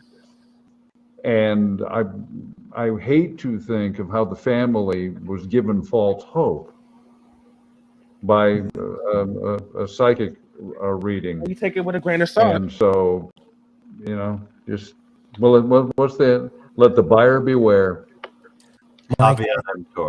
Mike, thank you so much for your comment, my friend, and thank you for supporting the channel. Just a question: was Miss Cleo a psychic, or was she a tarot reader? I can't remember. She was a 900 opportunist. And she wasn't from Jamaica. She was from Compton. Thank you. Thank you. Absolutely. It was Thank you. thick. The accent and everything. Pat K, you're into the studio. Where are you calling from? Toronto, Ontario. Well, Compton, California. thank you so much. It's so great to have you here. What's your comment? I would like to know more about the notes that Savannah said she believes are real. I was wondering what would lead her to believe they were real. Because if they were, it sort of puts a slant on where I think this is going. My first Because they in the notes they supposedly explain things that only if you were in Nancy's house you would know where they are, like where she keeps her phone, where she keeps her panties, like where she keeps her knitting kit, like where she keeps her movies. Like unless you were in Nancy's house, how would you know the answers to that? Like, oh, she keeps them in that room that's back there, like with the green paint. Yeah, that's the room where she does her knitting, and she always keeps her panties in that little like right dresser in her bedroom next to her bed. And but the problem is, and I've explained this before, Nancy. I mean, yeah, Nancy. She wasn't in television like her daughter was. She was just an old lady, single mother. Her husband died back in the '90s. She's just a regular old lady. I think I've heard that she was a teacher, like that was her job. Like she was originally a teacher, school teacher, but then she retired and with her husband. I forgot what her husband did. I want to say he worked for the post office. Nancy Guthrie's husband that passed away in the night. I want to say Savannah's spot. I want to say he worked for the post office. But yeah, so she was just retired. I mean, she didn't, she wasn't way too old to be an influencer and all that, But the thing of it is that there will be segments on the Today Show, the NBC News show, to where Savannah's from Arizona. But she lives in New York now, because that's of course where the NBC studios is. It's in New York. She has to live in New York. She can go live every morning, of course. But she's from Arizona. So every so often, like during the summer, really, she would go to Arizona, like her roots, like her birthplace, and she would like go see her mother Nancy, and they would go out to eat, and they would, she would invite some of her girlfriends, like, and they from NBC, and they would have like a little girls' day, and they would go out, and then for some reason, I don't know why, but for some reason there'll be segments where they were actually inside Nancy's house, and Nancy would like cook for them, like she would make them, you know, she make them cornbread, she make them a nice meal like tuna casserole, like she make them a nice grandma meal, right?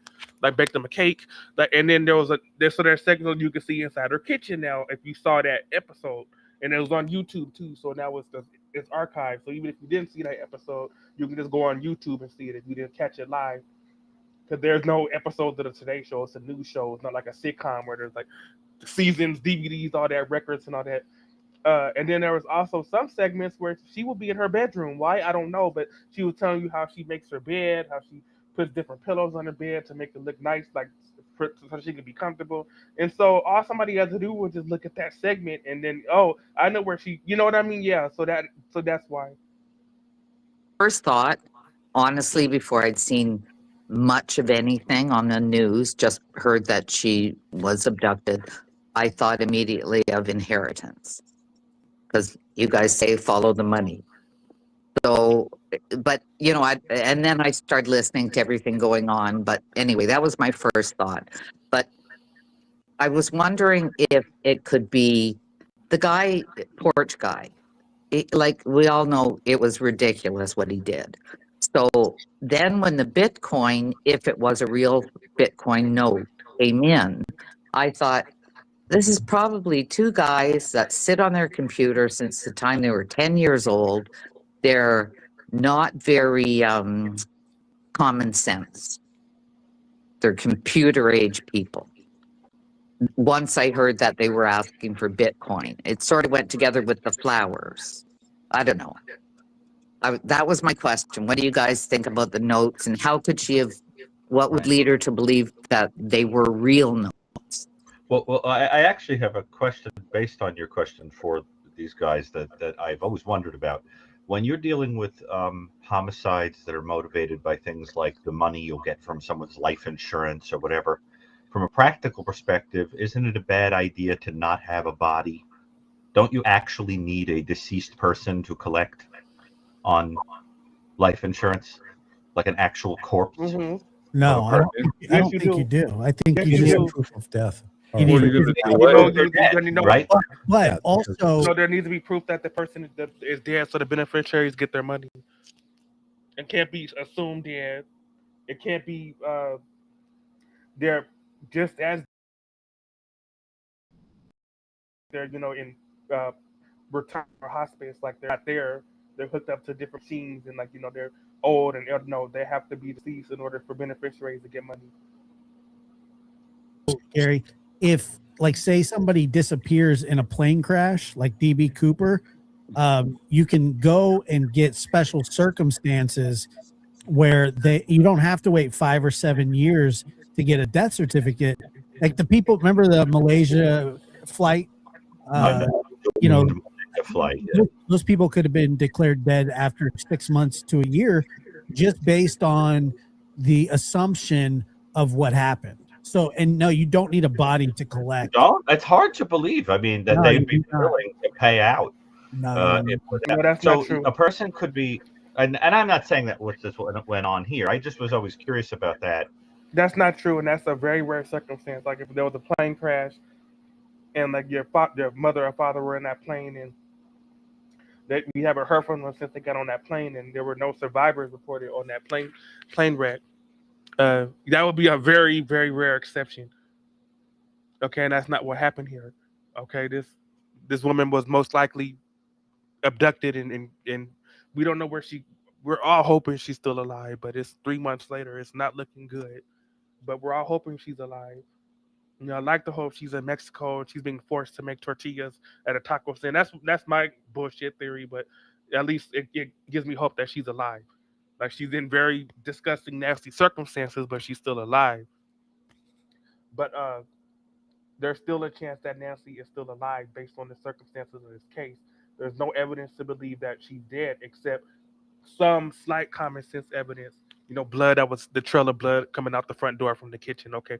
But other than that, it could be anything. She could have just cut her finger while she was cooking or so. It does, so yeah. So with that plane crash analogy or whatever the example, uh, that's different. And even then, they're still going to want a body. We still need proof, like her bones, something like a foot, like arm, something that belonged to your mom or dad that's dead.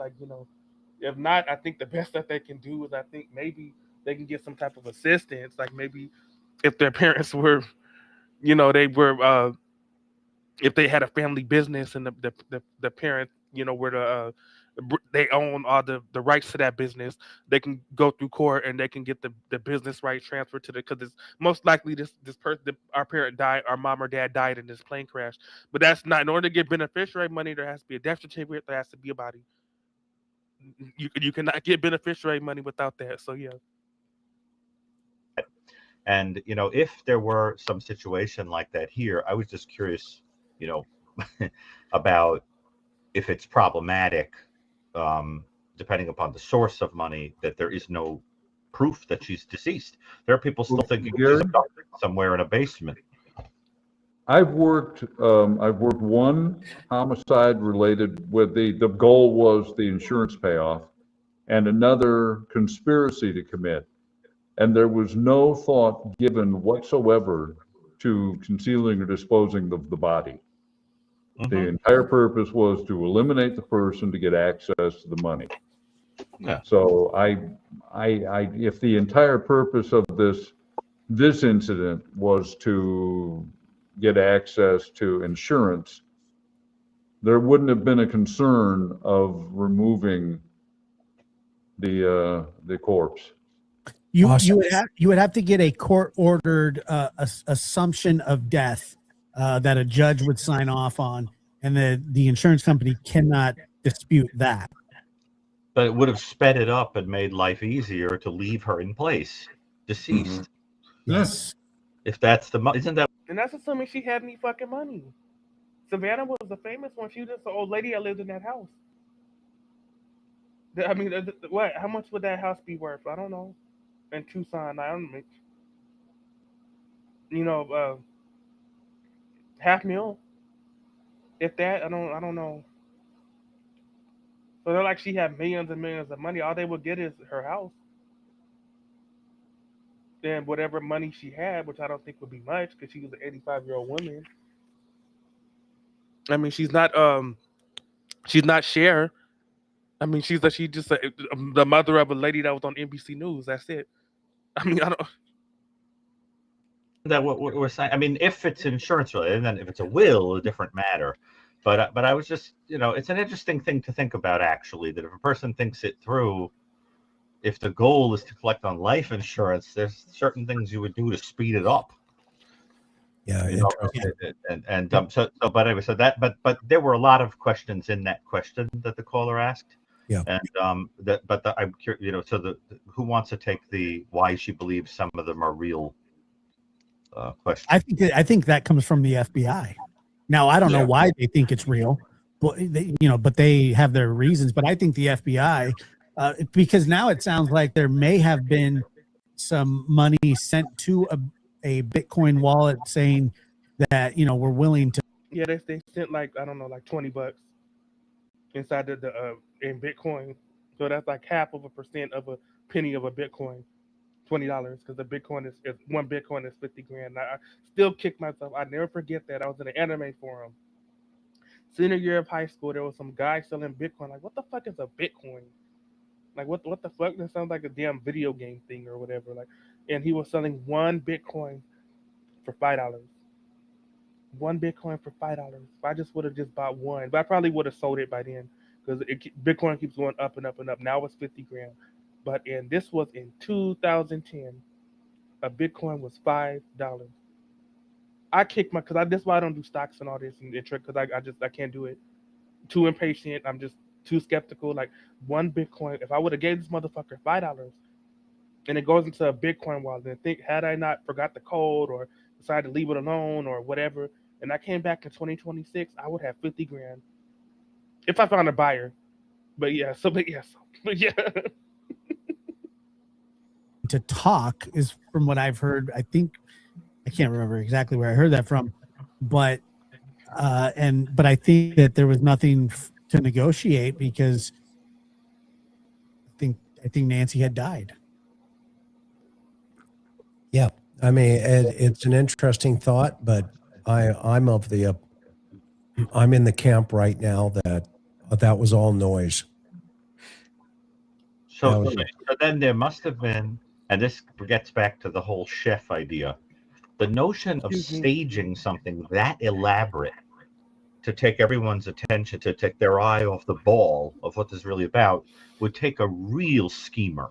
I mean, a schemer who sat down for a long time and thought he was smarter than everybody else and came up with something that sounds like it's out of a bad 30s hard-boiled mystery book or something. Yeah. I mean, that, don't you think, John, as a writer? writer? A lot of moving parts. It's like something I would expect from, a noir film of one piece intersecting with another piece, and behind the scenes we've got this sort of Moriarty character who's, he's got people dancing like marionettes.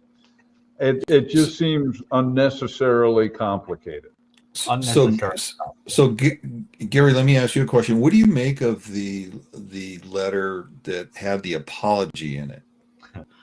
Well, I have a lot to say about that because my biggest problem with it is that is not a behavior that you would see in an individual who was calculating and psychopathic enough to do something like this. I mean, how many killers, or abductors take or murder a person and leave a note saying, like you backed up and dented their car. I'm so sorry. I mean, how many people are Boy Scout like enough that they leave notes on someone's car when they back into it?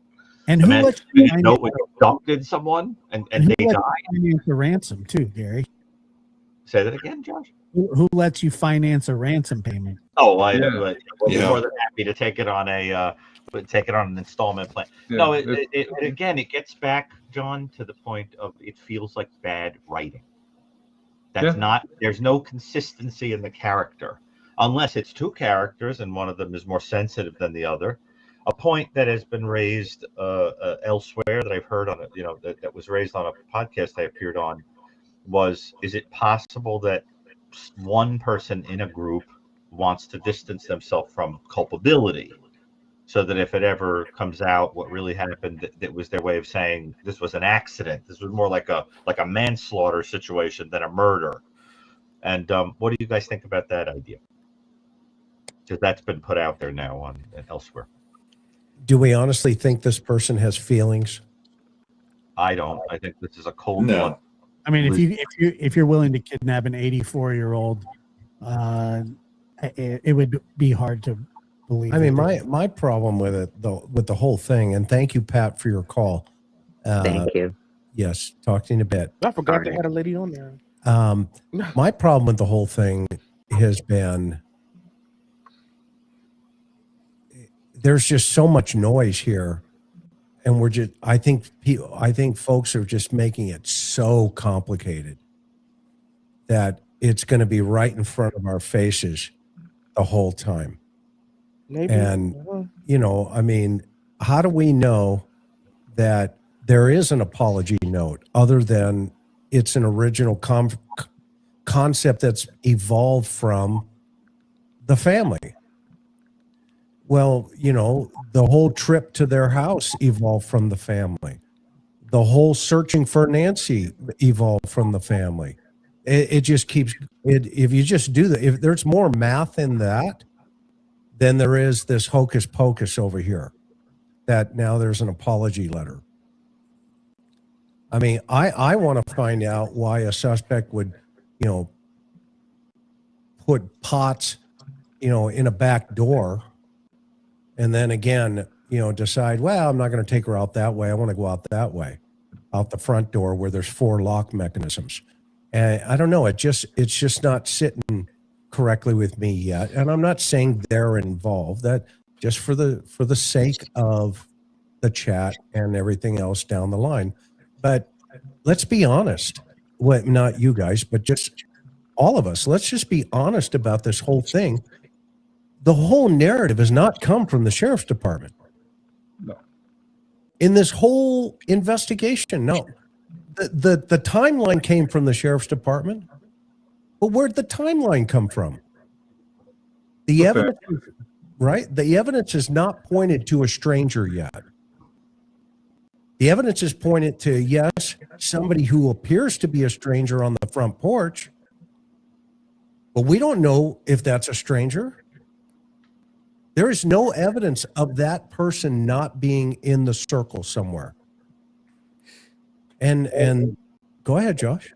And Bob, a point that you made on a previous show that I've always thought was brilliant was that the sheriff has painted himself into a corner by giving that detailed timeline, we know this by 2 minutes, and we know this at 3 minutes, and we know this at 1:25. And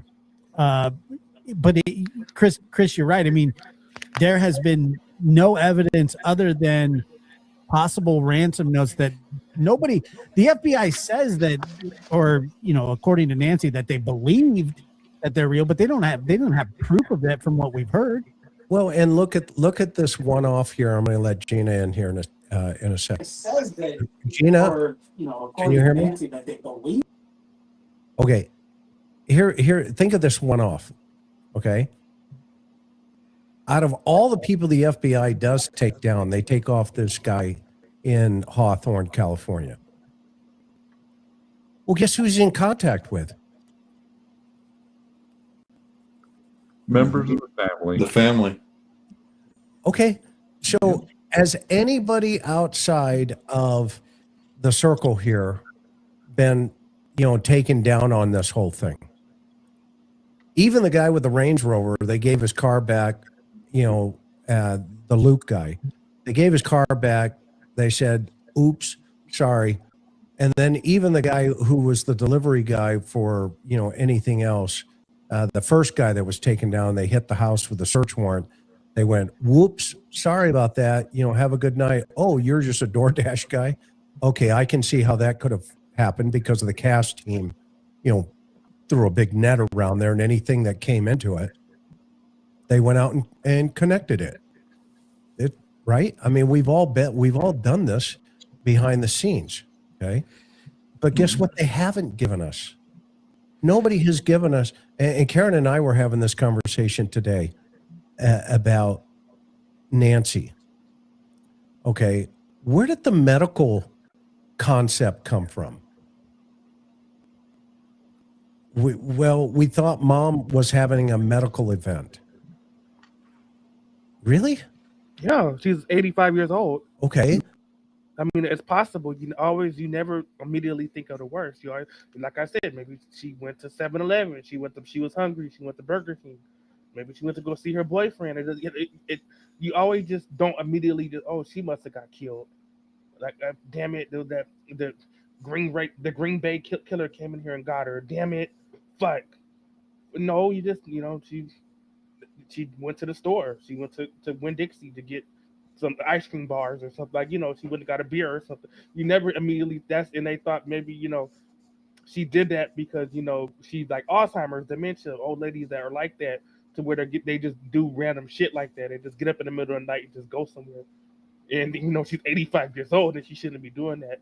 But that's what they didn't immediately think the worst. They just gave her the benefit of the fucking doubt. Just she's an old lady. Like, that's why they did that. Hey, Tom. And remember, I mentioned one thing. I said, well, guess who the first one to call 911 was then? Nancy. She had to call the paramedics for herself. And you don't think the very first officer, the very first deputy on the scene would have said, you know what, at 0330, we were here, ma'am, last night. Your mom is in, such and such trauma center down in Tucson. Oh, okay. Okay. And then the other thing is when the second 911 call comes in, she's told, her sister is told, Savannah's told, it's chaos over here. The cops are here. Well, who's the chaos? Is it the cops? Because I've always experienced a very mellow, hey, what's going on here? All right. Okay. Things are controlled. Things are being operated. A command post. To describe it as what was the word again, Chris? Chaos. Chaos. Yeah. Is she describing her own personal feelings?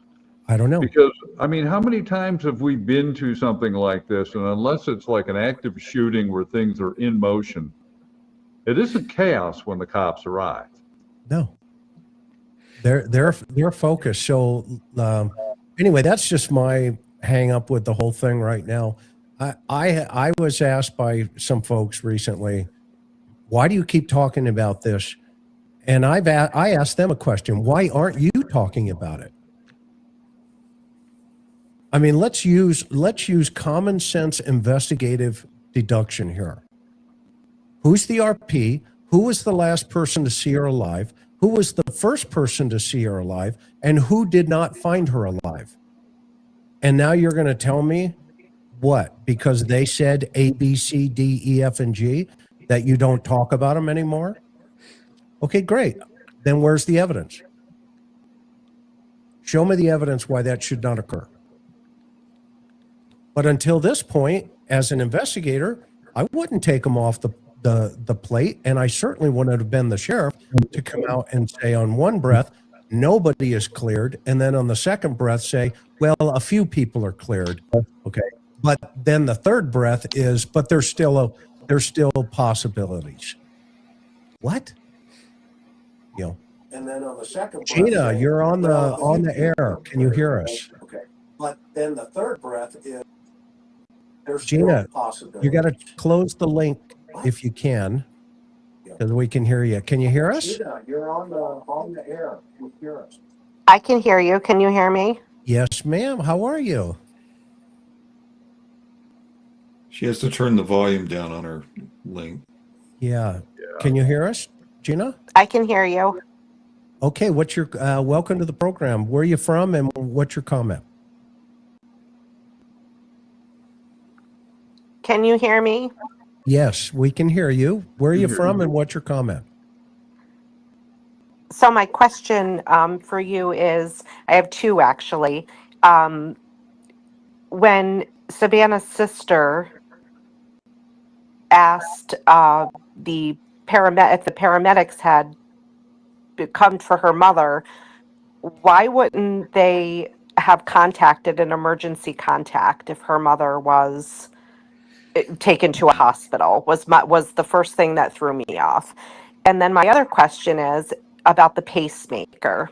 When they said that they had watched the spike in the pacemaker at one point, obviously it didn't disconnect right away. Did her heart rate remain high or did it come back down? And I ask this because I truly think that it's someone that she knew, and that if she had seen them, her heart rate may have calmed down. What do you think about that? Those are great comments. And the first one we just talked about a second ago. And you must have read our minds. You got to mute your device that you're listening to. I just did. Yep. And then the heart rate up and down. Anybody had any comments on that one? I know my wife's heart races when I come into the room. So I know. And do violins swell, Chris? Does the music play? Absolutely. Like at the end of a Hallmark movie? My Karen's heart races when I come into the room. More like organ music, I think. Yeah, so maybe that's a true statement, and meaning in terms of she may have recognized him. So thank you for your patience and for your comment and for coming in here this evening.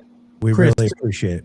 Yes. From what I understand about the pacemaker situation is that the spike is nothing more than the pacemaker sending electrodes to the heart to, give it a beat or a proper beat, or it's just indicating that's what it's doing. I don't know about the heart rate going up or not. Yeah, I don't know enough about it to make a logical. Well, it's just it's an electrical impulse that's sent by the pacemaker, but it doesn't mean necessarily that there's a heart attack or that there's a spike in. It doesn't mean that the heart is beating, exceptionally fast either. Yeah, it could. I mean, right. Well, I'll have to learn more about it personally, but I just know that Karen's heart races when I come in through them. That's the only way I And can you know look what, Chris? My heart races when I get on and see you. You know what, John? That's been racing for 40 years. By this time, I should be giving you CPR. True. Okay, Paula, welcome to the program. Where are you at and what's your comment? Hello, good evening. Can everyone hear me? Yes, we can hear you. And what a wonderful voice. Go ahead. Oh, thank you so much. I live in Virginia Beach, Virginia, but I'm originally from Long Island, New York. So I'm so happy to be on. And I think you gentlemen are all so very intelligent and just talented and just great to hear, to listen to. Very educational.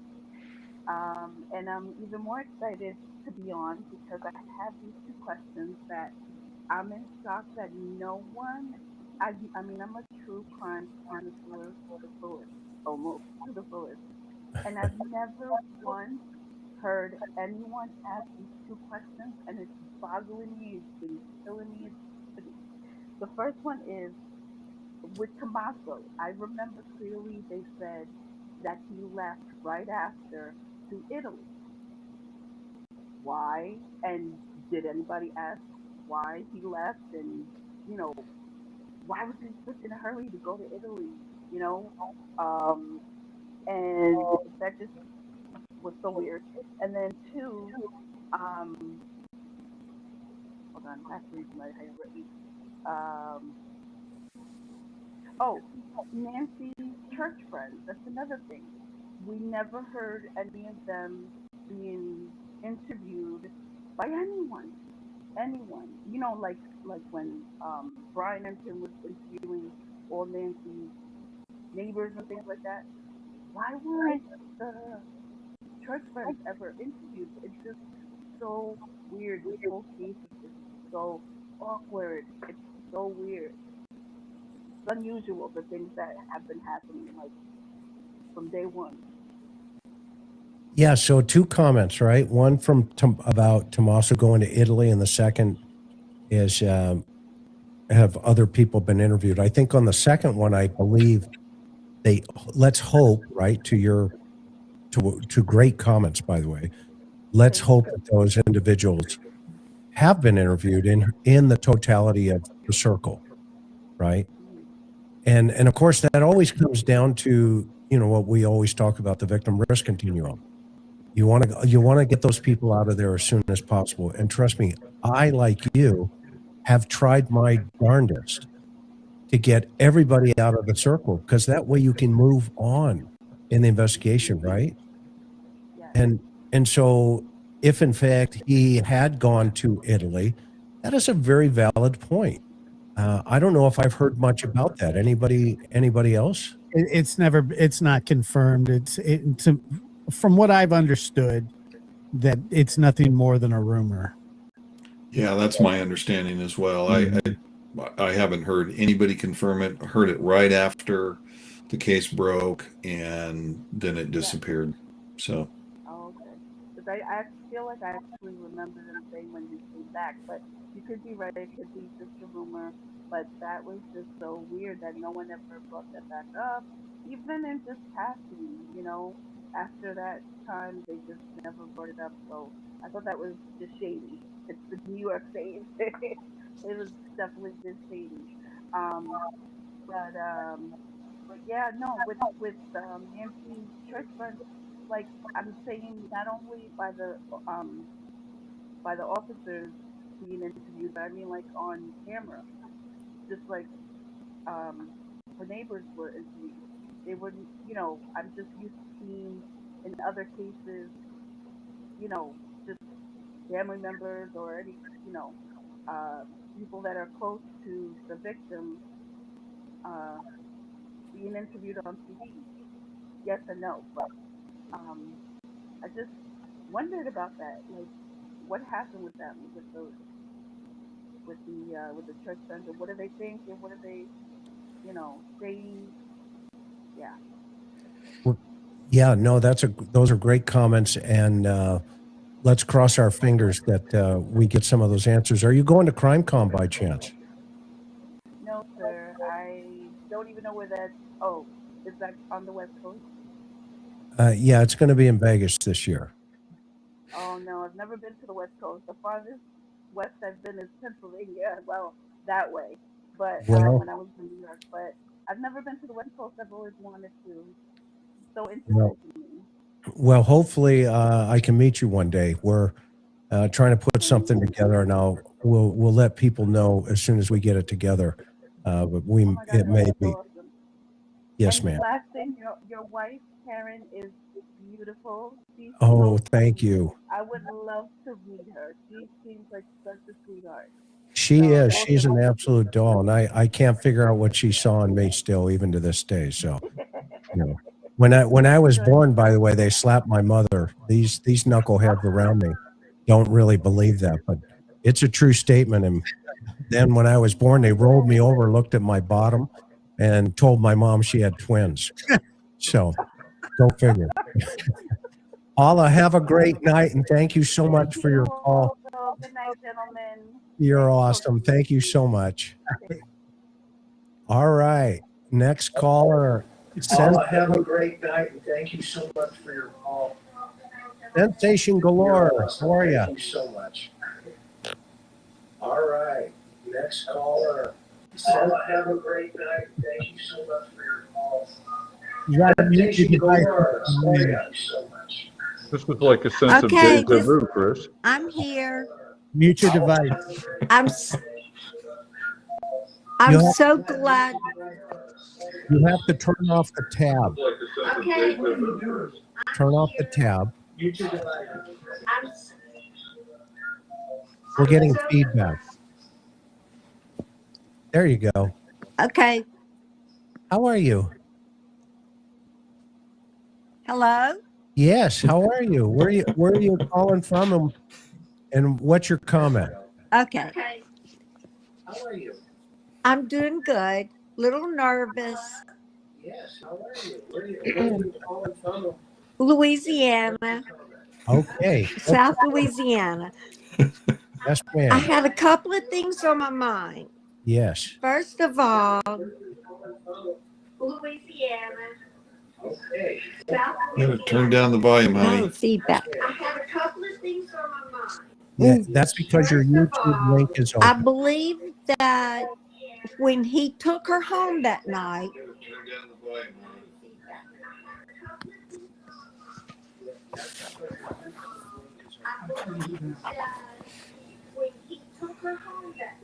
Chris, welcome to the call-in game. my husband and I wonder if he ever left. Okay. If you look, y'all were talking about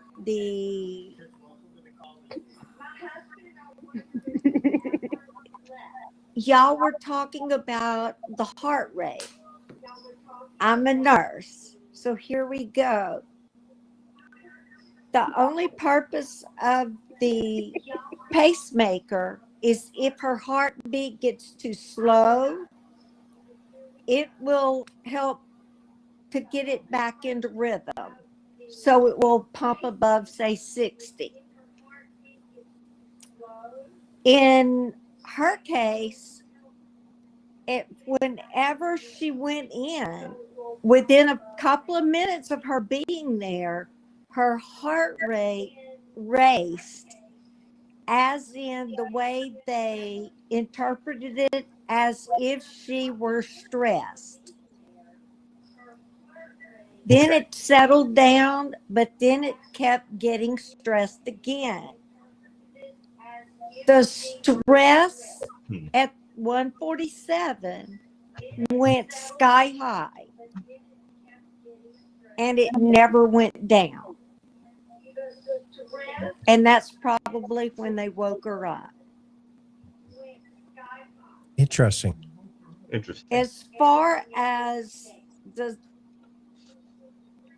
when they got a call and they went over there that morning, why didn't they immediately call police?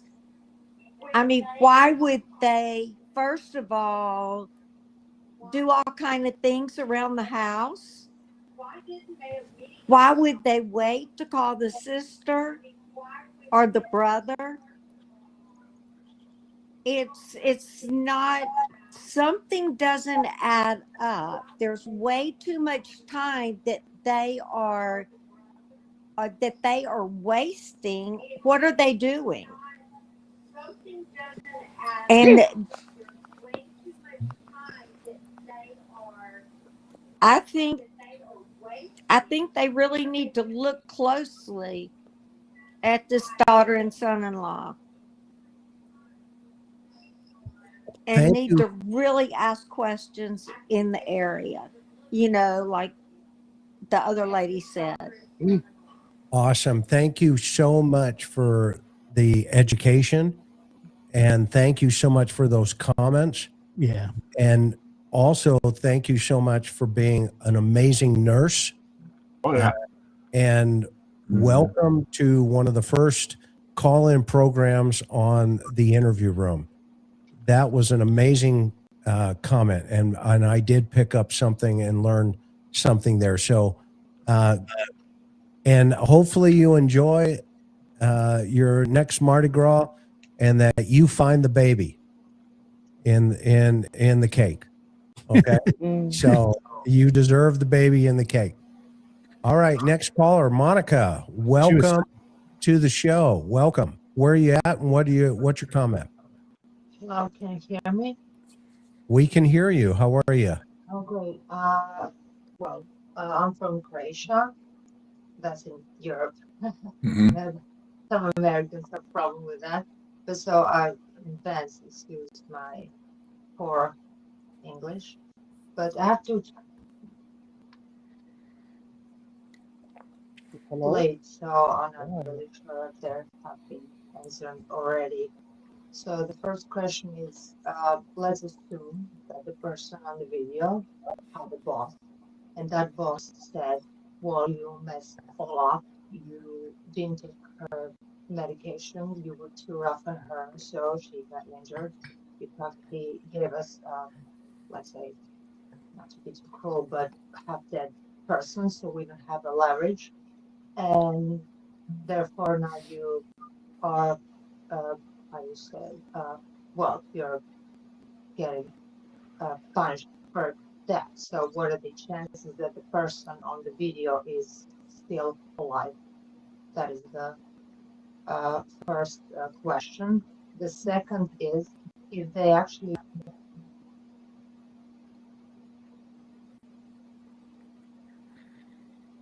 Hello?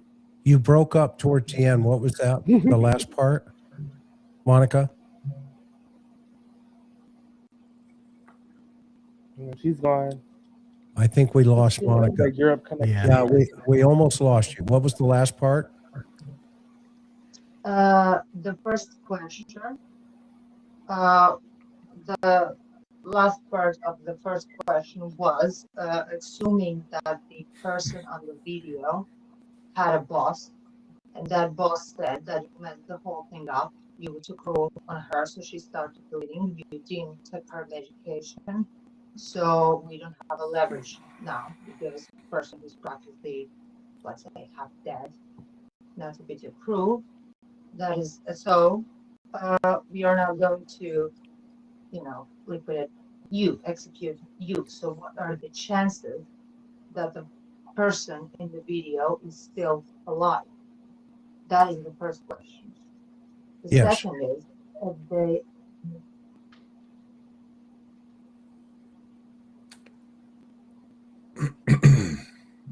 What is going on here? Finish your thought.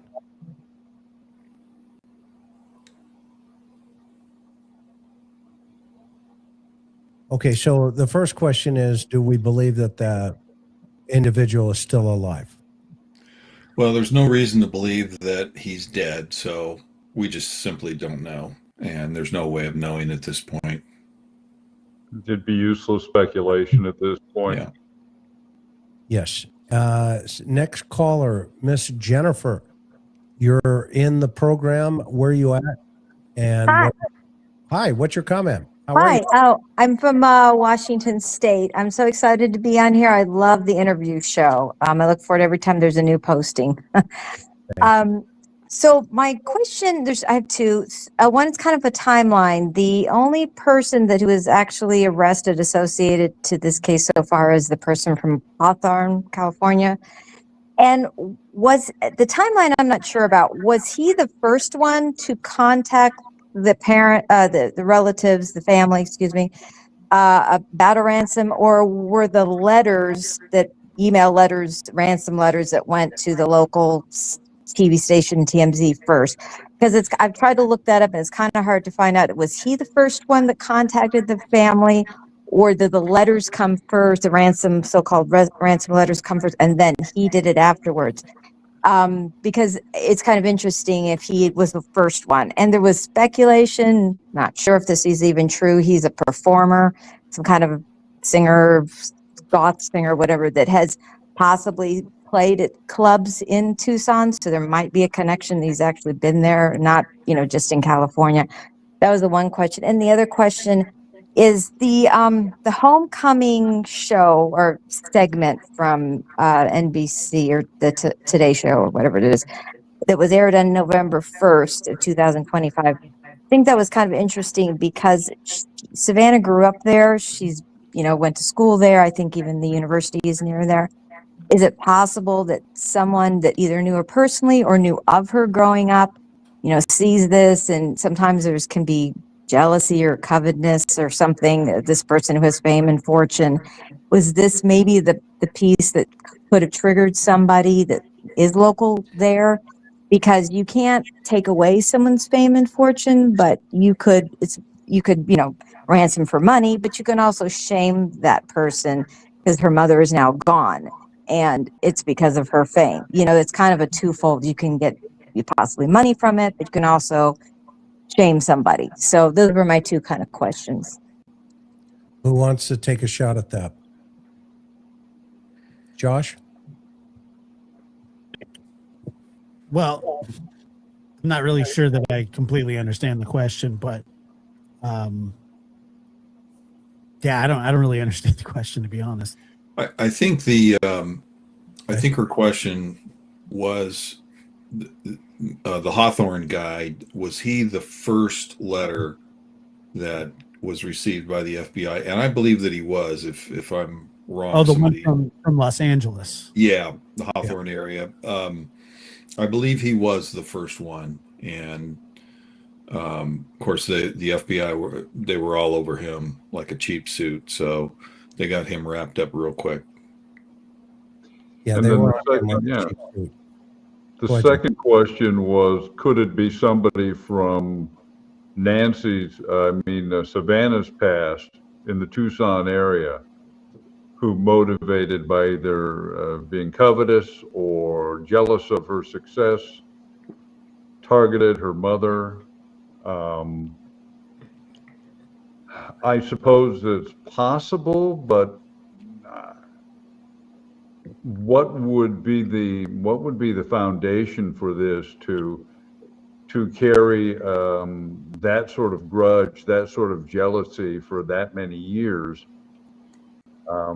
I suppose it's possible, but I wouldn't give it a lot of credence, because it would presume that this person would know where the mother lived, and then would be motivated to do this. And if this is somebody maybe from college days, somebody like that just doesn't suddenly embark on kidnapping for ransom or elimination homicides.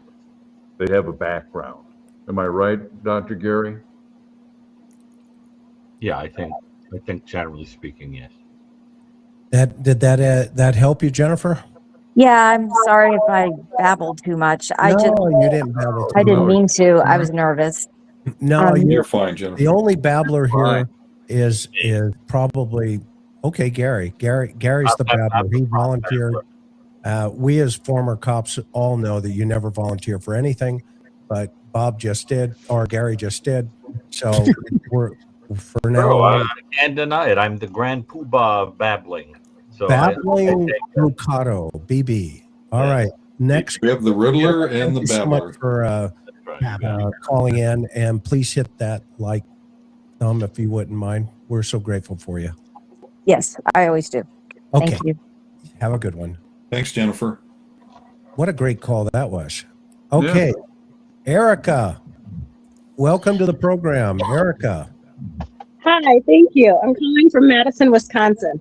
I have a question. There, YouTuber Monks, he did a video recently about inverted video. Have you guys seen it? If you have, what do you think about it? And could you guys do a show about it? I saw it, and actually I wrote a comment underneath it that said, good work. Keep going. And if you know him, have him DM me. I'd love to have him on the program to talk about it. That he's a smart cookie. Absolutely, he's a smart guy. So yes, and thank you for that comment. Now, how many other YouTubers would do that, right, Erica? Right. Well, he talked about how the guy didn't blink, and so I was wondering if you guys could expound upon it. No, I saw the whole thing. He clearly showed that the guy was locked onto the camera, and you're right. That is a real. In fact, I sent it to the group. We have a group chat that we look at, and I said, you got to check this out. So yeah, and he's had some other interesting theories as well. So thank you so much for the call, and hopefully it's not cold in Wisconsin. And it was warm today, 76. Okay, did you wear your cheddar head? No. No? No. All right. Well, all right, then I'll have a good one. Thank you so much for your call. Thank you. Bye. Bye. Okay, Kara. Miss Kara, Hi. welcome to the call. Welcome. Where you at, and what's your comment? I'm calling from New Zealand, and I've been watching you guys, and it's just I had a thought the other day, and it's probably a bit random, but the porch guy, he's been there on several occasions to site survey. Does anyone think that because he's been gloved up, does anyone think that he might have been in the house previously? So that's a great comment. Well, we have no evidence that he was, but it certainly is a possibility, and it's a good theory, really. If you think about it just a little bit, we know. So it's very possible, Kara. And he certainly his behavior certainly shows himself to be very comfortable around his surroundings, and you could then infer from that if he's comfortable, he's been there before, but we really don't know. But I think there's certainly a possibility.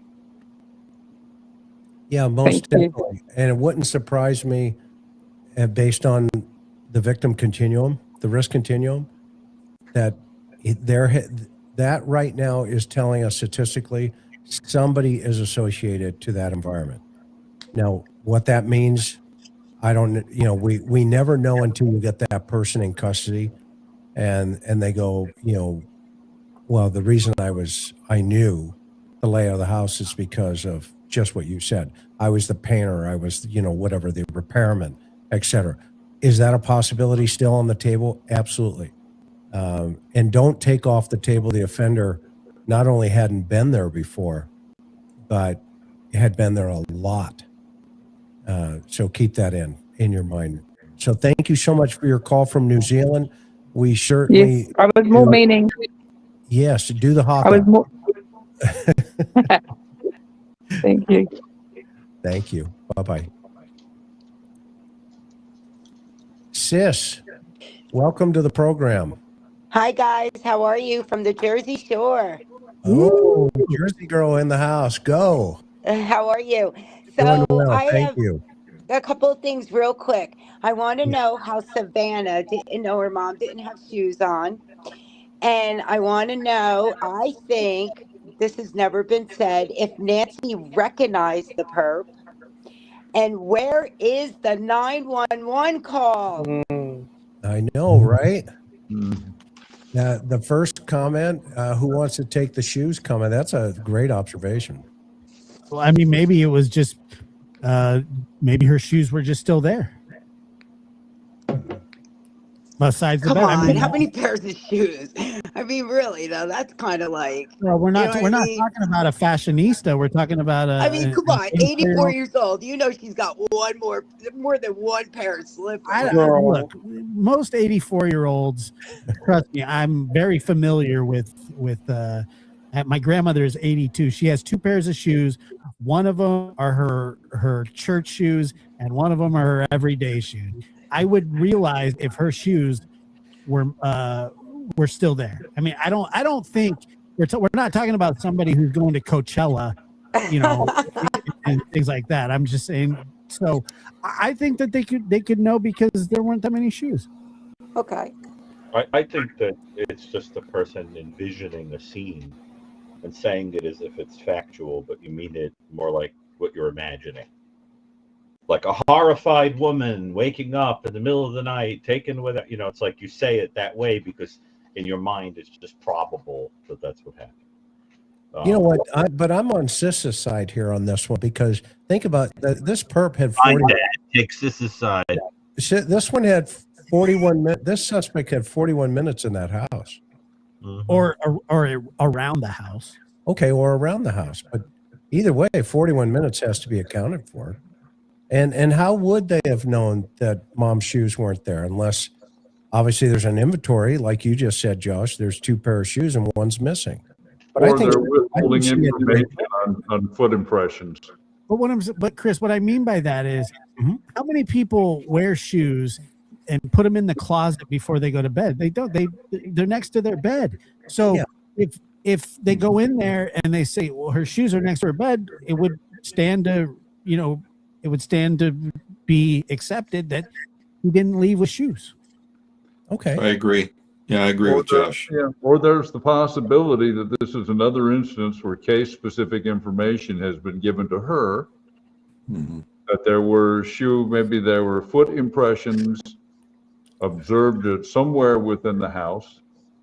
This was said in confidence, or maybe it wasn't made clear enough that it was information that needed to be held back, and it came out. But I think whatever theory we're talking about, it's purely speculative. We don't know.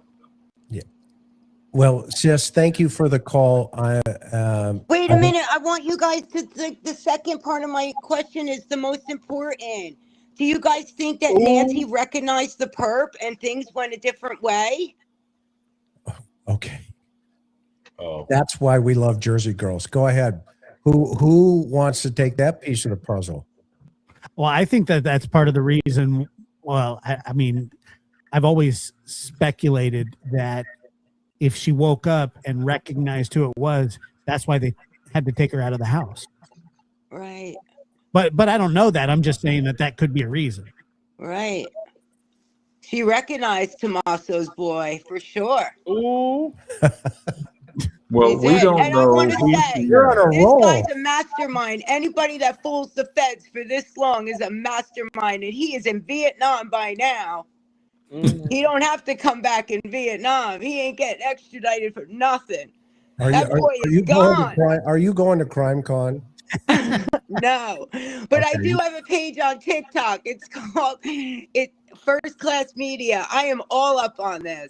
All right, young lady. First Class Media, everybody. This Go to TikTok and hit That that. boy is gone. All right, This you're call awesome. gives me PTSD from dinner conversations with my family in New That's what you Jersey. get from a You sound Jersey girl. exactly like them.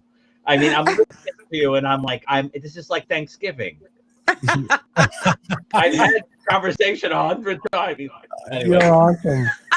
Yes, thank you so much. We gave your give a shout out to your channel. What is it? First Class Media. All right, First Class Media, everybody. That was Sis. Thank you so much for jumping in on that one. That gave me. I had PTSD just now. You know, the whole It thing. just happened. How could you have that? Ehan, yeah, Ehan. Oh, that's me. Yes, that's you. Hey. Where you at? Where you at? And what's your comment? I'm Boston, Massachusetts. All right, Beantown. What part? I actually live right in Boston, right in the main area. You're downtown by Eileen's basement. Where are you at? I am Filene's basement area. Yes, I am. That's where I live. All right. That's where I was. I sold the Globe as a kid in Park Street. Oh, okay. Yep, back in the day. But go ahead. What brings you up tonight? Okay. Well, love your show. Been watching since the beginning of this horrible incident. I have one comment, a couple observations. I've been in publishing most of my life. And I looked very closely at a photo that Kash Patel posted in the very beginning, which was that now they've identified it as the porch photo taken on January 11th, like it's a different date with no backpack on it. And I did send that to you on X, but I think people just ignore it. And I circled, there is a face of a man. So there's the porch guy. Then there's a face of a man. There's a side profile image of this man. I took the image from Kash Patel and I lightened it to the point where you can really see the outline and the facial structure of this person. And he's sitting there on the side, almost like laughing. He's got like a funny face laugh to him. It's a second person sitting there while the porch guy is doing whatever he's doing. And I don't think anybody, I noticed it when JLR first showed it when he was at Nancy Guthrie's house. He was showing a picture on his phone and I'm like, oh my God, there's another person in there. So then I went on to Kash Patel's website, and I grabbed the image and I brought it into Photoshop and I lightened the pixels to the point of like no return. But I did send you that image on X, Chris, but I don't know if you have an email address. I could send it to you. I circled the image of the second per or the I second. did. I saw it. I saw that you sent it. Go ahead. So what I'm saying here is it, some people can see it, some people cannot see it, but I think it's a very valid image. I've spent my whole life with Smithsonian and Time Life. I look at images all the time, and I think there is something there, and I think it's been overlooked. And I'm just bringing it up. There's so much going on with this case, and it's very distracting. But like you were saying earlier, it could be right in front of our face and no one is seeing it. And I don't know if this person could be brought up. I actually sent it back to the FBI. I was wondering if this side profile of this image of this person could be brought up and identified, and perhaps something could be done about, that. I believe truly there's a second person on the side waving, like he's literally right, his face is right there, his profile on the side of the other guy, of the porch guy. Can you tell if the person has a disguise on like the first guy? No, nope. You see his whole face. You see his face, his hair, his eyes, his neck. He's kind of in a bush. Talking about, but it looks to me like it is just shrubbery. That's Yeah, what you've got to see the lightened image that I sent. I could email it to whomever sends me an email address on your, So below in the description of the show is my email, my contact email. Okay. Send it to me that way. It's info at the interview room at Proton Mail, and I look at every one of those that come in. Okay. If you could do that, and then can you say park the car in Boston Harbor before you leave? Park the car in Boston Harbor. You're awesome. Thank you so much. Have a And, good. Thank we you. appreciate your call, and I'll take a look at it and call back in again when we have another show. Okay. Very good. Thank you. Thank you. All right, Pat, Miss Pat, you're in the program. Where you at, and what's your comment? Hi guys, I'm calling from Eastern North Carolina. Oh, and hi. I have a quick question that I'd like to hang up and Sure. hear your discussion. I have heard many times they have made Savannah almost feel like this may be because of her notoriety. This may have occurred to her mother. But I remember when this first happened, Cameron, it was said that he was a fighter pilot and he was also in intelligence. Could this be retribution to his intelligence activities, especially in lieu of the 11 missing people now in southwestern America? That's a great question, and I'll let our former military guy answer that one, John. And thank you for calling in, Pat. We'll let you go. Okay, I'm not quite sure how to hang up, but thank you. I'll hang you up. Don't worry, young lady. Thank you. Yes, ma'am. John, thoughts? It is an interesting question. I'm not seeing the nexus between her son and his intelligence activities, and saying that somebody worked in military intelligence can mean something as simple as they answered telephones, or they reviewed reports from the field, or they were in photo analysis. So I would find it difficult, barring the acquisition of additional information, to make a connection to that. Because again, if we're looking at something that potentially is intelligence related, you'd have to ask yourself, why not just him? Because you've cited the episodes in the southwestern U.S.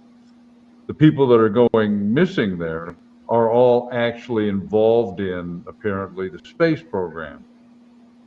So this would be anomalous in that his mother would be targeted. So it's interesting thinking out of the box, and I think that's what is needed here. But I just don't see a connection. And John, that's kind of what I was thinking, because there's a lot of people that think that this could be, retribution or, payback of some kind. And I just don't see why they don't go after that person. The If person, exactly. the person that they have the beef with, and, and I just don't see, I don't see a connection, but I've been wrong about a lot of stuff before. Diane, DEA 56, welcome to the program. Where you at? Hey, how are you guys doing? Doing great. How about you? Oh, any better? There'd be two of me. Man, you can't blow out a light bulb. Love hearing it. Go ahead. What do you got? Well, I've been dwelling on this Can't hear anything. grudge possibility. Can you hear me? Yep. Now I can hear. Well, there's a couple of things come to mind, actually three of them, but the first one would be from Charles and his mining expeditions in Mexico, and the possibility that someone who had a family member that had a grudge against him and it became inherent. And because he died in 1988 in, I don't know how to pronounce the name of the city, but the capital of Sonora, the state of Sonora, Mexico. And he worked a lot with the Phillips Dodge Mining Company, and I couldn't find any disputes or any land disputes with them and any Mexican landowners or anything like that. So I don't know. He did work at the mostly in exploration, because the Phillips Dodge Company was only doing that at the time when he was working down there. They were working in exploration rather than working a live mine that was already in existence. But there was a labor dispute in 1980 over in Kentucky, in the Guthrie family business. It was part ownerships of the Harlan Fuel Company over in, and it was a union dispute. So I don't know. That's a possibility, but it doesn't. Depends on if something happened to someone during the dispute or some perceived hardship that could be carried on in another generation. The other one, I'll move on from that. I'll leave it with you. The other one is the healthcare worker that stayed in Nancy's bathhouse, or not bathhouse, guest house. Now, she did magnetic therapy, and she was staying there periodically. I don't know if it was an ongoing thing, but she was fired in 2023 from her job working with Nancy. And the FBI, there's an interesting connection here. The FBI took a list of names, a list of surnames to all the gun shops. Now, her surname, the healthcare worker's surname, shows up on that list. But everybody who is related to her is also on that list. I found that rather odd.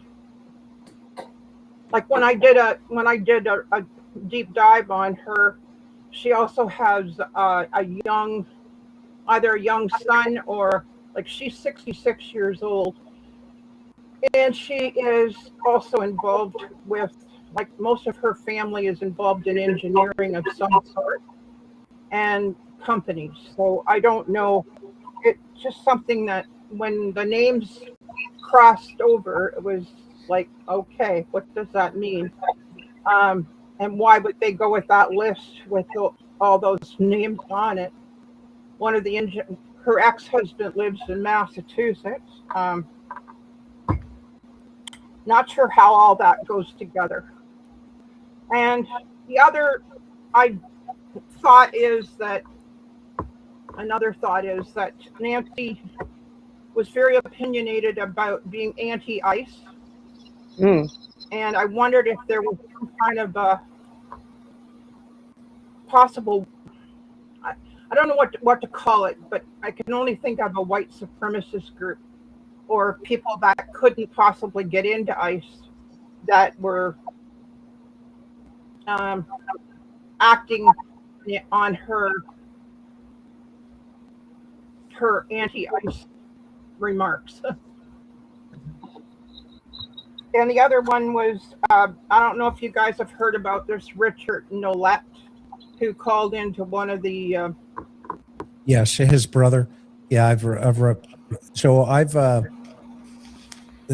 ahead, John. What were you going to say? Well, can I address the gun thing? Please. Yeah. If you were going to commit a kidnapping or an elimination homicide, and you thought you wanted to do it in a way that you wouldn't be caught, the very last thing you would do would go to a gun shop where you need to fill out federal forms and be run through the system to alert to the federal government and to the state of Arizona that you purchased a firearm. So people buy guns. Yeah. So the appearance of this woman's surname on the list, to me, at this point, knowing what we know, would not merely be, to me, not significant. It would be, if we're talking, here's the point, that you can't have a brilliant plan and then undermine it instantly by purchasing a gun and getting your name on a list. So I would eliminate that theory. Okay. Unless she bought it in California or another and state. It's anywhere. When you purchase a gun, okay, I know this because I was responsible for running all the firearms for the department I worked for. Wherever it is you buy a gun, if you query the U.S. Department of Alcohol, Tobacco, Firearms, and Explosives, the information will come up. If you buy a gun in Lincoln, Maine, and they run the information in Tucson, it's going to come up. Thank you. You're welcome. Kind of. Awesome. And also, the guest house theory, with the lady who was fired, that's also speculative and rumor and conjecture. None of that has been substantiated as well. Well, it's just odd that her name and all her relatives' names were on that list. But it's just odd. But what I think is great about your call is that I think it's smart to think outside of the box in terms of dynamics between people who might have had a gripe against the victim. I just don't know if any of the things that you listed are the one, but I think the panel would agree that thinking about relationships between the people surrounding the victim is smart. That's a good thing. Yeah, I think Diane's that's a great move. And Diane, thank you for chiming in here. We're going to move to the next one. I have one more thing to say, and that is that it takes 5 years to get a death certificate without a body in Arizona.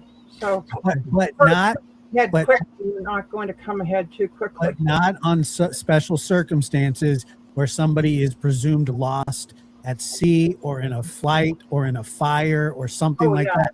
You can get a presumption of death certificate through the court. But it doesn't follow in line with what happened to Nancy. Yeah, I agree. Okay, I am for your call. Very appreciative of you calling in. Have a good night. You betcha. Bye now. Okay.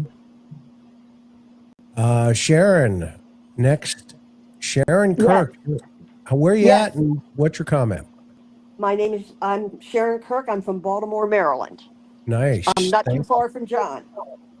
Awesome. Baltimore. Yes, Baltimore. I'm sorry to hear that, and we forgive you. I'm calling just with 3 quick things. Okay. The first thing is Santa, the homecoming with Savannah, and the picture of her with her mother and sister Annie at the restaurant drinking margarita from teacups.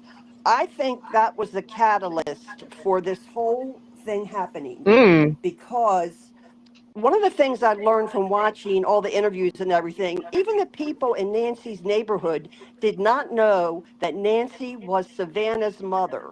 And so when that was broadly broadcast, not just on Today, but on YouTube and the local channels, people saw that and they either, whether it be revenge or money, I think that was the catalyst and stimulus for this whole thing because Nancy was ripe for kidnapping for years and years and years. So that's just my thought. I don't have any proof, but that happened. I think that happened about 6 months ago. So that would put it, that aired maybe October, November. And so that really would line up with giving somebody plenty of time to plan. My second thing is the security cameras. There hasn't really been enough talk about that. I don't think you would dream of entering a house unless you knew there wasn't a security camera in there. So that very much tells me that whoever did this, because the pool guy wouldn't know if there was a security camera there. The painter would know. The guy that put in the Nest cameras would know if there was a security camera. There wasn't a security camera in there. So whoever did this really had to have truly intimate knowledge of what was inside that house. I mean, you can see the ring cameras, you can see the roof cameras, but you can't always see a security system inside. So I think that really fortifies the inner circle theory. And my last thing is, I am an old lady like Nancy. I'm 10 years younger than her. I live by myself and I'm feisty. And what I'm thinking about is, Nancy, one of the things you don't want to do when you're old and you're living on your own is get locked out of your house. So I have this theory, and it is just speculation. The back of the house with those flower pots, I believe she had a key in those flower pots somewhere. Mm. And I believe that when they came in from the back, whoever was doing the surveillance, I believe they found that key.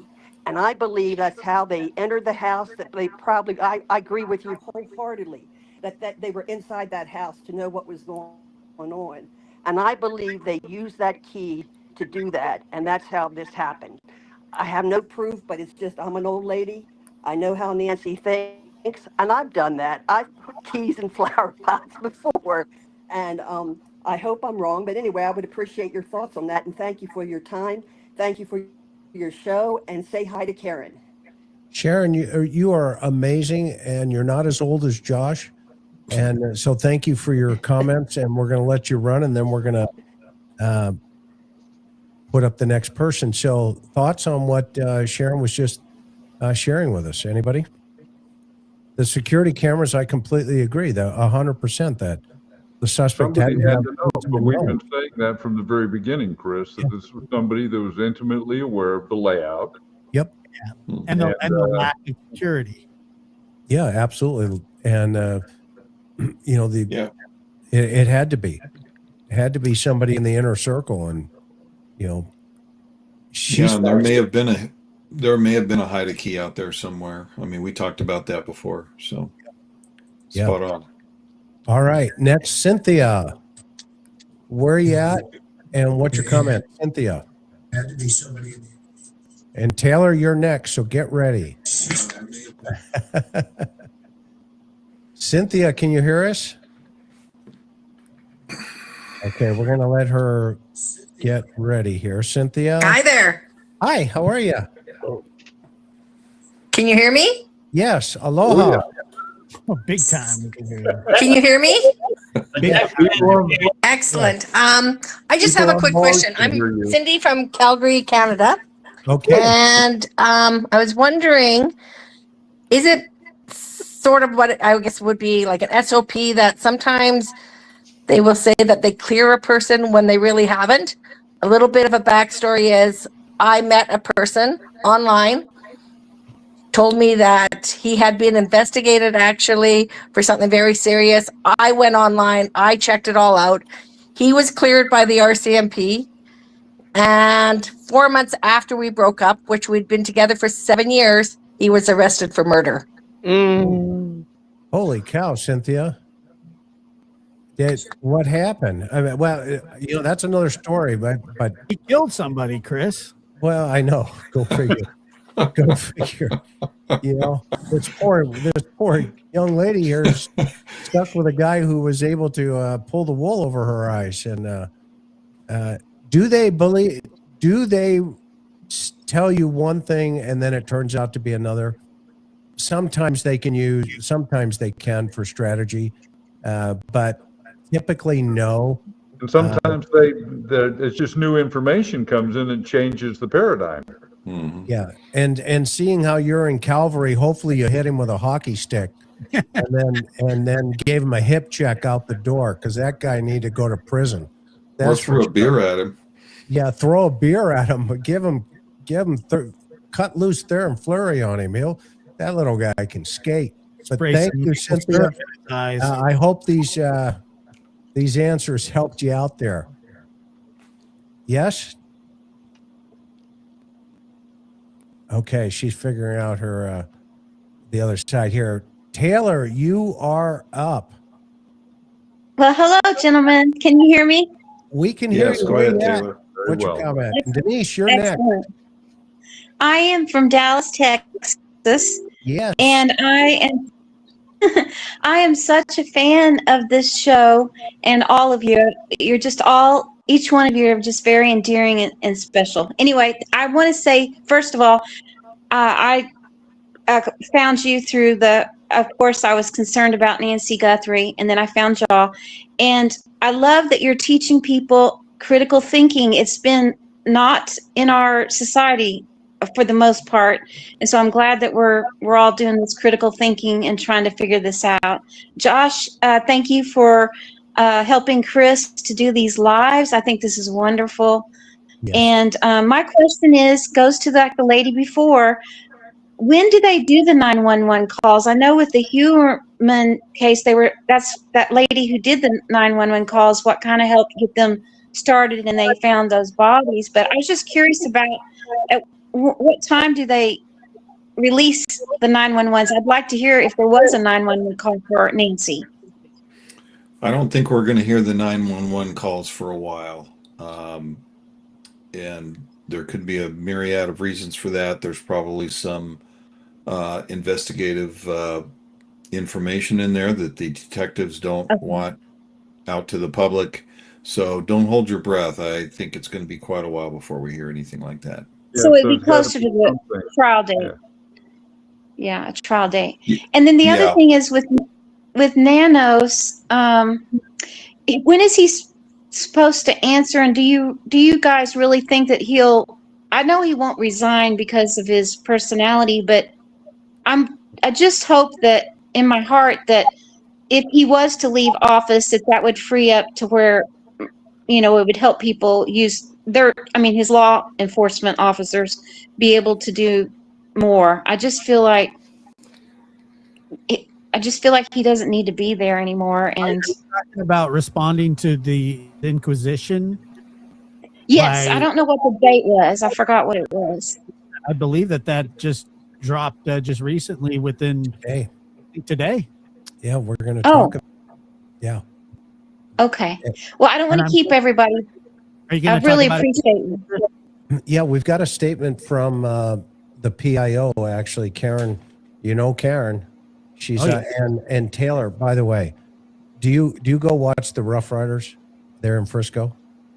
Of course. Yeah. I mean, the reason Josh is here, right, when you talk about 10-pound brains and stuff, he is a Giants fan, okay, and he doesn't realize that the Rangers and the Padres and other ball clubs exist out there. So don't hold that against him, young lady, and we'll hook 'em horns right there. I realize there you go. All right. Well, thank you for your call, and hopefully we answered your questions correctly. And thank you so much for your kindness and supporting our channel here. And I'm not going to be lectured by Dallas Cowboys. I don't hear him. Do you guys hear him? I don't hear him. Anything about the channel. I love the banter too. Okay, bye-bye. Denise, you're up here. Welcome to the program, Denise. Where you at, and what do you got? I am in Idaho, Okay. A very little small town just outside of Caldwell. Oh. So a couple of things. Number one, I feel like I'm amongst royalty with all of you on this panel tonight. This is like amazing. I'm the court jester. You look the part, Gary. Yes, definitely with the ridiculous hat. Definitely. Oh yeah. I saw, and I was late to the show tonight because I was in a meeting, but I wanted to know if anybody saw Brian Enton's interview earlier today. He posted it with Jim Clemente, who's Yes. a former FBI profiler. Yes. That was a fascinating interview about the blood spatter outside the front door. I just completely captivated me. And I didn't know if anybody on the panel had any thoughts about what Jim said. And like specifically the potential position that Nancy was in, either hunched over or on her knees, but basically her face fairly close to the ground based on the spatter patterns and stuff like So, that. yeah, to help you, one of the first things that we talked about a couple of months ago on this panel was we thought that she had tripped or was pushed coming out of that threshold from the front threshold, I remember that. and that she could have been down, to the ground, close to the ground, and that would have been Yep. some Yep. type of cough or something like that that would have been consistent with that type of what appears to be aerial spray. And then we also sent it out to I sent it out to some of our members at the Cold Case Foundation. And of course, their responses were all consistent in that we can't take that off the table as a possibility. And the only way we would know that for sure, Denise, is if in fact, they had done a swab on that. And of course, if they sent it to the lab and there was saliva in it, then that would tell us definitively or, something to that effect. So there are two possibilities. And I have not seen Jim's assessment of it. And I agree. He's a great person. And he was a great profiler with the FBI. But that in of itself, we have to lean more towards the blood spatter experts, and let them tell us a little bit more. So hopefully that could be a theory in play. John, what do you say? I saw you bouncing your head up and down there for a second. I have to lean in the direction of the people who are schooled in blood spatter analysis. That is, certainly a profiler can bring opinions into it, but we've talked about this, Chris, both on camera and off camera, that your analysts via the Cold Case Foundation have been uniform in their assessment of this. So, I just have to lean in that direction. Yeah, and one of the gals is Karen. We've had her on, not my Karen, but another, Karen Elliott. And she's amazing. She is amazing. And maybe I'll have her on, now that you've brought that up, Denise, to maybe have her give her a little more insight into it. The problem, as you know, once there's a real reluctance sometimes until you have the totality of all the photographs and the measurements and all of that. So it's hard to get them to say, hey, come on, I want to talk to you guys about this. And they're like, yeah, what do you got? Meaning, how much information do you have other than just a couple of photos on the porch? So anyway, so thank you. Right. Thank you so much. Absolutely. I wanted to also say that this community, like, we could solve this as a community if they would let us. I have no doubt about it.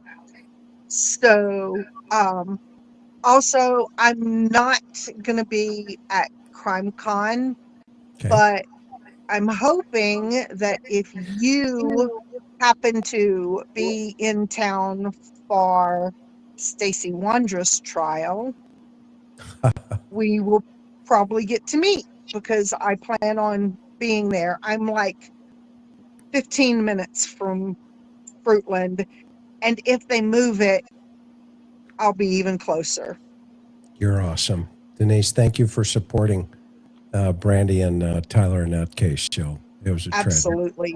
And let's pray that they get closure with little Michael. Yep, absolutely. Thank you you. guys. Have a great night. Thank you so Have a good much. night. Take care. Donnie NH, you're up. Hello, how are you? Outstanding. Where are you at? And what do you got? I am in New Hampshire. I live on Lake Winnipesaukee, the big lake. Say that 5 times. Right? Part of it Even feels try and right, spell it yes. is worse. So I don't believe anything that comes out of Nanos' mouth. I don't believe the timeline. If you watch his news conferences, the two that he did, the FBI guys standing behind him, the looks that they gave Oh my when he gosh, was were those speaking, amazing or what? yeah. Who really knows if she even went to dinner? Maybe Tomato did something beforehand, but dinner was planned because it was her birthday. Because Savannah had vocal surgery and she couldn't talk for weeks. And then, so she wasn't on the phone with her mom because she couldn't talk. So when was the last time anybody heard from Nancy before they say that she went missing? And why is the family being so quiet? My mom passed away when I was 7, so I don't know what it's like to have a mom, but I know that my mother-in-law has been in my life for 35 years, and if something like this would happen, I would be screaming from the rooftops. I would be on every YouTube channel, every news channel, all over the internet, begging for help. And at the news conferences, Nanos was checking his phone. So he's taking the family's word for things, and then he's checking to make sure that he's saying the right thing, because I'm pretty sure somebody was texting him, telling him, yeah, say this. No, don't say that. And I just think it's ridiculous. It's been, what, 81 days now? Well, to be fair, And it's to the Wildcats game. Yep. yeah, that too. So, Donnie, two things. One, I'm so sorry to hear that your mom had passed when you were so young. That's just horrible. Number one. Thank you. The second thing is, I just love the fact that you're taking, liberty of just saying, "Hey, what's up with this guy?" And I'm talking about, Nanos. And I agree with you. He was taking text messages during the press conference from somebody or something. In fact, he even said it. Did you watch our program where he read that he had talking points? Yes. Yes. Yeah. What did you think of that? I have a brother who was in law enforcement for 35 years. Oh, cool. I also have a brother who's been a criminal his whole entire life. So, Really cool. yeah. So I have the best of both worlds, I guess, or the worst. I don't know. Um, but I just can't wrap my head around knowing Nanos is past now and trying to believe anything that comes out of his mouth after watching the 2 press conferences and seeing him answering text messages on his cell phone during them. And it just makes no sense to me whatsoever. What are they doing? You have all these YouTubers out searching. You have I don't know who he is, but a guy like riding his motorcycle out through the desert, and all these young YouTubers that are out there searching for this 84-year-old woman who they've never met a day in their life. And the family is hiding their faces and getting angry because people are searching for their mother. I don't understand. No, it makes sense. Total sense. Makes Okay. sense. That's all I wanted to say. Awesome. Well, thank you for calling in, and thank you for supporting us. We really Yes, appreciate you it. guys are all wonderful. I wish Dr. Gary was sitting right there right now, but that's okay. He's He taking. probably had to pee. Yeah, he had a Geritol run. Yeah, he's full of it. Yeah, all right. So, well, we'll see you But on the thank next you guys so much. Okay. Aloha. Thank Have you. a good night. You Bye-bye. too. Sandra, you're on the program. Where you at? What you got? Hi, Sandra. Bye-bye. Oh, she's on her phone Sandra, call. you're on the program. Where you at? What you got? I hope you can hear me. I'm having a little trouble hearing some of the people talking. Not a problem. We can hear you.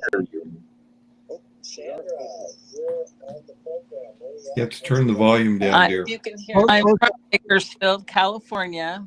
Close out your YouTube tab. Close out my YouTube tab.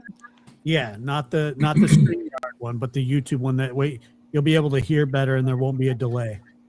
Okay, hang on a second. Hopefully, I don't lose you. Yeah, don't click up the StreamYard, just the YouTube.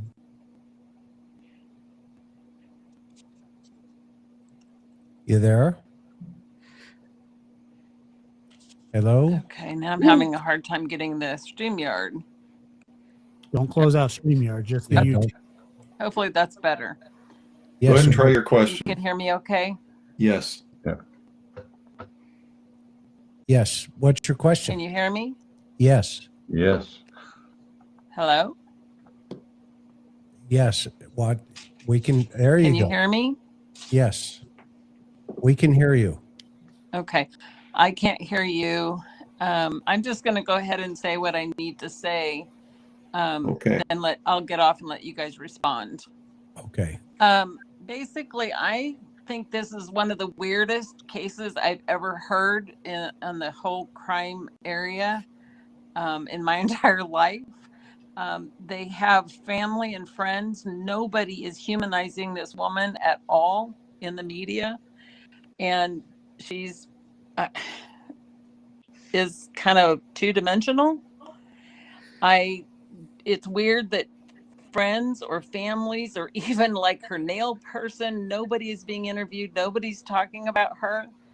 Law enforcement is not allowing searches, in fact very heavily discouraging them, almost as if they already know what has happened to her and where she is. It's the only logical explanation that I could think of for why they would not want people out looking. I think they could tell them stay on public property and things like that, but they don't. They say don't look.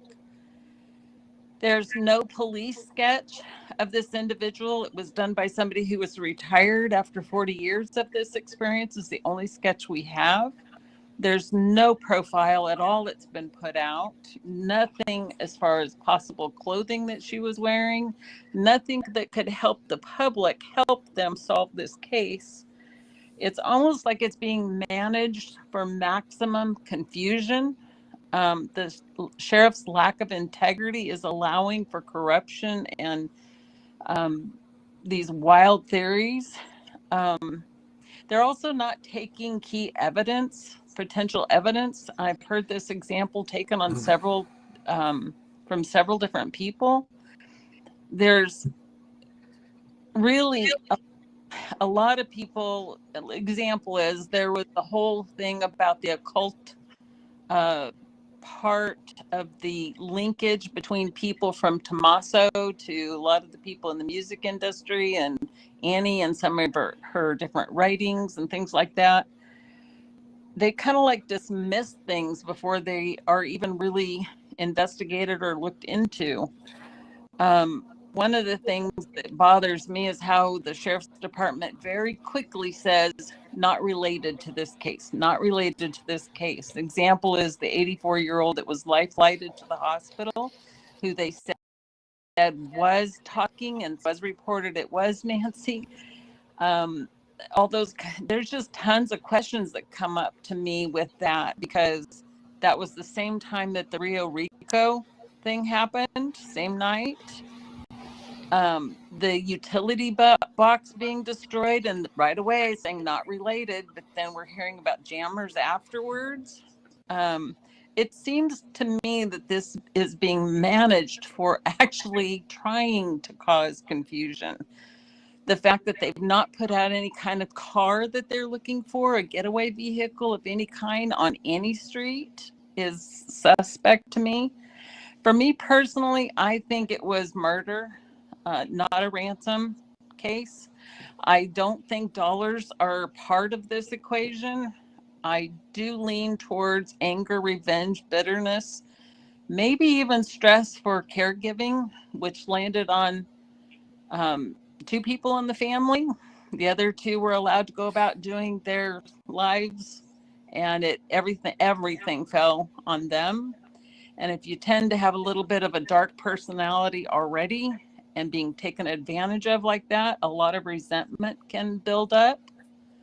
And I hate to say that, but I take care of my aunt who's mentally challenged, and she's 80 years old. And in some ways, I have had that on me for a lot of years. And if I'm not real careful, some of that can build up for me, and I have to really work at not having those kinds of feelings at times. So that's why I could see that coming into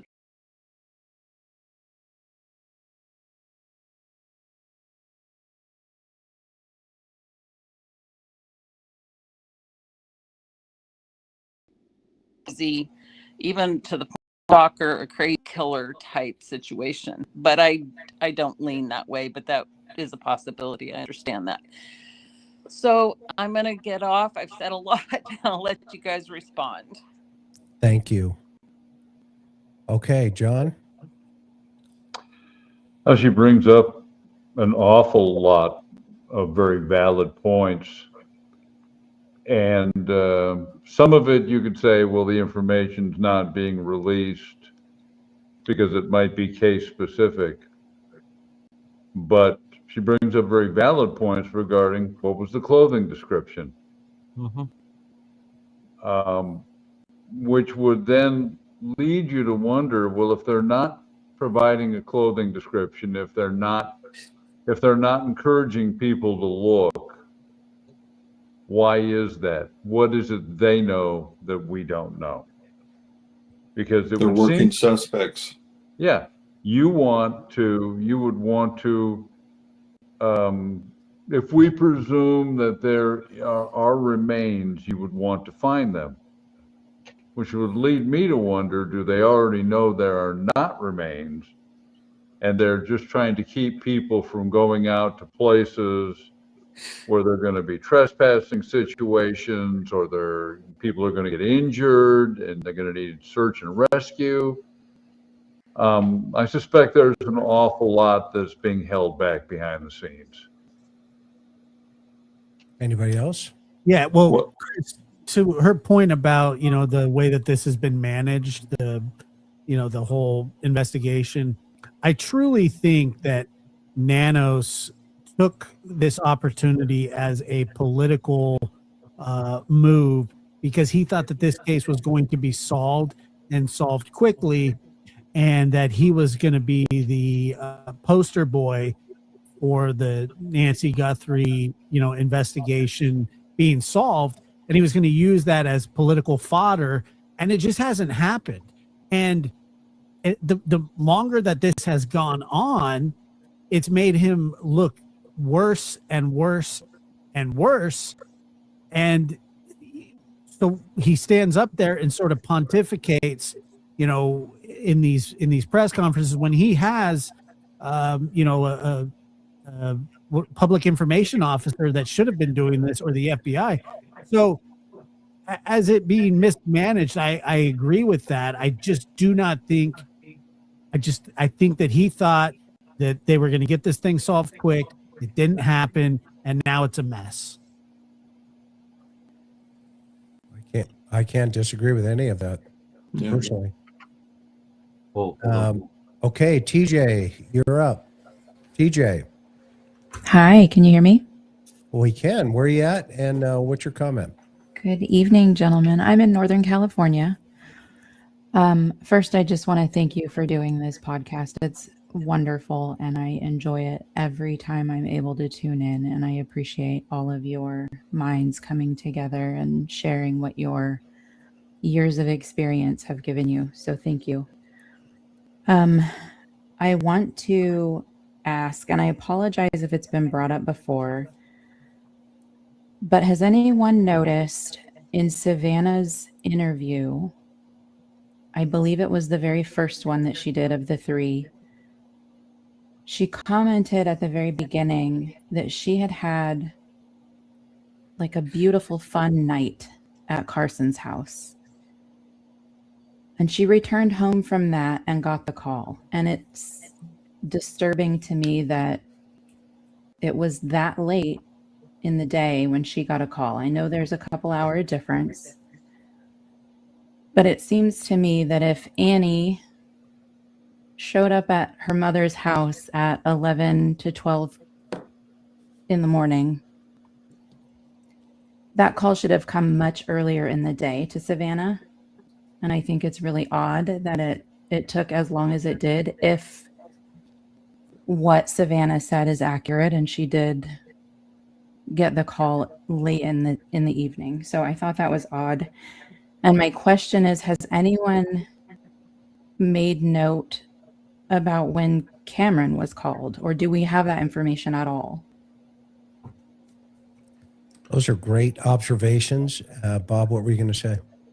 Yeah, I don't think, I haven't heard any information with respect to when Cameron was notified. And then I think you're correct about Savannah being notified later in the evening. Especially when you consider the 2-hour time difference. I don't know. This is one piece of a timeline that we really don't have nailed down, and Savannah didn't really nail it down. She was, just very general in her description of what she said. So, I don't know. Anybody else remember from the interview? Bob, or excuse me, John, anything? No, I don't recall that. So, I thought it was very revealing, again, to your point, TJ, that this whole narrative concept comes from, a phone call that's made well after the family's been there, well after the police arrived. Yeah. Okay. And what's the context of the phone call, right? Mm-hmm. The context of the phone call is it's chaos over here, and mom's missing, she's gone, quote unquote.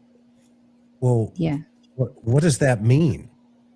Yeah. And to your guys' point, I did watch, you had one podcast recently where you discussed the calling of all the hospitals after she was told that Annie and her husband had already done that. And to me, that's a huge red flag.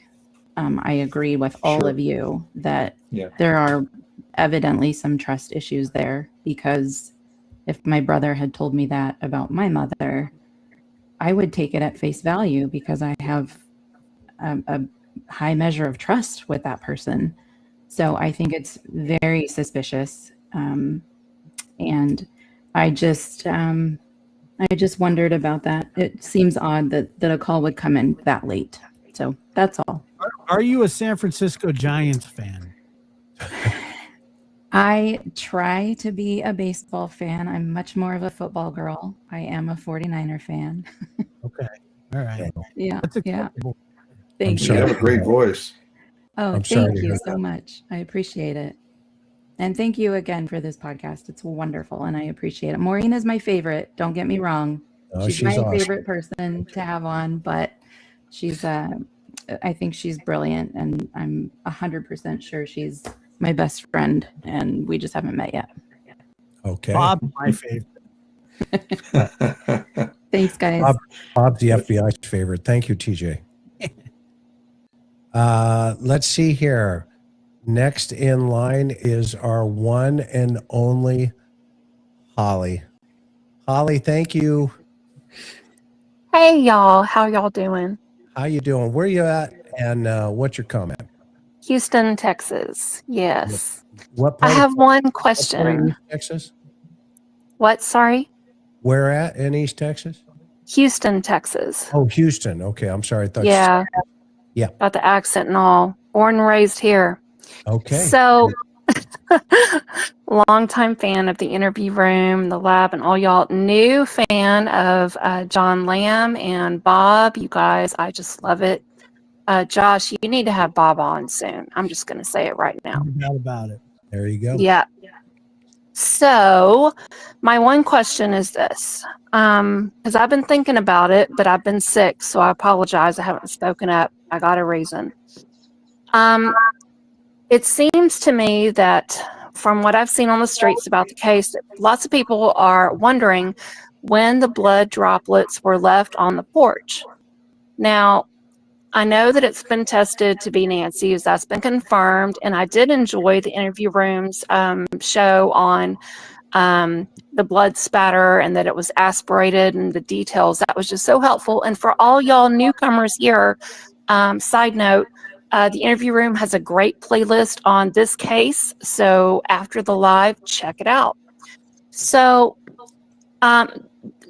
so far as it depends on me, the closest to the event when Nancy was taken, however it happened, with regard to the camera shot on the porch, was that night, porch guy. Now, my question is this, to nip this in the bud, is it possible to use filters? I don't even know about technology. That's just not a strong point of mine. But you can see the edge of the mat. And I love what the previous caller mentioned about the saliva and all that. Yeah, I totally get that. They should have taken that mat right away, but they didn't. As a side note, also, just part of my chronic health things, I do need to sleep with a mouth guard from time to time. And I can say, as comparison to the bite light in his mouth, it is very likely there was saliva on that mat. So I can tell y'all that having something in your mouth when it's not used to having something in there, you will naturally salivate more often. So I'm really curious about that. So, but back to the blood spatter. So would it be possible to take the camera view from the porch guy night? Because you can see the front third of the mat, because the blood droplets were shown in broad daylight to go down from the porch area to the walkway. Can it somehow be enhanced to see if there are actually blood droplets? Because I have tried to look, and I'm not saying it's fact, just my own weaknesses. I tried to look.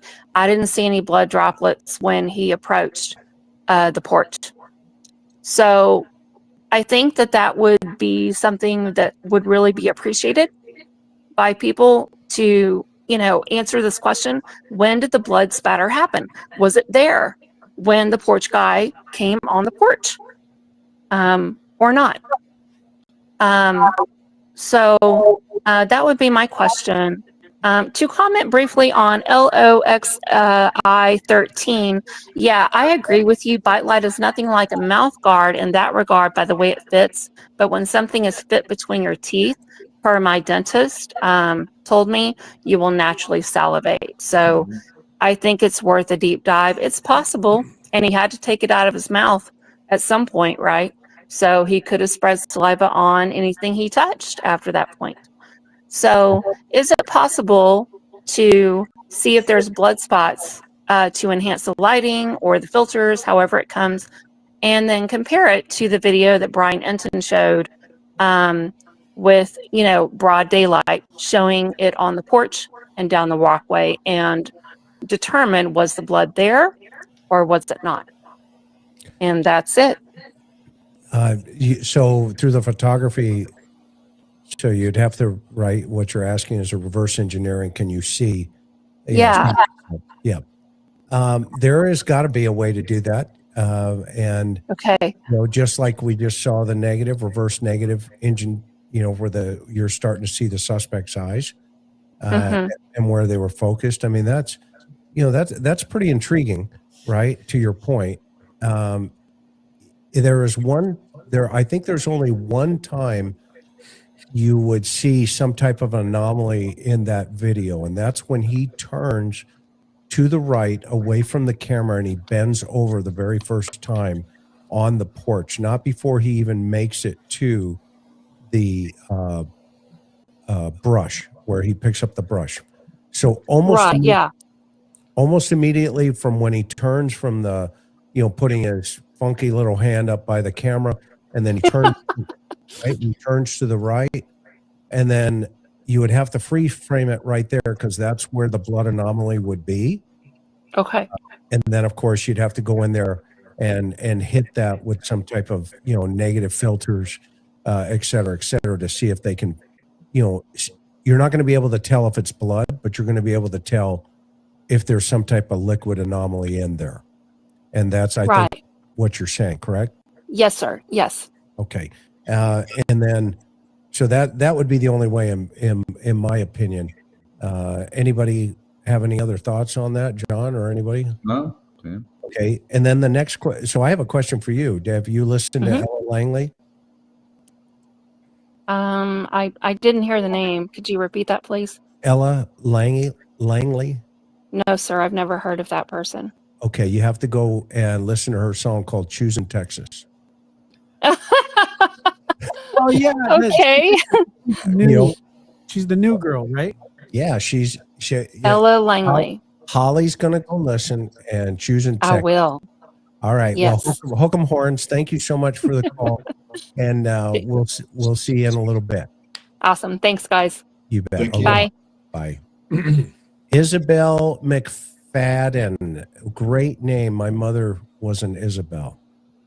Oh, thank you. Whoop! What in the heck did I just do?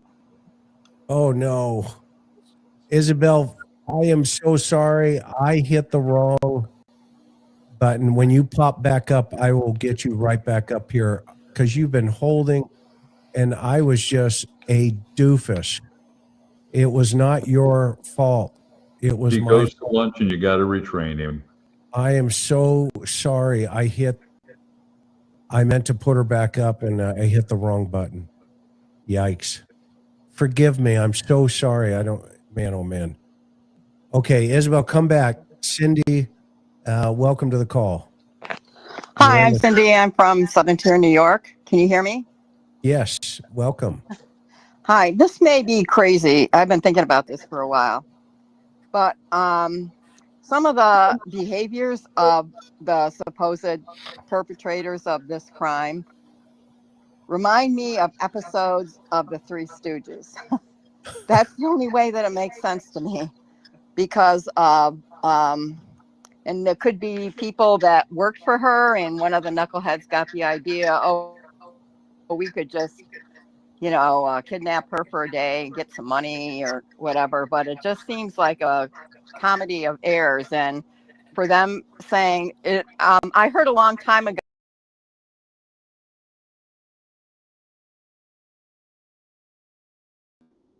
angry about it. And that porch guy acts like he would, he stopped and looked and saw the weeds and pulled him out. But then,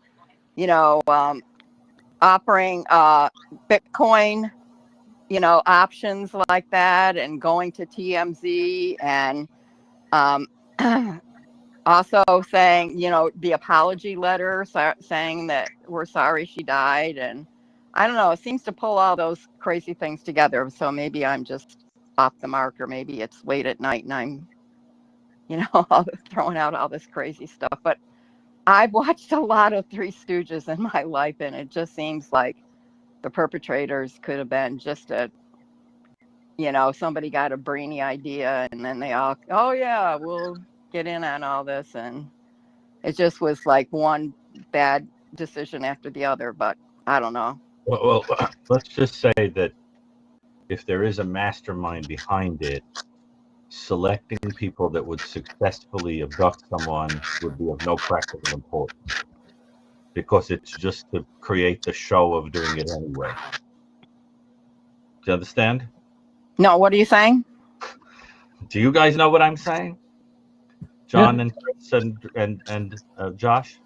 Do you understand? If you're pretending to kidnap somebody to give a air of something else going on, it is of no practical importance that they be any good at it. Yeah. At all. They just need to fulfill a role. They just have to fill a role. Exactly. If you really want to kidnap somebody who is worth potentially millions of dollars, they would be precious cargo. You wouldn't get the Three Stooges to move the Matisse. You see what I'm saying? It doesn't make sense. I mean, that happens in some episodes, that they're moving art around and breaking its head off and busting the frame, and that's the whole comedy of it. But with a human being that's worth millions of dollars, no.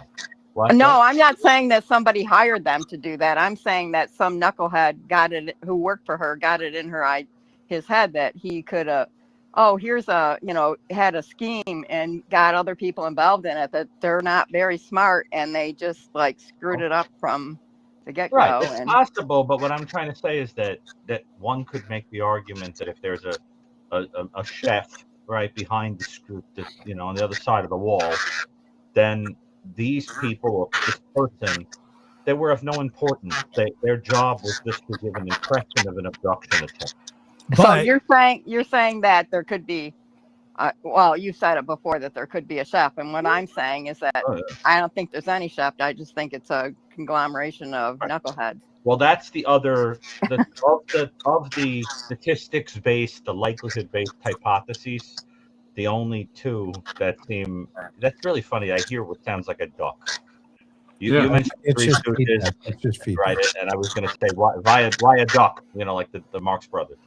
But I think the only two theories that seem to kind of hold water, are to not go off into the bizarre, are an abduction attempt that goes south and then you try to collect money anyway, or a homicide that is staged to look like an abduction, and then within that, the two hypotheses are, you do that because you want money associated with the person's death, and the other hypothesis, you have a personal motive to do it and you just want them gone, and it masquerades as an abduction. So it's one of those stories, and I really think so. So the idea of a bunch of incompetence, the gang who couldn't shoot straight kind of thing, I mean, it's possible, but I mean, what do you guys think? I just don't buy it that it's as simple as that. Well,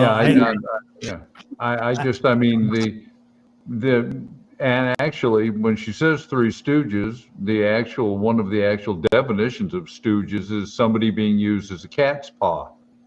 Wow. That they are stooges.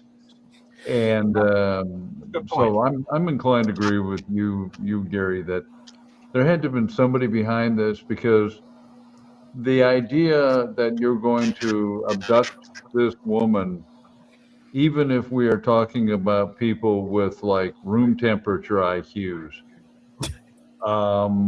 they are they had to have something in place to get the ransom. And really, if you're talking about, we'll say somebody that knew her, how do you talk two other people into it? My experience has been, when I've dealt with murder suspects of this variety, they talk about this stuff. They're not Sphinx like. They're not silent. They would be telling people that oh, and by the way, or they'd brag about it, or they'd be plagued by guilt, because we're not looking at people that are motivated by. I believe this is an elimination situation. Yes. So yeah, I think so too. But isn't it funny how in any group All of right. people, any group of criminals, there's always someone that's sort of the ringleader. I mean, even with the Three Stooges, every one of us would say one of those Stooges was the leader of the group, even though it wasn't formally said, right? Who was the leader of the Three Stooges? And Mo, Curly, and Larry. And as being the stooge on this one, let's get to the next caller. Cindy, thank you so much.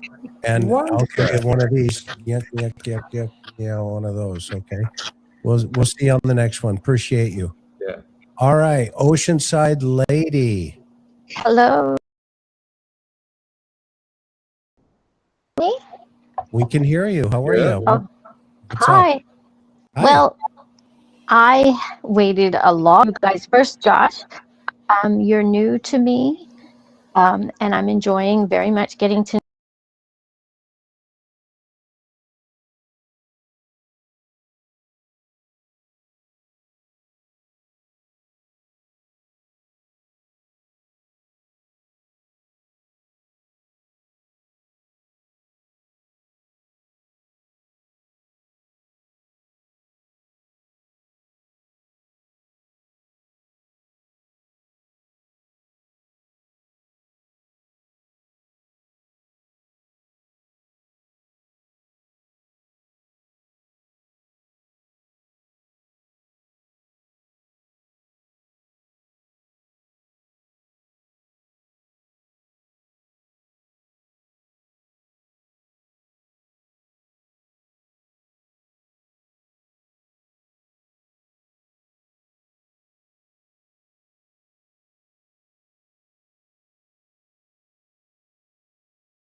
From the very beginning, and you guys did a phenomenal job.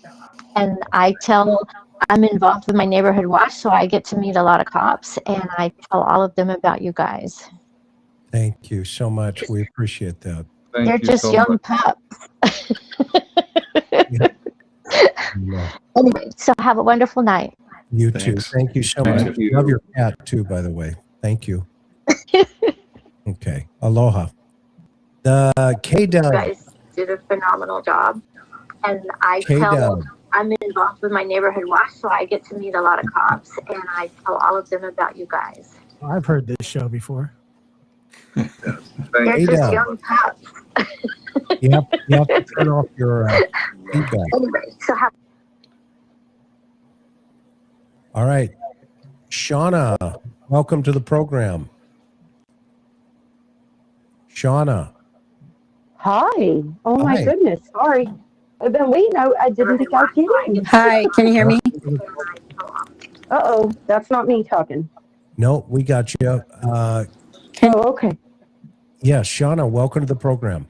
Okay, thank you. Because I have done some studying on how to do this right. And I was like, I got everything muted, but You're fine. okay. Anyway, hey, I just want to say what an honor and a privilege to get on here and have a few minutes with you guys. Mr. McDonough, I have been following you and I found you through the Summer Wells case.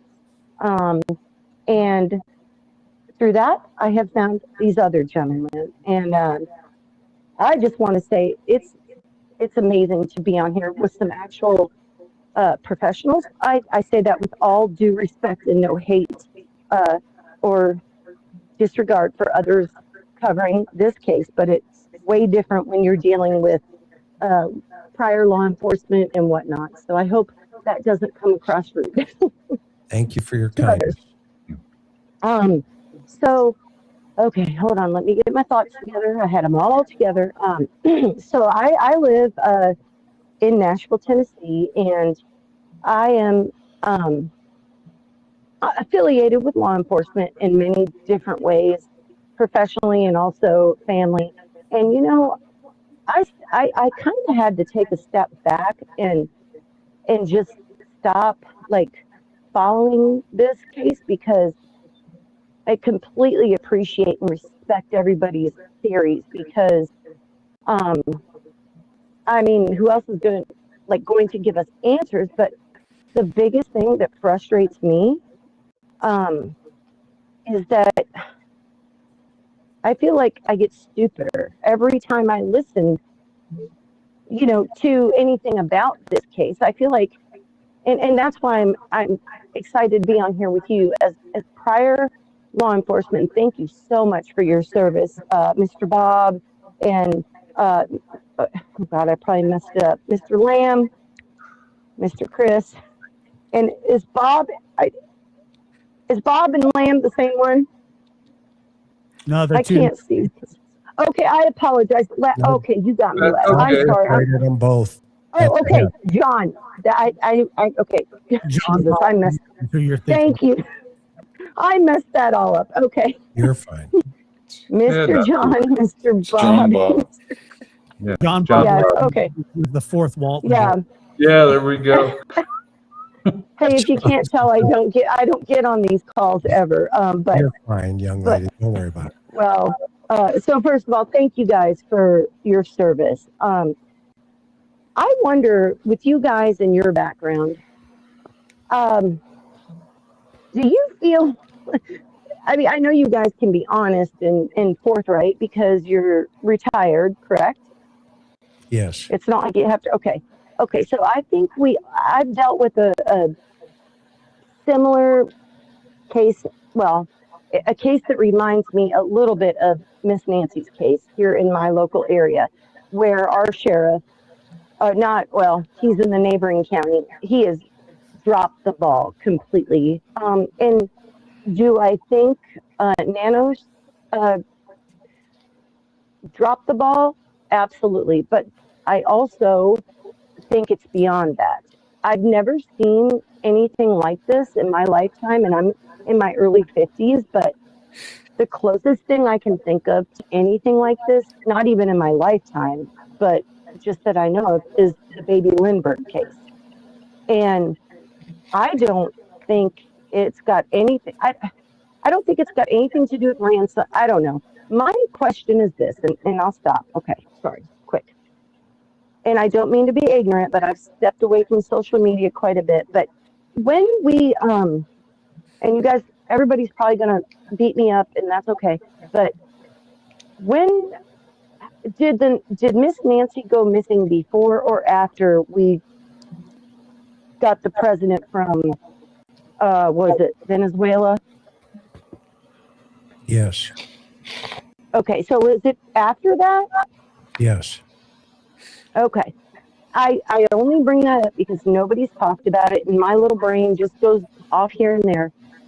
I mean, I know, being, prior military, you can only get so much in the public, on public records, of what someone's security clearance was in the military. And I'm not saying that Cameron has anything to do with it, but what was his security clearance? What were his contacts? Well, I know he was special ops and whatnot, but was this the closest thing they could do, to maybe be like, you let our president go and we'll give her back? I don't know. Is that too far-fetched? That's my question. Yes. Yes. It's too far-fetched? Yes. Okay, Yep. okay. Thank you for shutting that down. I appreciate it, because that's on my mind, Mr. John. Thank you. But anyway, I'm sorry. That's John Bob. I should. John Bob. John Bob. I'll just call y'all John Bob Chris. There you go. John And Bob Dr. Gary. And we're going John to Bob Chris, NASCAR. Dr. Gary, and Josh. Anyway, Just call I us really the Pretzel Boys. That's a new band Oh, really? out of Hey, Nashville. I can be your drummer. I'll There be you your go. drummer. We'll take it. Hey, listen, honestly, I should have taken notes. Like I said, I don't normally do this, but I really appreciate y'all so much. Thank you. And this is, it gets annoying sometimes when you go on certain channels and people, and like I said, I respect everyone's theories and coming from, whatever background you have. But the biggest thing that bothers me is the platform that this family has. Why are they not speaking? Why are we not looking? Now, by we, I mean, and I know law enforcement, they got to keep a lot of things close to the vest, because if they do find and catch the perp or the suspects or whatever, they don't want them to know what they have on them. They want them to be able to, if they answer something the public doesn't know about, well, that's a clue or a red flag or whatever. But all I know, and we hear so many people saying, I'd be screaming from the rooftops. And Mr. Chris, as you know, with the Summer Wells case and the Sebastian Rogers case, I mean, there are a lot more people out there screaming from the rooftops to find those children other than their loved ones. To me, that's suspicious. I can't help it. But if you've got a platform like the Guthrie family does, not just Savannah, especially Savannah, because she's got more of a public platform, but just something seems off to me. I feel like it's right under our noses, and I'd be curious what you guys think about that. I really feel like when the truth does, and it will come out at some point, it's going to be a complete poop show. And I don't know. I guess I should stop there. And by the way, choosing Texas, I can tell. Just FYI, Mr. Chris, I'm very personal to that song. Just look up the lyrics and look at the writers. I'll just say that. There you go. If you're that close, I appreciate you very much. That's a great song. Hey, And I really appreciate y'all being so kind, and I'll make sure I tone it down next time. I apologize. You're fine. Welcome to welcome to one of the first times here. And so I am so excited. I'm going to be an OG. We'll figure it out together. And so don't worry. Well, Shauna, thank you. And there was a lot of information there from that young lady. So, I don't have anything to say, to be honest with you. I love that caller. That was awesome. Adriana, I'm sorry. Yeah. I pronounced your name wrong. I apologize. Where are you at? And welcome to the show. What do you got? Hi, guys. Nice talking to you again. My name is Adriana. I'm from Argentina, but I live in Minnesota. Nice. And I have a question. I know Adriana, Chris. Oh, yes. Okay. Yeah. I have a question for you guys. So it seems to be that you guys say that this case is solvable, that it will get solved. Am I correct? I believe Yes. it's solvable. Yeah. Okay. Whether it gets solved or not is, for me, it's still up in the air. Yeah, so I wanted to ask you, so in the cases that did not get solved in your career, did you notice any consistent patterns early on that made them hard to close, or at what point do you personally start to feel a case may fall into that category? And do you think that most cases are decided within those 48 hours, or just the long-term factors end up being a bigger barrier to solving them? All right. So I'll let John start, and then I'll give you my 2 cents and Bob. But there are certain cases that you know going in are going to be extraordinarily problematic. There are cases where we've uncovered the body and it's been buried, or there's been all of the evidence has been corrupted. There are certain cases that are simply not going to be solved, but this isn't one of them. The situation here is not in any way where we have a situation where we don't know when this happened or the circumstances. So yeah, there are certain cases you can look at and go, yeah, this is going to be tough. But I wouldn't think that this would be one of them.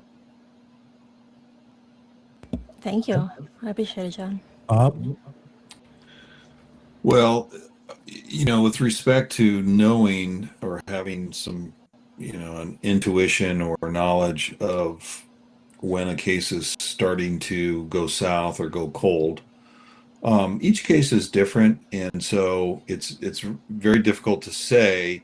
But sometimes you get to a case, whether it's a homicide or not, whether it's a robbery series or something, and you think that you are getting closer and closer, and you've got some great leads, and you're pretty confident you're going to solve it, and then something unexpected happens and you get steered in a totally different direction. And so it's difficult to say, because every case is so unique that we have really no idea. The first 48, as you know, we've talked about that a million times. I mean, there's a couple of different true crime shows that are named after the first 48. That's crucial in a murder case. And but a lot of murder cases are solved well after the first 48, as John mentioned, and all the others here have mentioned. So hopefully that answers your question. Yeah, thank you. Thank you for your insight. Yeah, and then the first officer on the scene actually is the most critical person in any of these cases, because that individual has to make hundreds of decisions rapidly to shut the scene down, secure it, making sure that evidence is preserved so that the case can be solved. If that individual makes mistakes, then it's the old carpenter's rule, right? Measure twice, cut once. But if you're a quarter inch down at the bottom, you're going to be a half inch at the top by the time you put the roof on, if not more. And so in my experience, I've always spent my time talking to all the patrol guys and letting them know that they're the most important, valuable person whenever they pull up on a crime scene. If they're smart enough, quickly enough, fast enough to separate all the witnesses, get them into independent, environments, handing them a piece of paper and letting them start writing their statements, and then shutting the crime scene down by, directing officers that are responding not to walk into the scene as they're responding, but rather give them an assignment as they're responding, then the case will be solved. Because, a lot of times they're not as sophisticated as this. And if you think about the totality of this whole situation, that first guy that showed up, that had everybody telling him what had taken place, the decisions that person made was a volcano of decision-making process. And it was the shaking and the rattling of that volcano determined whether or not the lava came out of it. Yeah, you're balancing the human factor and the technical factor. Correct. If in fact those decisions aren't made correctly, then the house is going to fall, and it doesn't matter how good the investigator is at all, because the public will solve it with help, but if again, you know, a carpenter gets a foreman's card, or excuse me, gets a journeyman's card because they've paid attention to how the plan looks and they've built it to the plan. And every law enforcement officer in this country, the most important person on a scene is that first guy through the door. If they get it wrong, everything else falls completely. And while Gary and Josh are talking to each other here on text messages, okay, you know, this is, I think your call, Adriana, is a really important call because that gives us the opportunity maybe to teach something as well as not just to opine into opinions. Yeah, absolutely. So thank you for your call. I'm going to jump into the next one. Have a good night. All right. Thank you. Gary wasn't texting me. I was checking the Giants score. They won 3-0. Yeah, okay, sure. Dom C, thank you. He wasn't. Great to Adriana see you. works in our field, by the way. You know. So Great to see you. Welcome to the call. Yes, thanks for having me. Where you at? I'm in Southwest Washington State. Awesome. Thank you so much for being here. Out by Walla Walla State Prison. Where are you? No, I'm near Vancouver.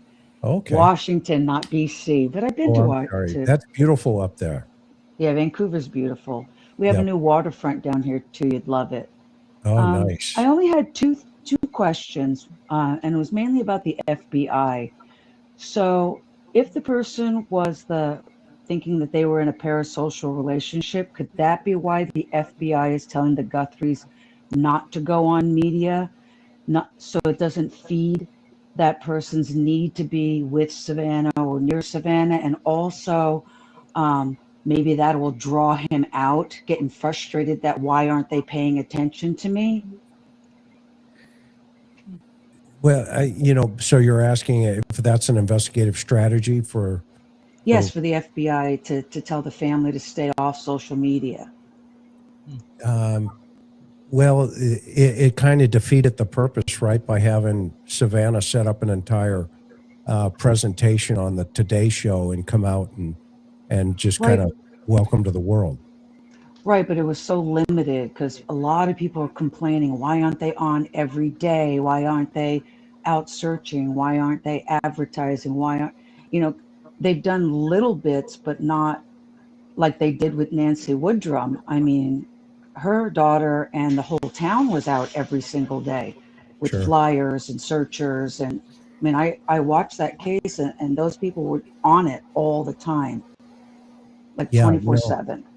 Yeah, no, it's a great thought, but I think the FBI wants as much publicity as they could probably get into this thing. Okay. And then the other thing was with the FBI is the mat. Do you think that maybe they didn't take the mat in the front door because it was so contaminated that it'd get thrown out in the case? That's a possibility, but that contamination, you know, by not picking it up, you could have missed something that you may have been able to correlate to something else that you already had, and that wouldn't have gotten tossed. So, yeah, great questions. Great questions. Yeah, everybody else had all the same sentiments I did. I have no idea who did this, and it makes me sick. I've been a nurse for 17 years, and I've been with many people who have passed, and I can't even visualize an 84-year-old woman going through what Nancy Guthrie went through. It just breaks my heart. I think that's why I'm so attached to this case, because of all the people that I've been with, and I've held their hands and been with their families to say goodbye. It's just heartbreaking. Well, God bless you, and thank you so much for your service. Thank you. We really appreciate Thank you. And I love the show, and I love everyone on the show. Thank you guys so much. Bye-bye. Thanks a lot. All right, Karen from Missouri, you're up. Hi, can you hear me? We can. Thank you so much. It's so exciting. I want to say I love your show. I'm living about maybe 30 minutes from St. Louis in Missouri. Welcome. I'm a transplant from New Orleans. I miss it, but this is where we are.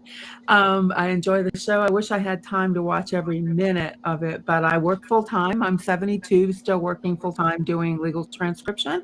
I plan to work until they wheel me into the crematory. because I love what I do.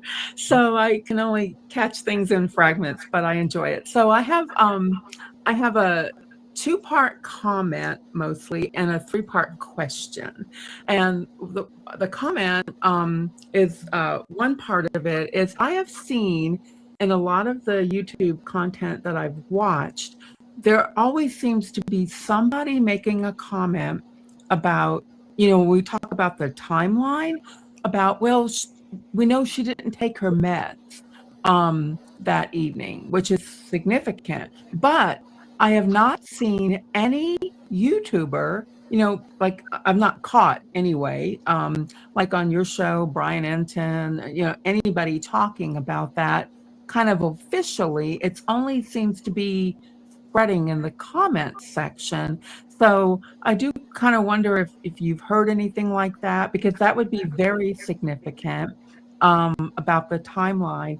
And related to that, and the reason I think it'd be significant is for helping the public when they were trying to put information out there about, think about the behavior of people in addition to maybe looking like porch guy. But, was somebody nervous? Was somebody gone at certain time of night? Well, it's a big difference if they might have been gone at 10 o'clock or 7 o'clock or 2 o'clock in the morning.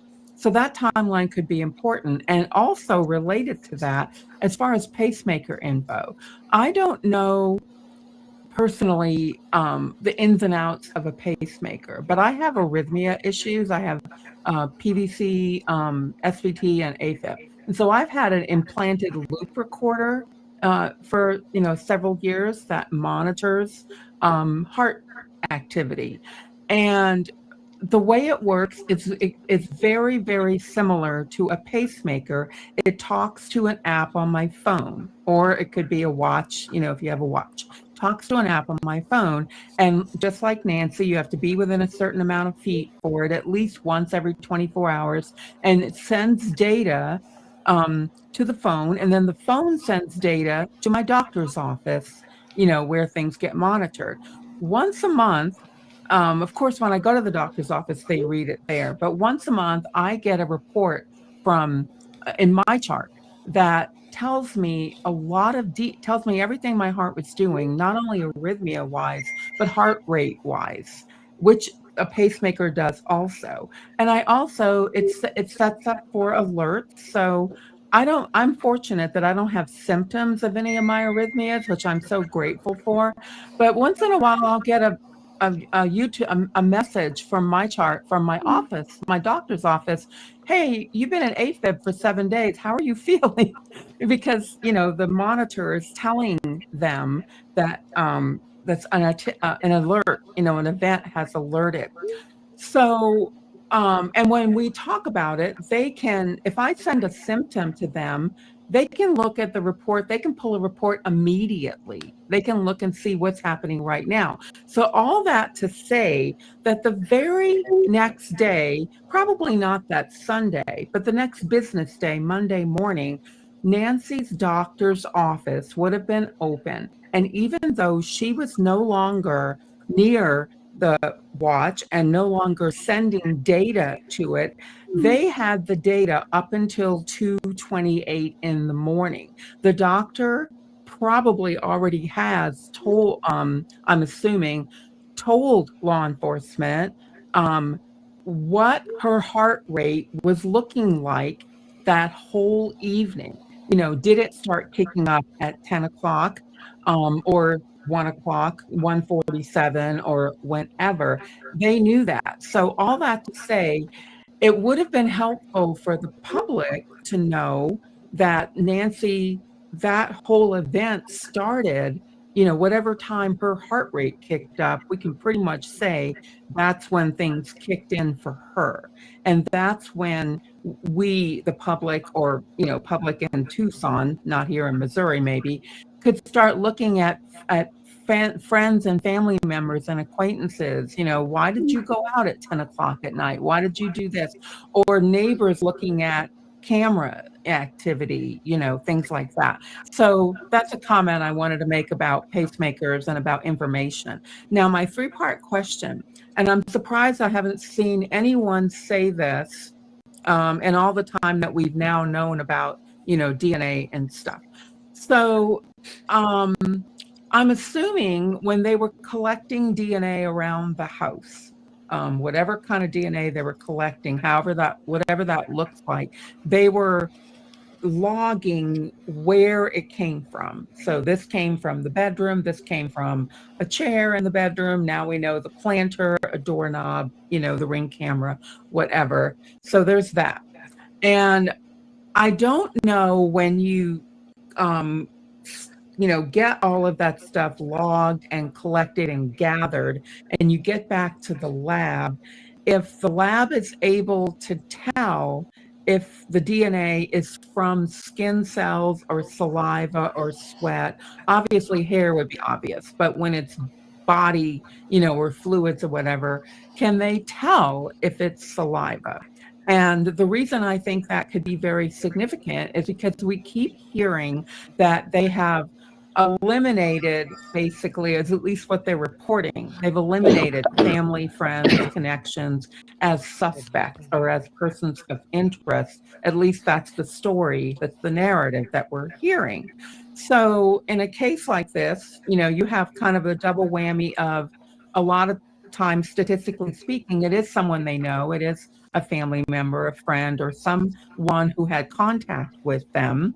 So if that is going to cause them to discount all of the DNA that they find that overlaps these people, well, okay, I'm not going to mention any names because it really doesn't, it's insignificant at this point because we don't know. It could be the family members, could be a friend, could be the maid.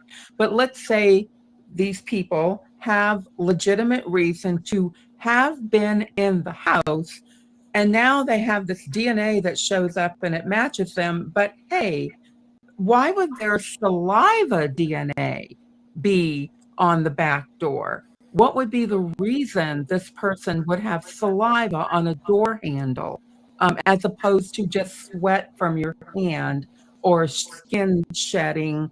And even hair, we've learned over the years that hair can transfer all kinds of ways. So that can raise questions. But would it raise questions if, they found some DNA and it was saliva DNA and it happens to be someone who was legitimately in the house? Would that start making them look more interesting as opposed to, well, these are people that are here every day, or, they've cleaned the house, they changed the air conditioner. So, and no one's talked about that. And I wonder if you guys know enough about the DNA process to speak to that.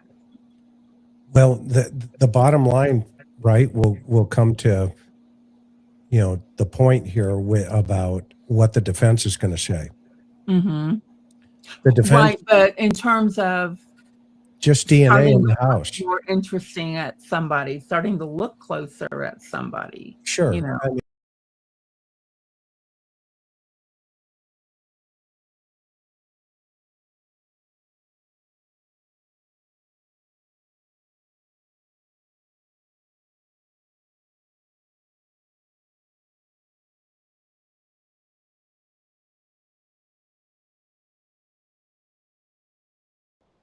detective's going to do is when he's sworn in, or she ask a couple of questions, and the first one's going to be, did you find DNA? Yes. And who did it come back to? Well, it came back to so and so, such and such family member. Mm-hmm. Okay. No further questions. Because even if it's saliva on the front porch. Well, how are you going to connect it to the guy with the flashlight in his mouth? There's got to be a connection. Just because there's saliva out there, and let's say it's a family member. Let's play out Karen is talking about here. Mm-hmm. Let's play a defense attorney. Okay. Detective, isn't it so that my client, okay, lives at is connected to Miss Guthrie? Yes. By by family, right? Yeah. Isn't it true that my client has been over at that house 400 times? Yes. Isn't it true my clients had wine at that house in a glass? Yes. Isn't it true my client could have spit on this porch? Yes. Isn't it true? And is just going to go down to this. Isn't it true he could have sneezed? Isn't it true? You're right. The question's going to be yes, yes, yes, yes, and yes. Okay. And then they're going to ask the question, well, is he the killer? Mm-hmm. And the answer is going to be, well, I don't know. I can't answer that. Well, but if you look at it in a bigger, broader picture of, there's so many layers to this case, because there's looking at evidence, there's such a horrible start to this from the start, because the whole scene was messed up for defense purposes, for purposes of prosecuting the case, because they released the house too soon. And no matter what you find, there's always going to be a question. But then there's the layer of, at least it might narrow down who you need to look at, which I know that's a risk, because sometimes it can send you down the wrong road, but it can narrow down who you need to look at, and you can look at them more intensely and maybe find other evidence. And then there's the other part of it, the parallel part, is it may help find Nancy, which is its own story. That's important, independent of justice, that's even though they're both equally important. Right. I agree. The 30,000, flyover view. Yeah. But your point is exactly well made. You need to have corroborating evidence other than just the DNA in that house. Yes, not just that one spot. If it comes back to the family, oh well. I had a case one time. It was a shaken baby case. It's actually the only case I ever lost in court. Mm-hmm. And it was a father who had just rattled this kid. It was a medical case, as you know how those things go. We had the doc on the stand. We had 3 doctors on the stand. They all testified. There is no question that this child, et cetera, et cetera, et cetera, passed away because. You know what the defense said? This was their defense. The baby was crying and he went to burp him. Not guilty. Mm-hmm. It's the only case I've ever lost. Wow. Sounds like you got a rotten jury. Yeah. It sounded like they had a smart attorney. They have a smart attorney, yes. Always remember that the prosecution needs 12. The defense needs 1. Yeah. Look at Stouch. Look at right now what just happened in one of the most horrific with Gannon. This is why it's always important to take the 5,000 foot view and rather than the 30,000 foot view. And then you've got to get the 5 foot view and then the 1 foot view and then the 1 inch view. Right. And I know there are so many cases where they do kind of know who it is, but it takes years to get to trial, and they get prosecuted, but at 10, 15, 20, even 30 years sometimes. It's crazy. But at least it can maybe narrow down who you need to look at, because then you can look at these people a little closer, if that would be the case. But you're looking through the lens. You're looking through the lens of typically those kind of cases, as you and I probably both understand, right, Karen? That the lens of somebody, essaying a woman and leaving that type of DNA evidence behind, that's almost a slam dunk 30 years later. Yes. I mean, we're solving those all day long at the Copeland Foundation. Right. But let's use Michael Vaughn for a moment, the 5-year-old little boy in Idaho. You know what the cops did? Idaho State Police. They told the family he's a walk away. We're out of it. What? Yeah, that's what happened. Wow.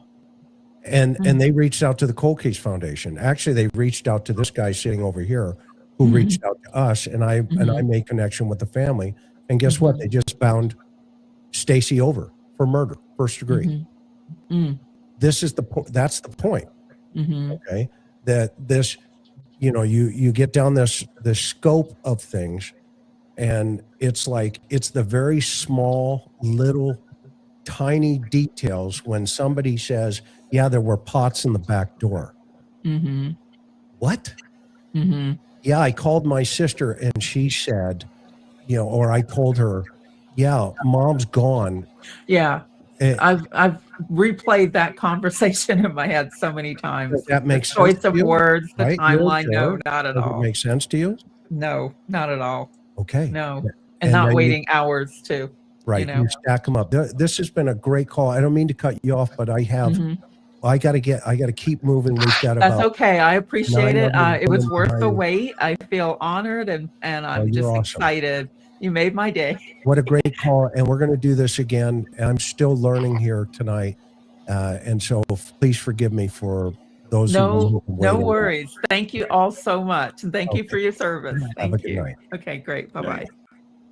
All right. I think Elizabeth is back. I'm trying to get her up here.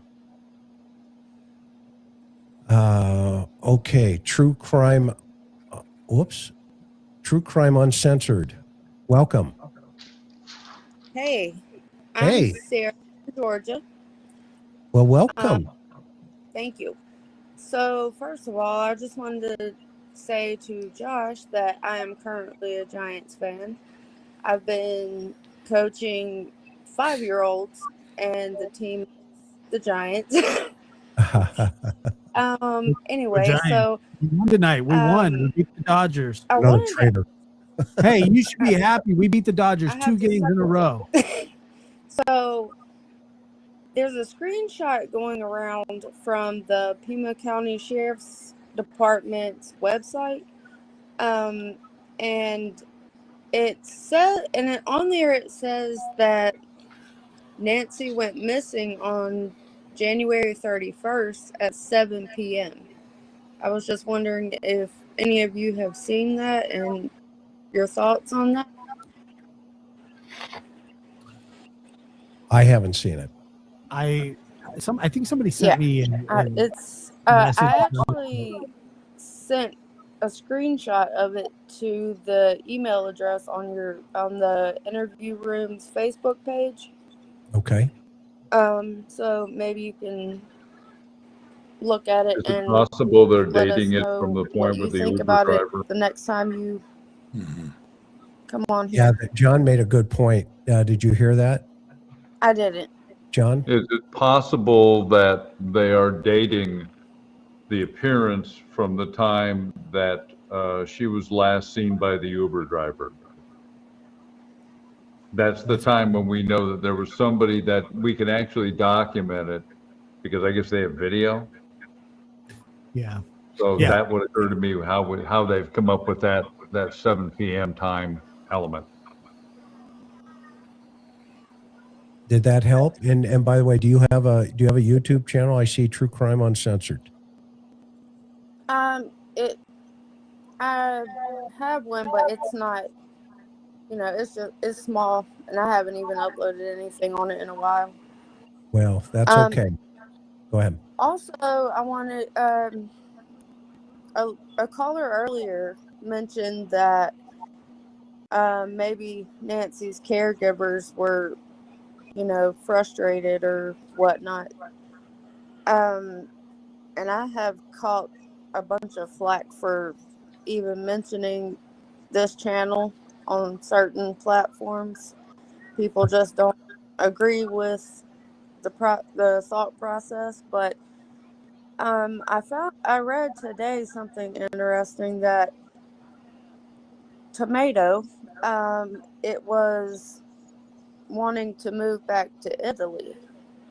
So I thought that was something that, and when the caller mentioned about getting frustrated, the caregivers getting frustrated, it reminded me of that, and it got me thinking more into that.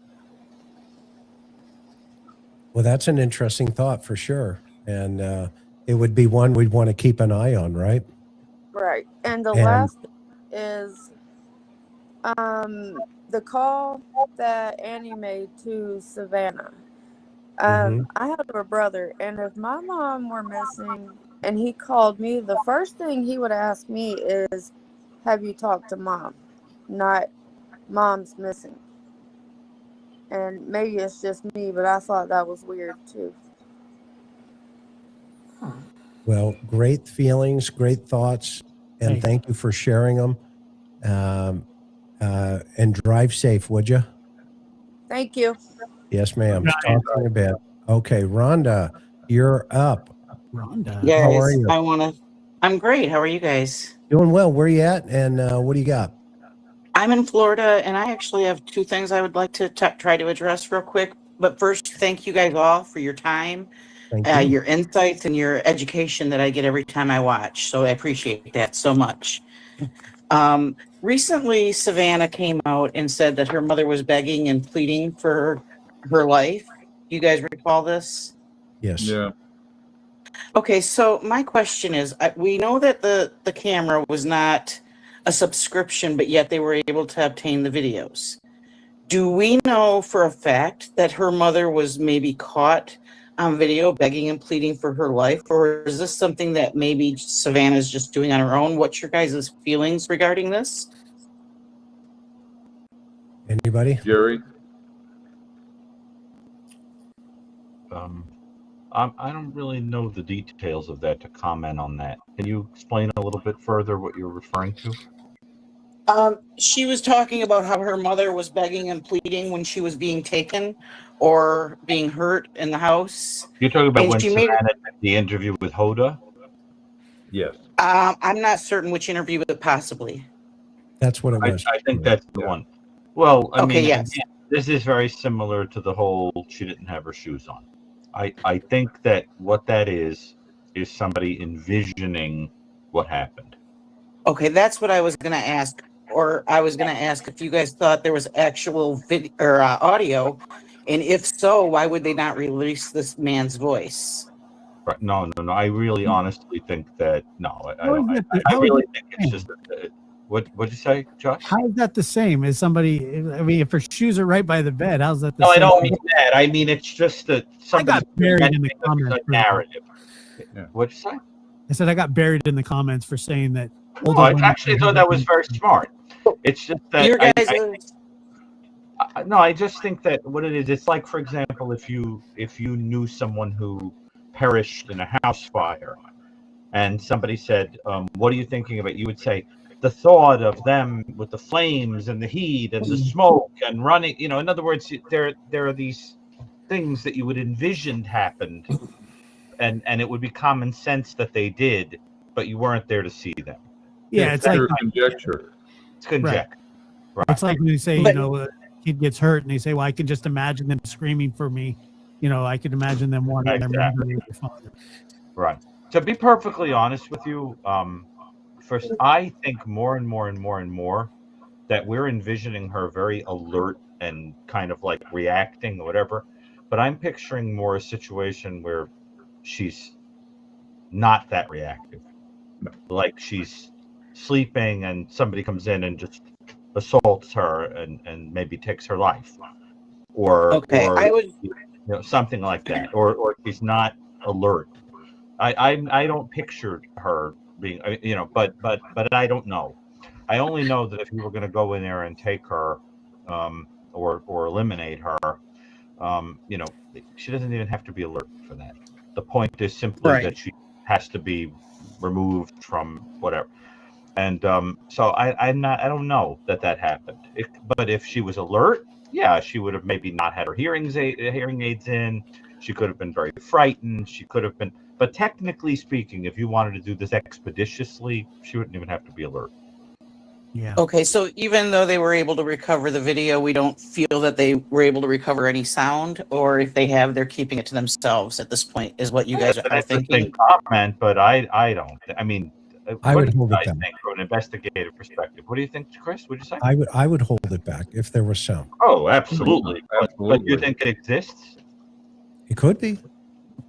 That's interesting. It's possible, but the question is what would be the capability of the microphones connected with the cameras?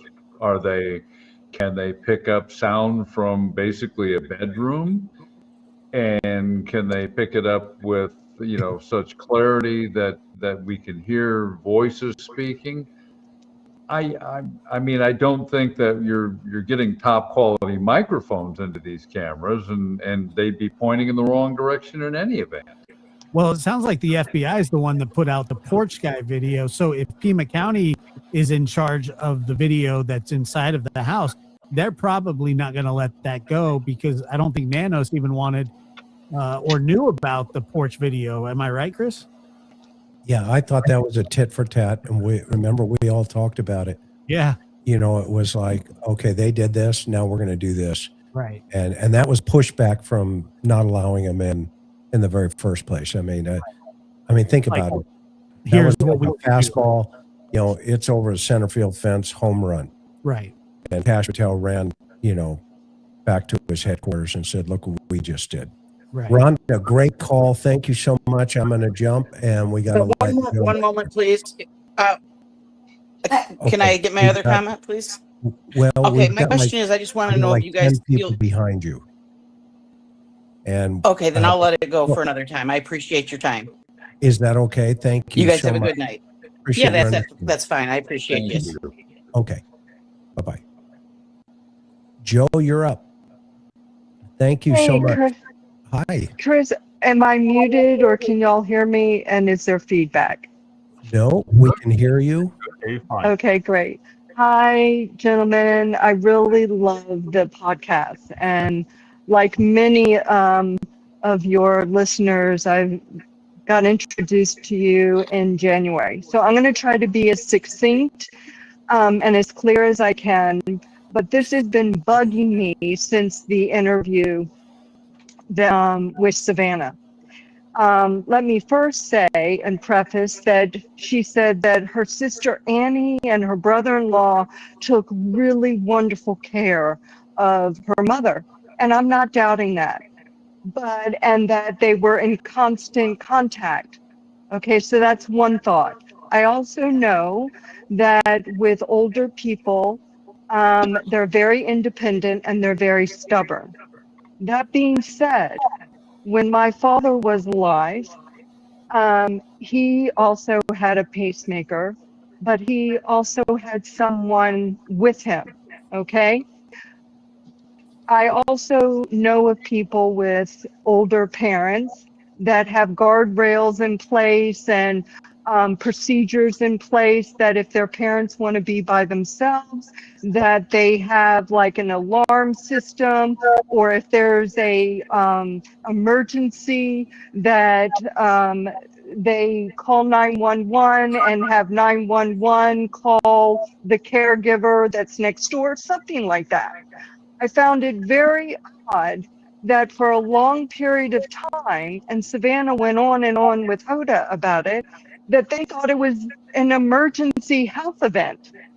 And how could it have been an emergency health event if you're taking wonderful care judiciously and you're like on top of her as much as you can be a mile away or so forth? I know that you mentioned, Chris, that you and Karen were talking about the emergency.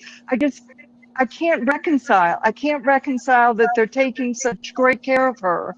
And yet, for a long period of time, they were trying to convince the patrol gentleman or woman that came on the scene that they thought maybe there was an emergency 911. How would they have not known about it? It doesn't make any sense to me. Joe, you are on fire. Thank you. Sorry, it's really bugged me. I haven't heard anybody. That's great. I mean, it's the minutia details that folks pick up on. This is such a solid comment, and because think about. You're so kind, because I thought I was out in left field, and I was the only one thinking this. This is what takes place in a jury room. To your point, this is have you been a juror before in the past? Yes, and I was an alternate. Can you imagine? I had to keep my mouth shut. Oh I my wish God. I'd been on the OJ trial. Yeah. But it's those minutia details that people pick up on, and it's just like, well, that doesn't fit. It doesn't sound or feel like it's supposed to be. And whereas the evidence, if it's clear, the evidence is clear, it's clear. Right. And So that's what did I've you had a think problem that with. too? You just expressed what I've been having a problem with as Thank well. God. I mean, it's sad that but it's true. And she was like, Mom is gone. I'm like, really? You've been taking care of her. The whole thing doesn't make sense. You're awesome. And I'm not. So Thank you. thank you guys. Okay. Well, I'm going to jump if that's okay, and Yes, thank you please for these go. points. Thank you. Okay. Peggy, you're up. You are next here. Welcome to the program, and thank you so much. Where are you at? And what are you got? Hi, I'm in California, and hi, Chris, Bob, John, Dr. Gary, Josh. Aloha. I love your channel, the expertise and the depth of your discussions. I had a question. Do we know how law enforcement found out about the Southern California guy, the home fries, ransom notes? Did the family tell the police, or did the police, were they in possession of their phones then? Well, yeah. I mean, he's just kind of surfaced, didn't he? Yeah. But how did the police find out about those texts? Did the family go to the police and say, hey, we just received these, or did the police already have their phones and saw them come through? That is a great question, because remember when they went over with the UFED, okay, they could, when they downloaded the family phones, everybody's phone, okay, except for maybe Savannah and Cameron, because if they could establish, in fact, they were on the East Coast, right, there'd be no need for that at that point, okay. Now, maybe when they arrived, I think anybody here would have said, hey, just as a technicality, because the defense is going to ask, can we download your phone? Okay, and you're going to need consent for that, because there's not a judge in the world that's going to say, well, they were over, unless you got some nexus to connect it, to the crime or to her disappearance, then no, I'm not going to let you download their phone. So they'd have to sign a consent, and boom. So to your point, yeah, let's hypothesize that they go in there, again, one of these minutia details, boom, and all of a sudden they have this whole, printout of, well, who's this guy? And next thing you know it, the feds are all over this guy in Hawthorne, and he just happens to decide, well, you know what? I'll pick one of the family members that's not even in the limelight. He's behind the scenes, okay? I mean, how did that strike you when he says, well, yeah, I just did an open intelligence source, which you can, right? Anybody can find anything nowadays, but you decide to pick, the guy that nobody even knew about? Right. Exactly. I don't know. That one just smells to me, but I could be wrong. Well, and I'm also really perplexed by one thing. There's been so much speculation because of the lack of information out there. And Savannah, obviously media savvy, knows about crisis management through her work. So why aren't the family members doing, a short, say, softball interview just to take down the temperature? That would be an easy thing to do, right? Yeah. Karen raised that issue too. It's like there's no more hard journalism. You got to ask the questions. And here's the irony. If you start talking about it and going down that lane, right now we're on holy ground in social media, in perception. I mean, we have to be honest with the public and say, well, wait a minute. We're not saying they did it. We're not accusing them or anything like that. We're just saying, hey, there's a lot of questions that have arisen because this information was put out there. So Great call. Yeah. Well, they could alleviate, all the speculation out there just by, doing a really, quick interview. Finally, I just wanted to add that I'm sure everyone is going over their security cameras. But I just wanted folks to know I actually installed 2 for my parents.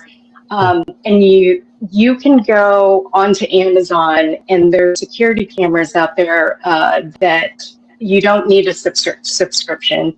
It'll save the videos, save the photos, and it's under $40. So everyone that's rushing out to do their subscriptions. And then finally, I think I saw something about the flip lock on one of your pages, Chris. And so I actually got those for my parents too. So That's just awesome. wanted to say thank you. 1,600 pounds of pressure those things will handle. So that's awesome. What part of Cali are you in? Northern California. Nice. Are you a Giants fan?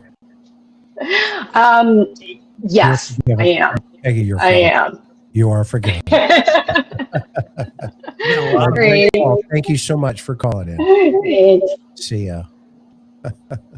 Another great caller. About that, Chris. Jennifer, you're up. How are you? Hi. Hi. Thank you so much for taking my call. Well, thanks for I giving us just your wanted to time. say you guys are wonderful, first off. And then just one question for you. I'll make it very quick. I know you've said in the past, your shows in the past, that you believe that A&T did not, in fact, go down to the law enforcement office for an interview, possibly. So my question is, what do you think is the probability or possibility that FBI would once again try to pull them in for an interview at the actual law enforcement office? Well, I think we all talked about as a panel, we hoped they took them down the very first day. And if they didn't, then that was a mistake. You guys, anybody thoughts? No, I think that's correct. And I think subsequent to that, they have interviewed all of the family, specifically Tommaso and Annie, because they were the last ones to see Nancy and the family. I'm sure that they've interviewed them a number of times. Yeah, I think the difference, if they did it at the house, that was also a mistake. Yeah, and No Nuts said that they took polygraphs, but who knows? Oh, no nads, not no nuts. Sorry. Yeah, and if they passed, the question is how were those polygraphs? Who introduced the polygraph? Did the FBI or did lawyers for the family?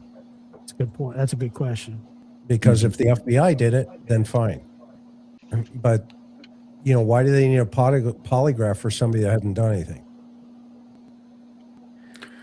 That sounds like something an attorney for the family would want to commission, especially since the suspicion has been on A&T. Yeah, we don't polygraphs are us. Yeah, we don't polygraph, people that we think we just need to clear them. Okay, because you don't need to poly somebody. You just kick them out the door and you say, you know what, we're still working. We'll circle back. Have a good night. And the rest is history.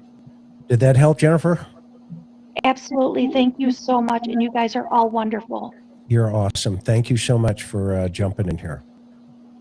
Patty, you are up. Welcome. Where are you at? And what do you got? Thank you. Can you guys hear me? We can hear you. Wonderfully. Good. Hi, Bob, John, Josh, Dr. Gary, and Chris. Hi. Hello. Hi. Hey, first of all, I wanted to let you know I started following you because I thought you were Maureen and Steve, and I found out that you weren't. But I don't know how often Maureen was on, and I know she was taking care of someone in her family. And if she's watching or you talk to her, we miss her, and we hope everything's going okay, and we hope we see her back soon. Yep, she's got a sister that she's taking care of. Okay, our prayers are with her. And also hello to all the animals. We're animal lovers here. My question has to do with the timeline. And this is something that's been bothering me. I won't say who, but one of the, I'll give you her initials, NG. In the timeline, she reported that at 2:00 in the morning, Nancy's pacemaker, it sped up. And that's the only place I've ever heard that. And I'm just wondering, did anyone else ever hear that at 2:00 in the morning it spiked? I've heard that, but I don't. I've heard it, but I don't know if it's true or not. We've heard it, but there's no official confirmation. It's yet again unvetted information so far as we know. Okay, there was that, and then a lot of talk about how this person was in her house for 40 minutes. But if the man was on the front porch at like 1:47, I seem to remember the sheriff saying that something, possibly even an animal, was picked up on a camera at 2:12. Perhaps they didn't even get into the house until after 2:12, because I think it's highly unlikely the camera would have picked up an animal outside. That's a great point. Yeah, no, that's one of those minutia discrepancies, right? Yeah, well, I think somebody floated the idea of could it have been an animal, and then he's like, yeah, it could have been an animal, or could have been a cotton candy vendor, or I mean, he just went with yeah, it could have been. Yeah, it just seemed flippant. Yeah, I mean, the coyote's in the house, right? Right, exactly. Right. Yeah, it doesn't make sense. Well, that's just something I've been thinking about this whole time, and I just wanted to run it past because I didn't recall you guys talking about that. It's possible that, they went in there and they got her up and she really wasn't fully aware of things as they took her out. And so that made more sense to me, and I just wanted to ask you about it. Okay. Yeah, I hope that helps. And we're going to play a quick game, Patty. It's called Guess Your Accent. Okay. I'm going to go with close to Wisconsin and or the Canadian border. I say Michigan. Really? Michigan. How about you, John? Minnesota. Bob? Yeah, I'll take Wisconsin. Gary? I would have gone with something like Minnesota. Okay, and the winner is? Two of you are right. I'm a Vikings fan. There you go. I got that here. Oh. All right. We still That's got it. great. Lady. Have a great day, and I'm sorry about Ben Parkington. He passed away a long time ago. Thank you, guys. Thank you all. Thanks for all your good breakdown and all your brain power here. Thank you. Yep. Take care. Do you have a Vikings helmet? Pardon? Do you have the horns out of the helmet? Oh, I don't, unfortunately. Darn it. Okay. Well, you're gonna get one. One of these. Thank you so much. All right. Oh, that was a fun call. Let's see, Jordan. You're up. Hi. Where are you at? And what do you got? I'm in Tennessee. Okay. This is a great panel, by the way. You guys are awesome. Yeah, they are, aren't they? They don't say very much, but they're awesome. So I'm going to be really quick. So what's always bothered me is the 2-minute garage door factor. My garage door is my garage in general is very similar to Nancy's, and it does not take anyone, including my 91-year-old grandmother, to get from my door from the garage outside. It takes her like 30 seconds. 2 minutes is an extremely long time. Yes. So what are your thoughts about that? Well, did you hear the lady that reconstructed it for us not that long ago? No, I didn't. Yeah, that we had a lady that called in a couple weeks ago, I think it was, right, Gary? And she has a cane, and she said it took her 37 seconds to walk the same distance through her garage door. So she called tonight. She did call tonight too, but she didn't really go into great detail about that. And then, Amber, go go ahead. No, please go ahead. So, and what are your thoughts on why were we supposed to know that fact? Was that supposed to even be given to us? What was the point of us knowing that? John knows it's because no nads is dumb. He released information. No, there was no reason that information needed to be released, because it again, not like you're trying to be mysterious or not like you're trying to stonewall, but these are facts that might later be important during interviews and interrogations. And why you would share this information, frankly, is beyond me. I'm certain with his vast depth of knowledge, it made sense to him to say that, but none of us who've worked homicides would have released that information. Right. Do you think it could have been like a red flag that was written down and he just put it in the timeline because he saw a time? No, I think he just works. Okay.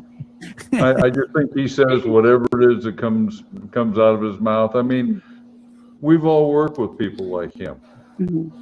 And so I just think he thought, we'll give this to him. And we really don't know whether he understands the value of this information or whether he's listening to the people talking to him.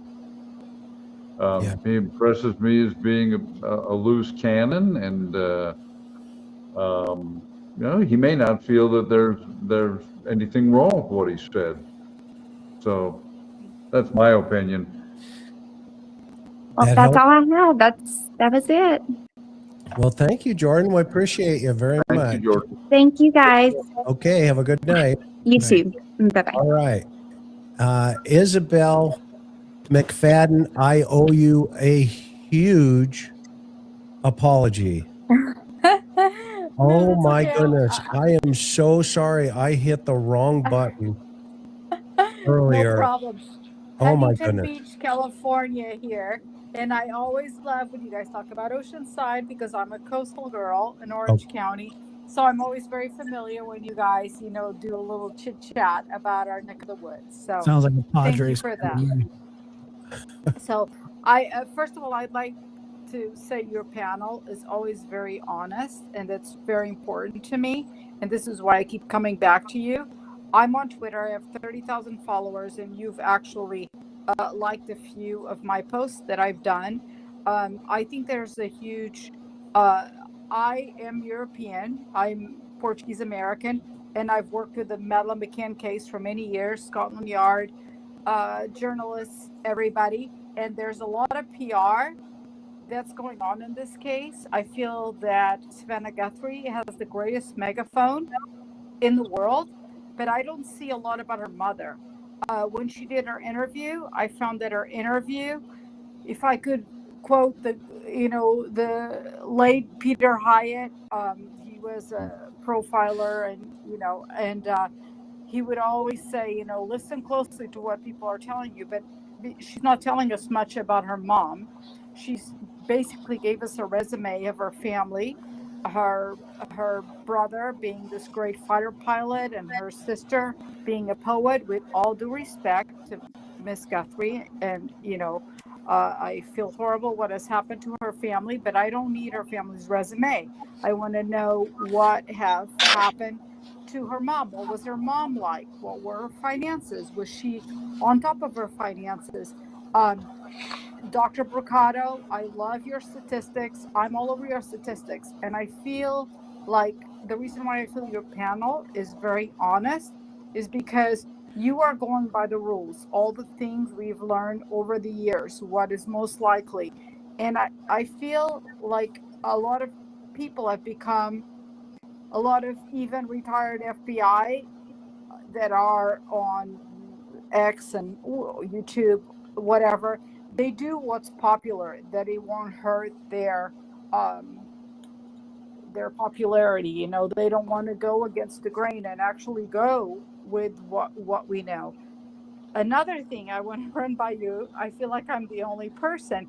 Everybody thinks that the perp was trying to hide the camera. I don't think he was trying to hide the camera. I actually, when he grabbed the weeds, I think he was alerting the person inside, like, I'm here, I'm ready. I also feel that when he first showed up on camera, we we think that this was maybe days before. I think this was a test run, and whoever, to see what he looked like on camera and how much you could see, not you, but whoever had access to the house. I also think that the person in the house that had access to the house and was running the show knew that there was no subscription. Another point I'd like to make is the Uber. Savannah told us that her mother was so ill she could hardly walk to the mailbox. However, this poor woman that could not walk to the mailbox could actually uh, get into an Uber and feel very comfortable. I would never do that to my mother. My mother lives in Indian Wells, California. Um, she is a very somebody who pays attention to detail. And when I approached her about the case, she's like, "Oh yeah, I've been watching," and she felt, "Oh, it's about the money because people cheat you when you get old. When you get to be my age, people cheat you, and they think that you are wealthy and you have all kinds of money, and they cheat you over time." So I would like to see what our financials were like over time, and did Nancy Guthrie get mad and get in her Uber herself to approach her family for maybe something that she found out about? So was this an aggressive getting in an Uber? Because I just find it very odd. You live down the street. Why would you just not pick up your mother that can hardly walk to the mailbox? Another thing that I have to run by is the flashlight in the mouth. Everybody talks about, oh, it's the plumber, it's the pool guy. But I actually would like to mention that I know this from experience. Uh, who uses flashlights in their mouth are musicians, because when they have to install their drums at night, at clubs, at venues, they actually musicians use flashlights in their mouth all the time because it's dark and you're playing a venue and you got to set it up and you don't have the right lighting. So just so much stuff. There you have it. No, that's a tremendous amount. John, Bob, anybody, concepts? No, all good points. Yeah. You're making, Isabel, very good points.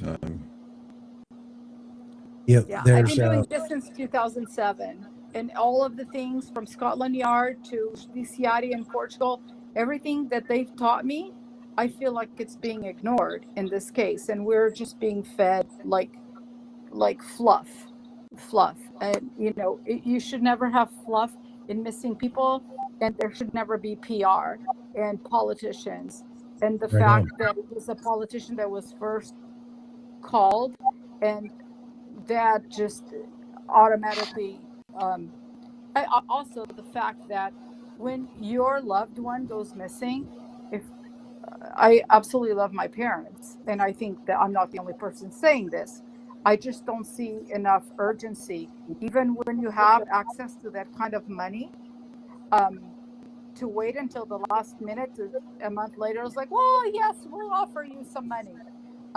Another thing, the FBI, we were all told that it was the FBI that arranged all the words that were put in Savannah and her family's mouth. But in her interview, she actually said everything that we've said, we wanted to say it. And so go back and play that part of the interview. Yep. And I was literally like, why are we being fed like fake information? There should not be fake information when your loved one is missing. When your loved one is missing, it all should be true. It shouldn't be dramatized. It should be, my mother is missing. Help us. Even the I feel this whole thing is now staged. Not that I think that Savannah knew about it, but this is very bad for her career. Let's imagine that somebody in her family hurt her mother. It doesn't make her look good. So Yeah. all of this sounds very harsh, but there you have it. I've been doing this for too long, and I just have to be honest. These are all my feelings. Well, one of the things that I would, two things that I would add to that list, not in the casting aspersion way, but just in that way that Chris talks about, where there are fair questions to ask, are number one, technically speaking, is there any proof beyond the narrative that is shared by family members that there was a game, that the purpose for getting together was game night? And the second thing is, how typical was it for Nancy to take an Uber there? And the reason I think that's an important question is, and again, not casting aspersions, but there are cases I am aware of elimination homicide, elimination murder, so forth, where as part of the process of creating a narrative, you intentionally use something that's going to have an electronic trail, like an Uber or something like that, because it, beyond a shadow of a doubt, places a person where you want them to be. And so, again, I'm not saying that because, I want to point to the family, but I just think that's interesting. For example, Chris and Josh talk often about the Summer Wells case. In the Summer Wells case, I always thought that it was fascinating that there was an upload to social media, like a little film of her or something. And I always wondered, was that done so that there'd be a timestamp and to give an impression that the child is alive at the time you're uploading it, when it's really a film that was made at another time?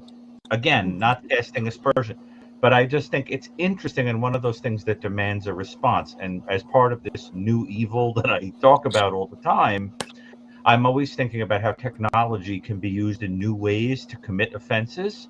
Well, in this world that we're living in, one of the things that I think homicide detectives and law enforcement have to think about is that this stuff creates trails, and that can be used to the advantage of offenders to throw people off the track, right? Intentionally driving past a place where your phone's going to ping, intentionally, uploading something at a very specific time for a timestamp, etc. So another thing I would add is the question of how common was it for her to take Ubers? And Chris, John, John, what do you think about that point? Is it silly or? Yeah, that's the pattern of life. And that's why the garage was so significant. That's another great example. Yeah. And the front doors. There's four locks, to dovetail on what Isabel's saying, the four locks, which we pointed out. I want to know, and still want to know, what the family told law enforcement or what law enforcement observed. Because if they saw that exterior grated door locked with the deadbolt, we got problems in River City. Yeah. But do you guys think I'm crazy? What I'm telling you, when he grabbed the weeds, it's glass. No. I think Josh is crazy. Attention, like, hey, bro, I'm out here. No, Isabel, I think Josh is crazy. Okay, because he's a Giants fan, but we don't hold that against him. So great call, great comment, great points. John, did you want to say something? No. Oh, thank you so much for being patient with me and for forgiving me. And I'm so sorry again that I hit the wrong button. Okay. You are so welcome. Thank you so much. You guys have a good evening. Call in again. Next time I'll get you in earlier. So I'm just learning on this piece of the puzzle. Okay. You got it. Thank you. Good night. All right, Rome, you are up, and you are the second to the last caller. We're almost done here. Welcome to the show. What do you got? Well, can you hear me? Yes, ma'am. I just kind of want to go back. I feel like I'm backtracking. When everybody talks about why did they go out the front door when they had the doors in the back propped open, I was thinking about the neighbor across the way behind Nancy's house and how that neighbor said his dog woke him up And so he let him out. But he never said the dog barked. He just said the dog kept looking out there. So I'm wondering, could that owner, that dog owner, turn on a light in the back for the dog? And if so, if this perpetrator is in there and he looks out and sees there's a light, they can see me. Maybe that's why they went to plan B and went out the front. Could be. Certainly Yeah. possible. Yeah. You never know. That's just the only reason I would think that. If I'm going out there and there's a light on, I don't want to be seen. Right. Take the door. Or somebody, I mean, there are people that bring up, because there was a neighbor that was interviewed, and they were saying that their dog that night was barking, and that was unusual for their dog to do it that night, and it was the next door neighbor. So No, that's the same neighbor I'm talking about. He never said the dog was barking. I'm pretty sure he did. He just said he came and woke him up. He was like whining or whatever, but he never said he was barking. He said when he went out, let him out, then the dog was looking over at Nancy's. But I never heard him say that he was barking. Maybe he wasn't. Yeah. Well, he was acting strange or something. Excuse me. Yeah, but he was never barking. Yeah. Yeah. So that's just been running through my head. And, I have a whole bunch of other stuff that I know. Everybody knows. The dog was barking. One more question. One more. Yes, go ahead. One more question. No, I was joking. But no, that was my one thing I hate running through my head is like, why would they go out the front when they have the back open? Maybe because they had their back light on across the way, and it would shine on them. Mm-hmm. Yeah, very possible. And that neighborhood has an ordinance, though. All the lights have to be off because of the observatory in that area. Yeah, but if you're just to let the dog out. Great point. Great point. They have, Nancy supposedly had that floodlight that was, censored or whatever. There was a light, Yeah. that light got all the busted lights out. have to be off. Is that what you said? All of the lights have to be off Yeah. Because of the observatory at the university or something like that. Yep. They've actually, it's a city ordinance. That's why it's so dark there. Yep. Okay. So, Rome, thank you so much for your call. Appreciate you. You're I'm welcome. pretty sure the dog was barking. Aloha. Aloha. Okay. We got one more. Miss Tucson. She unfortunately keeps coming in and coming out, so I hope this is going to work. Whoops. Looks like she's gone. All right, guys, gals. Well, that was that. Sports fan, one of the first ever call-in live shows. That was a marathon. Josh, I owe you. Thank you for helping me. Do I get a campaign ribbon? Oh, a campaign. We got one more. Hang on. She got in here late. She came right back. Heather. Oh. Welcome. And you are the last caller of the evening. So where you at? What do you got? I've been on hold since 8 o'clock. I don't Have know. you really? Yes. Well, you know what? I'm going to tell Gary to stop that. All right. Okay. Okay. Number one, I've never done this, and so it was worth it. But I've got a little bit to say to each one of you. John, Yes. you are a comic, and I love it. Thank you. You bring such laughter and lightheartedness to the community. Thank you, thank you, thank you. Well, thank Bob, you so much. Mr. Bob, my grandson tried staying awake tonight because I told him you were a fisherman and that you were out fly fishing. So he wanted to know what fly fishing was, and I couldn't really explain it. So I said, well, if I get to talk to him, I'll let you ask him. Needless to say, he went to sleep. What's his name? Bentley. He's 11 years old, and he is a Okay, big. so Bob, answer Bentley for him so he can watch this when he wakes up. He Well, loves. Bentley, basically fly fishing is you're putting a fly on the end of your fishing line rather than a worm. and you're throwing it out, usually in a river, but sometimes a lake, and you're hoping usually floating the fly on top of the water, and the fish comes up and grabs it, and that's how you catch them. So it's basic. Yep. A fly insect? Yes. You're Yes. little. Yeah, and there's just a bazillion different kinds. A lot of it depends on where you're fishing and what the native insects are to that area. I thought the flies were the little like feathery things. So did I. That's what they are, right? Yep. And then Those you are the put an flies. actual fly on it.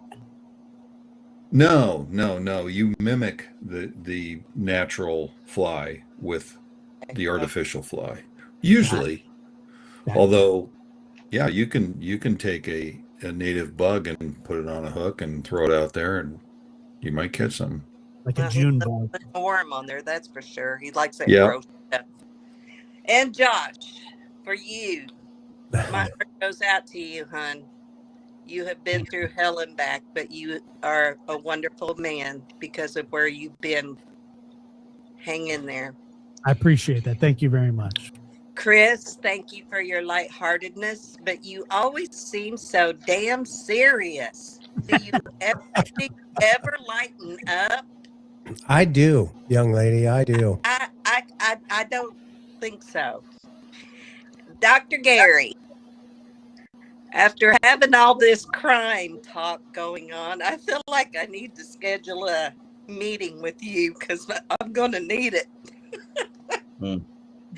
I have never been involved in anything such as this. This is my first. And it has really, I guess I should have gotten involved sooner than this. But, okay, here's my thought. I think it's much deeper and bigger than we can imagine. Because I know we've all said it doesn't make sense. What doesn't make sense is if this lady was murdered, why is the family not grieving? If this lady was kidnapped, why is the family not trying to find her? There's no remorse from this family whatsoever. Not even a thank you to the YouTubers, to the searchers, to that Mr. Jim that uses his own money to come in from California and he rides on his motorcycle in the desert looking for her. And then the police had the nerve to pull him over 2 days ago because he lost his license plate off the back of his bike and they gave him a warning. They are treating them so bad. But anyway, there's more to this than we could ever imagine. There's got to be. There just has to be, because anybody that goes missing, you look for them somehow, some way. This family has went back to their life. I mean, to look at Savannah, you wouldn't know that her mother's gone. And she used to talk about their family was always close and loving and did everything together. That's the kind of family I raised. And you don't just wash them off. Wash them from the face of the earth and expect everybody to forget it. We're human. We can't forget it. All right. That was my soapbox. I know you're all tired. No, you're good, Miss Heather. We appreciate you very much. And thank you for the counsel and the direction. And thank you for the kindness and the thoughts that you shared from your heart. We appreciate you. You guys are good. Thank you very much for doing this for us. Yes, ma'am. Have a great night. And Chris isn't so serious when he's harassing me about corn dogs and taking selfies next to corn dog trucks and sending them to me. And baseball, right? And baseball. That's right. Oh, Yes, ma'am. Remember TJ, I don't know if she's listening or not, but she asked a question about Cameron. Cameron was there. He was not in Vermont when this happened. He was in Arizona because he met Savannah at the airport when she flew in.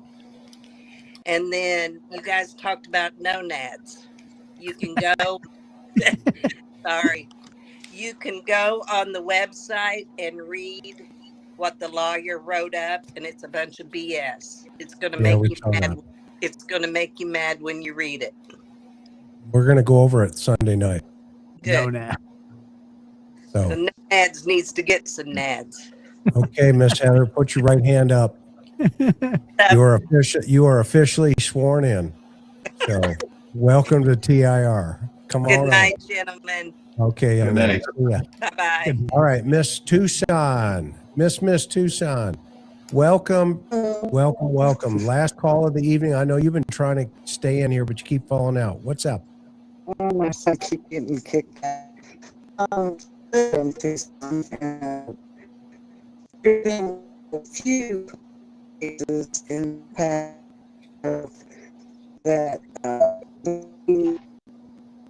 Well, that's a robot right now, so. That's an adult from a Peanut special.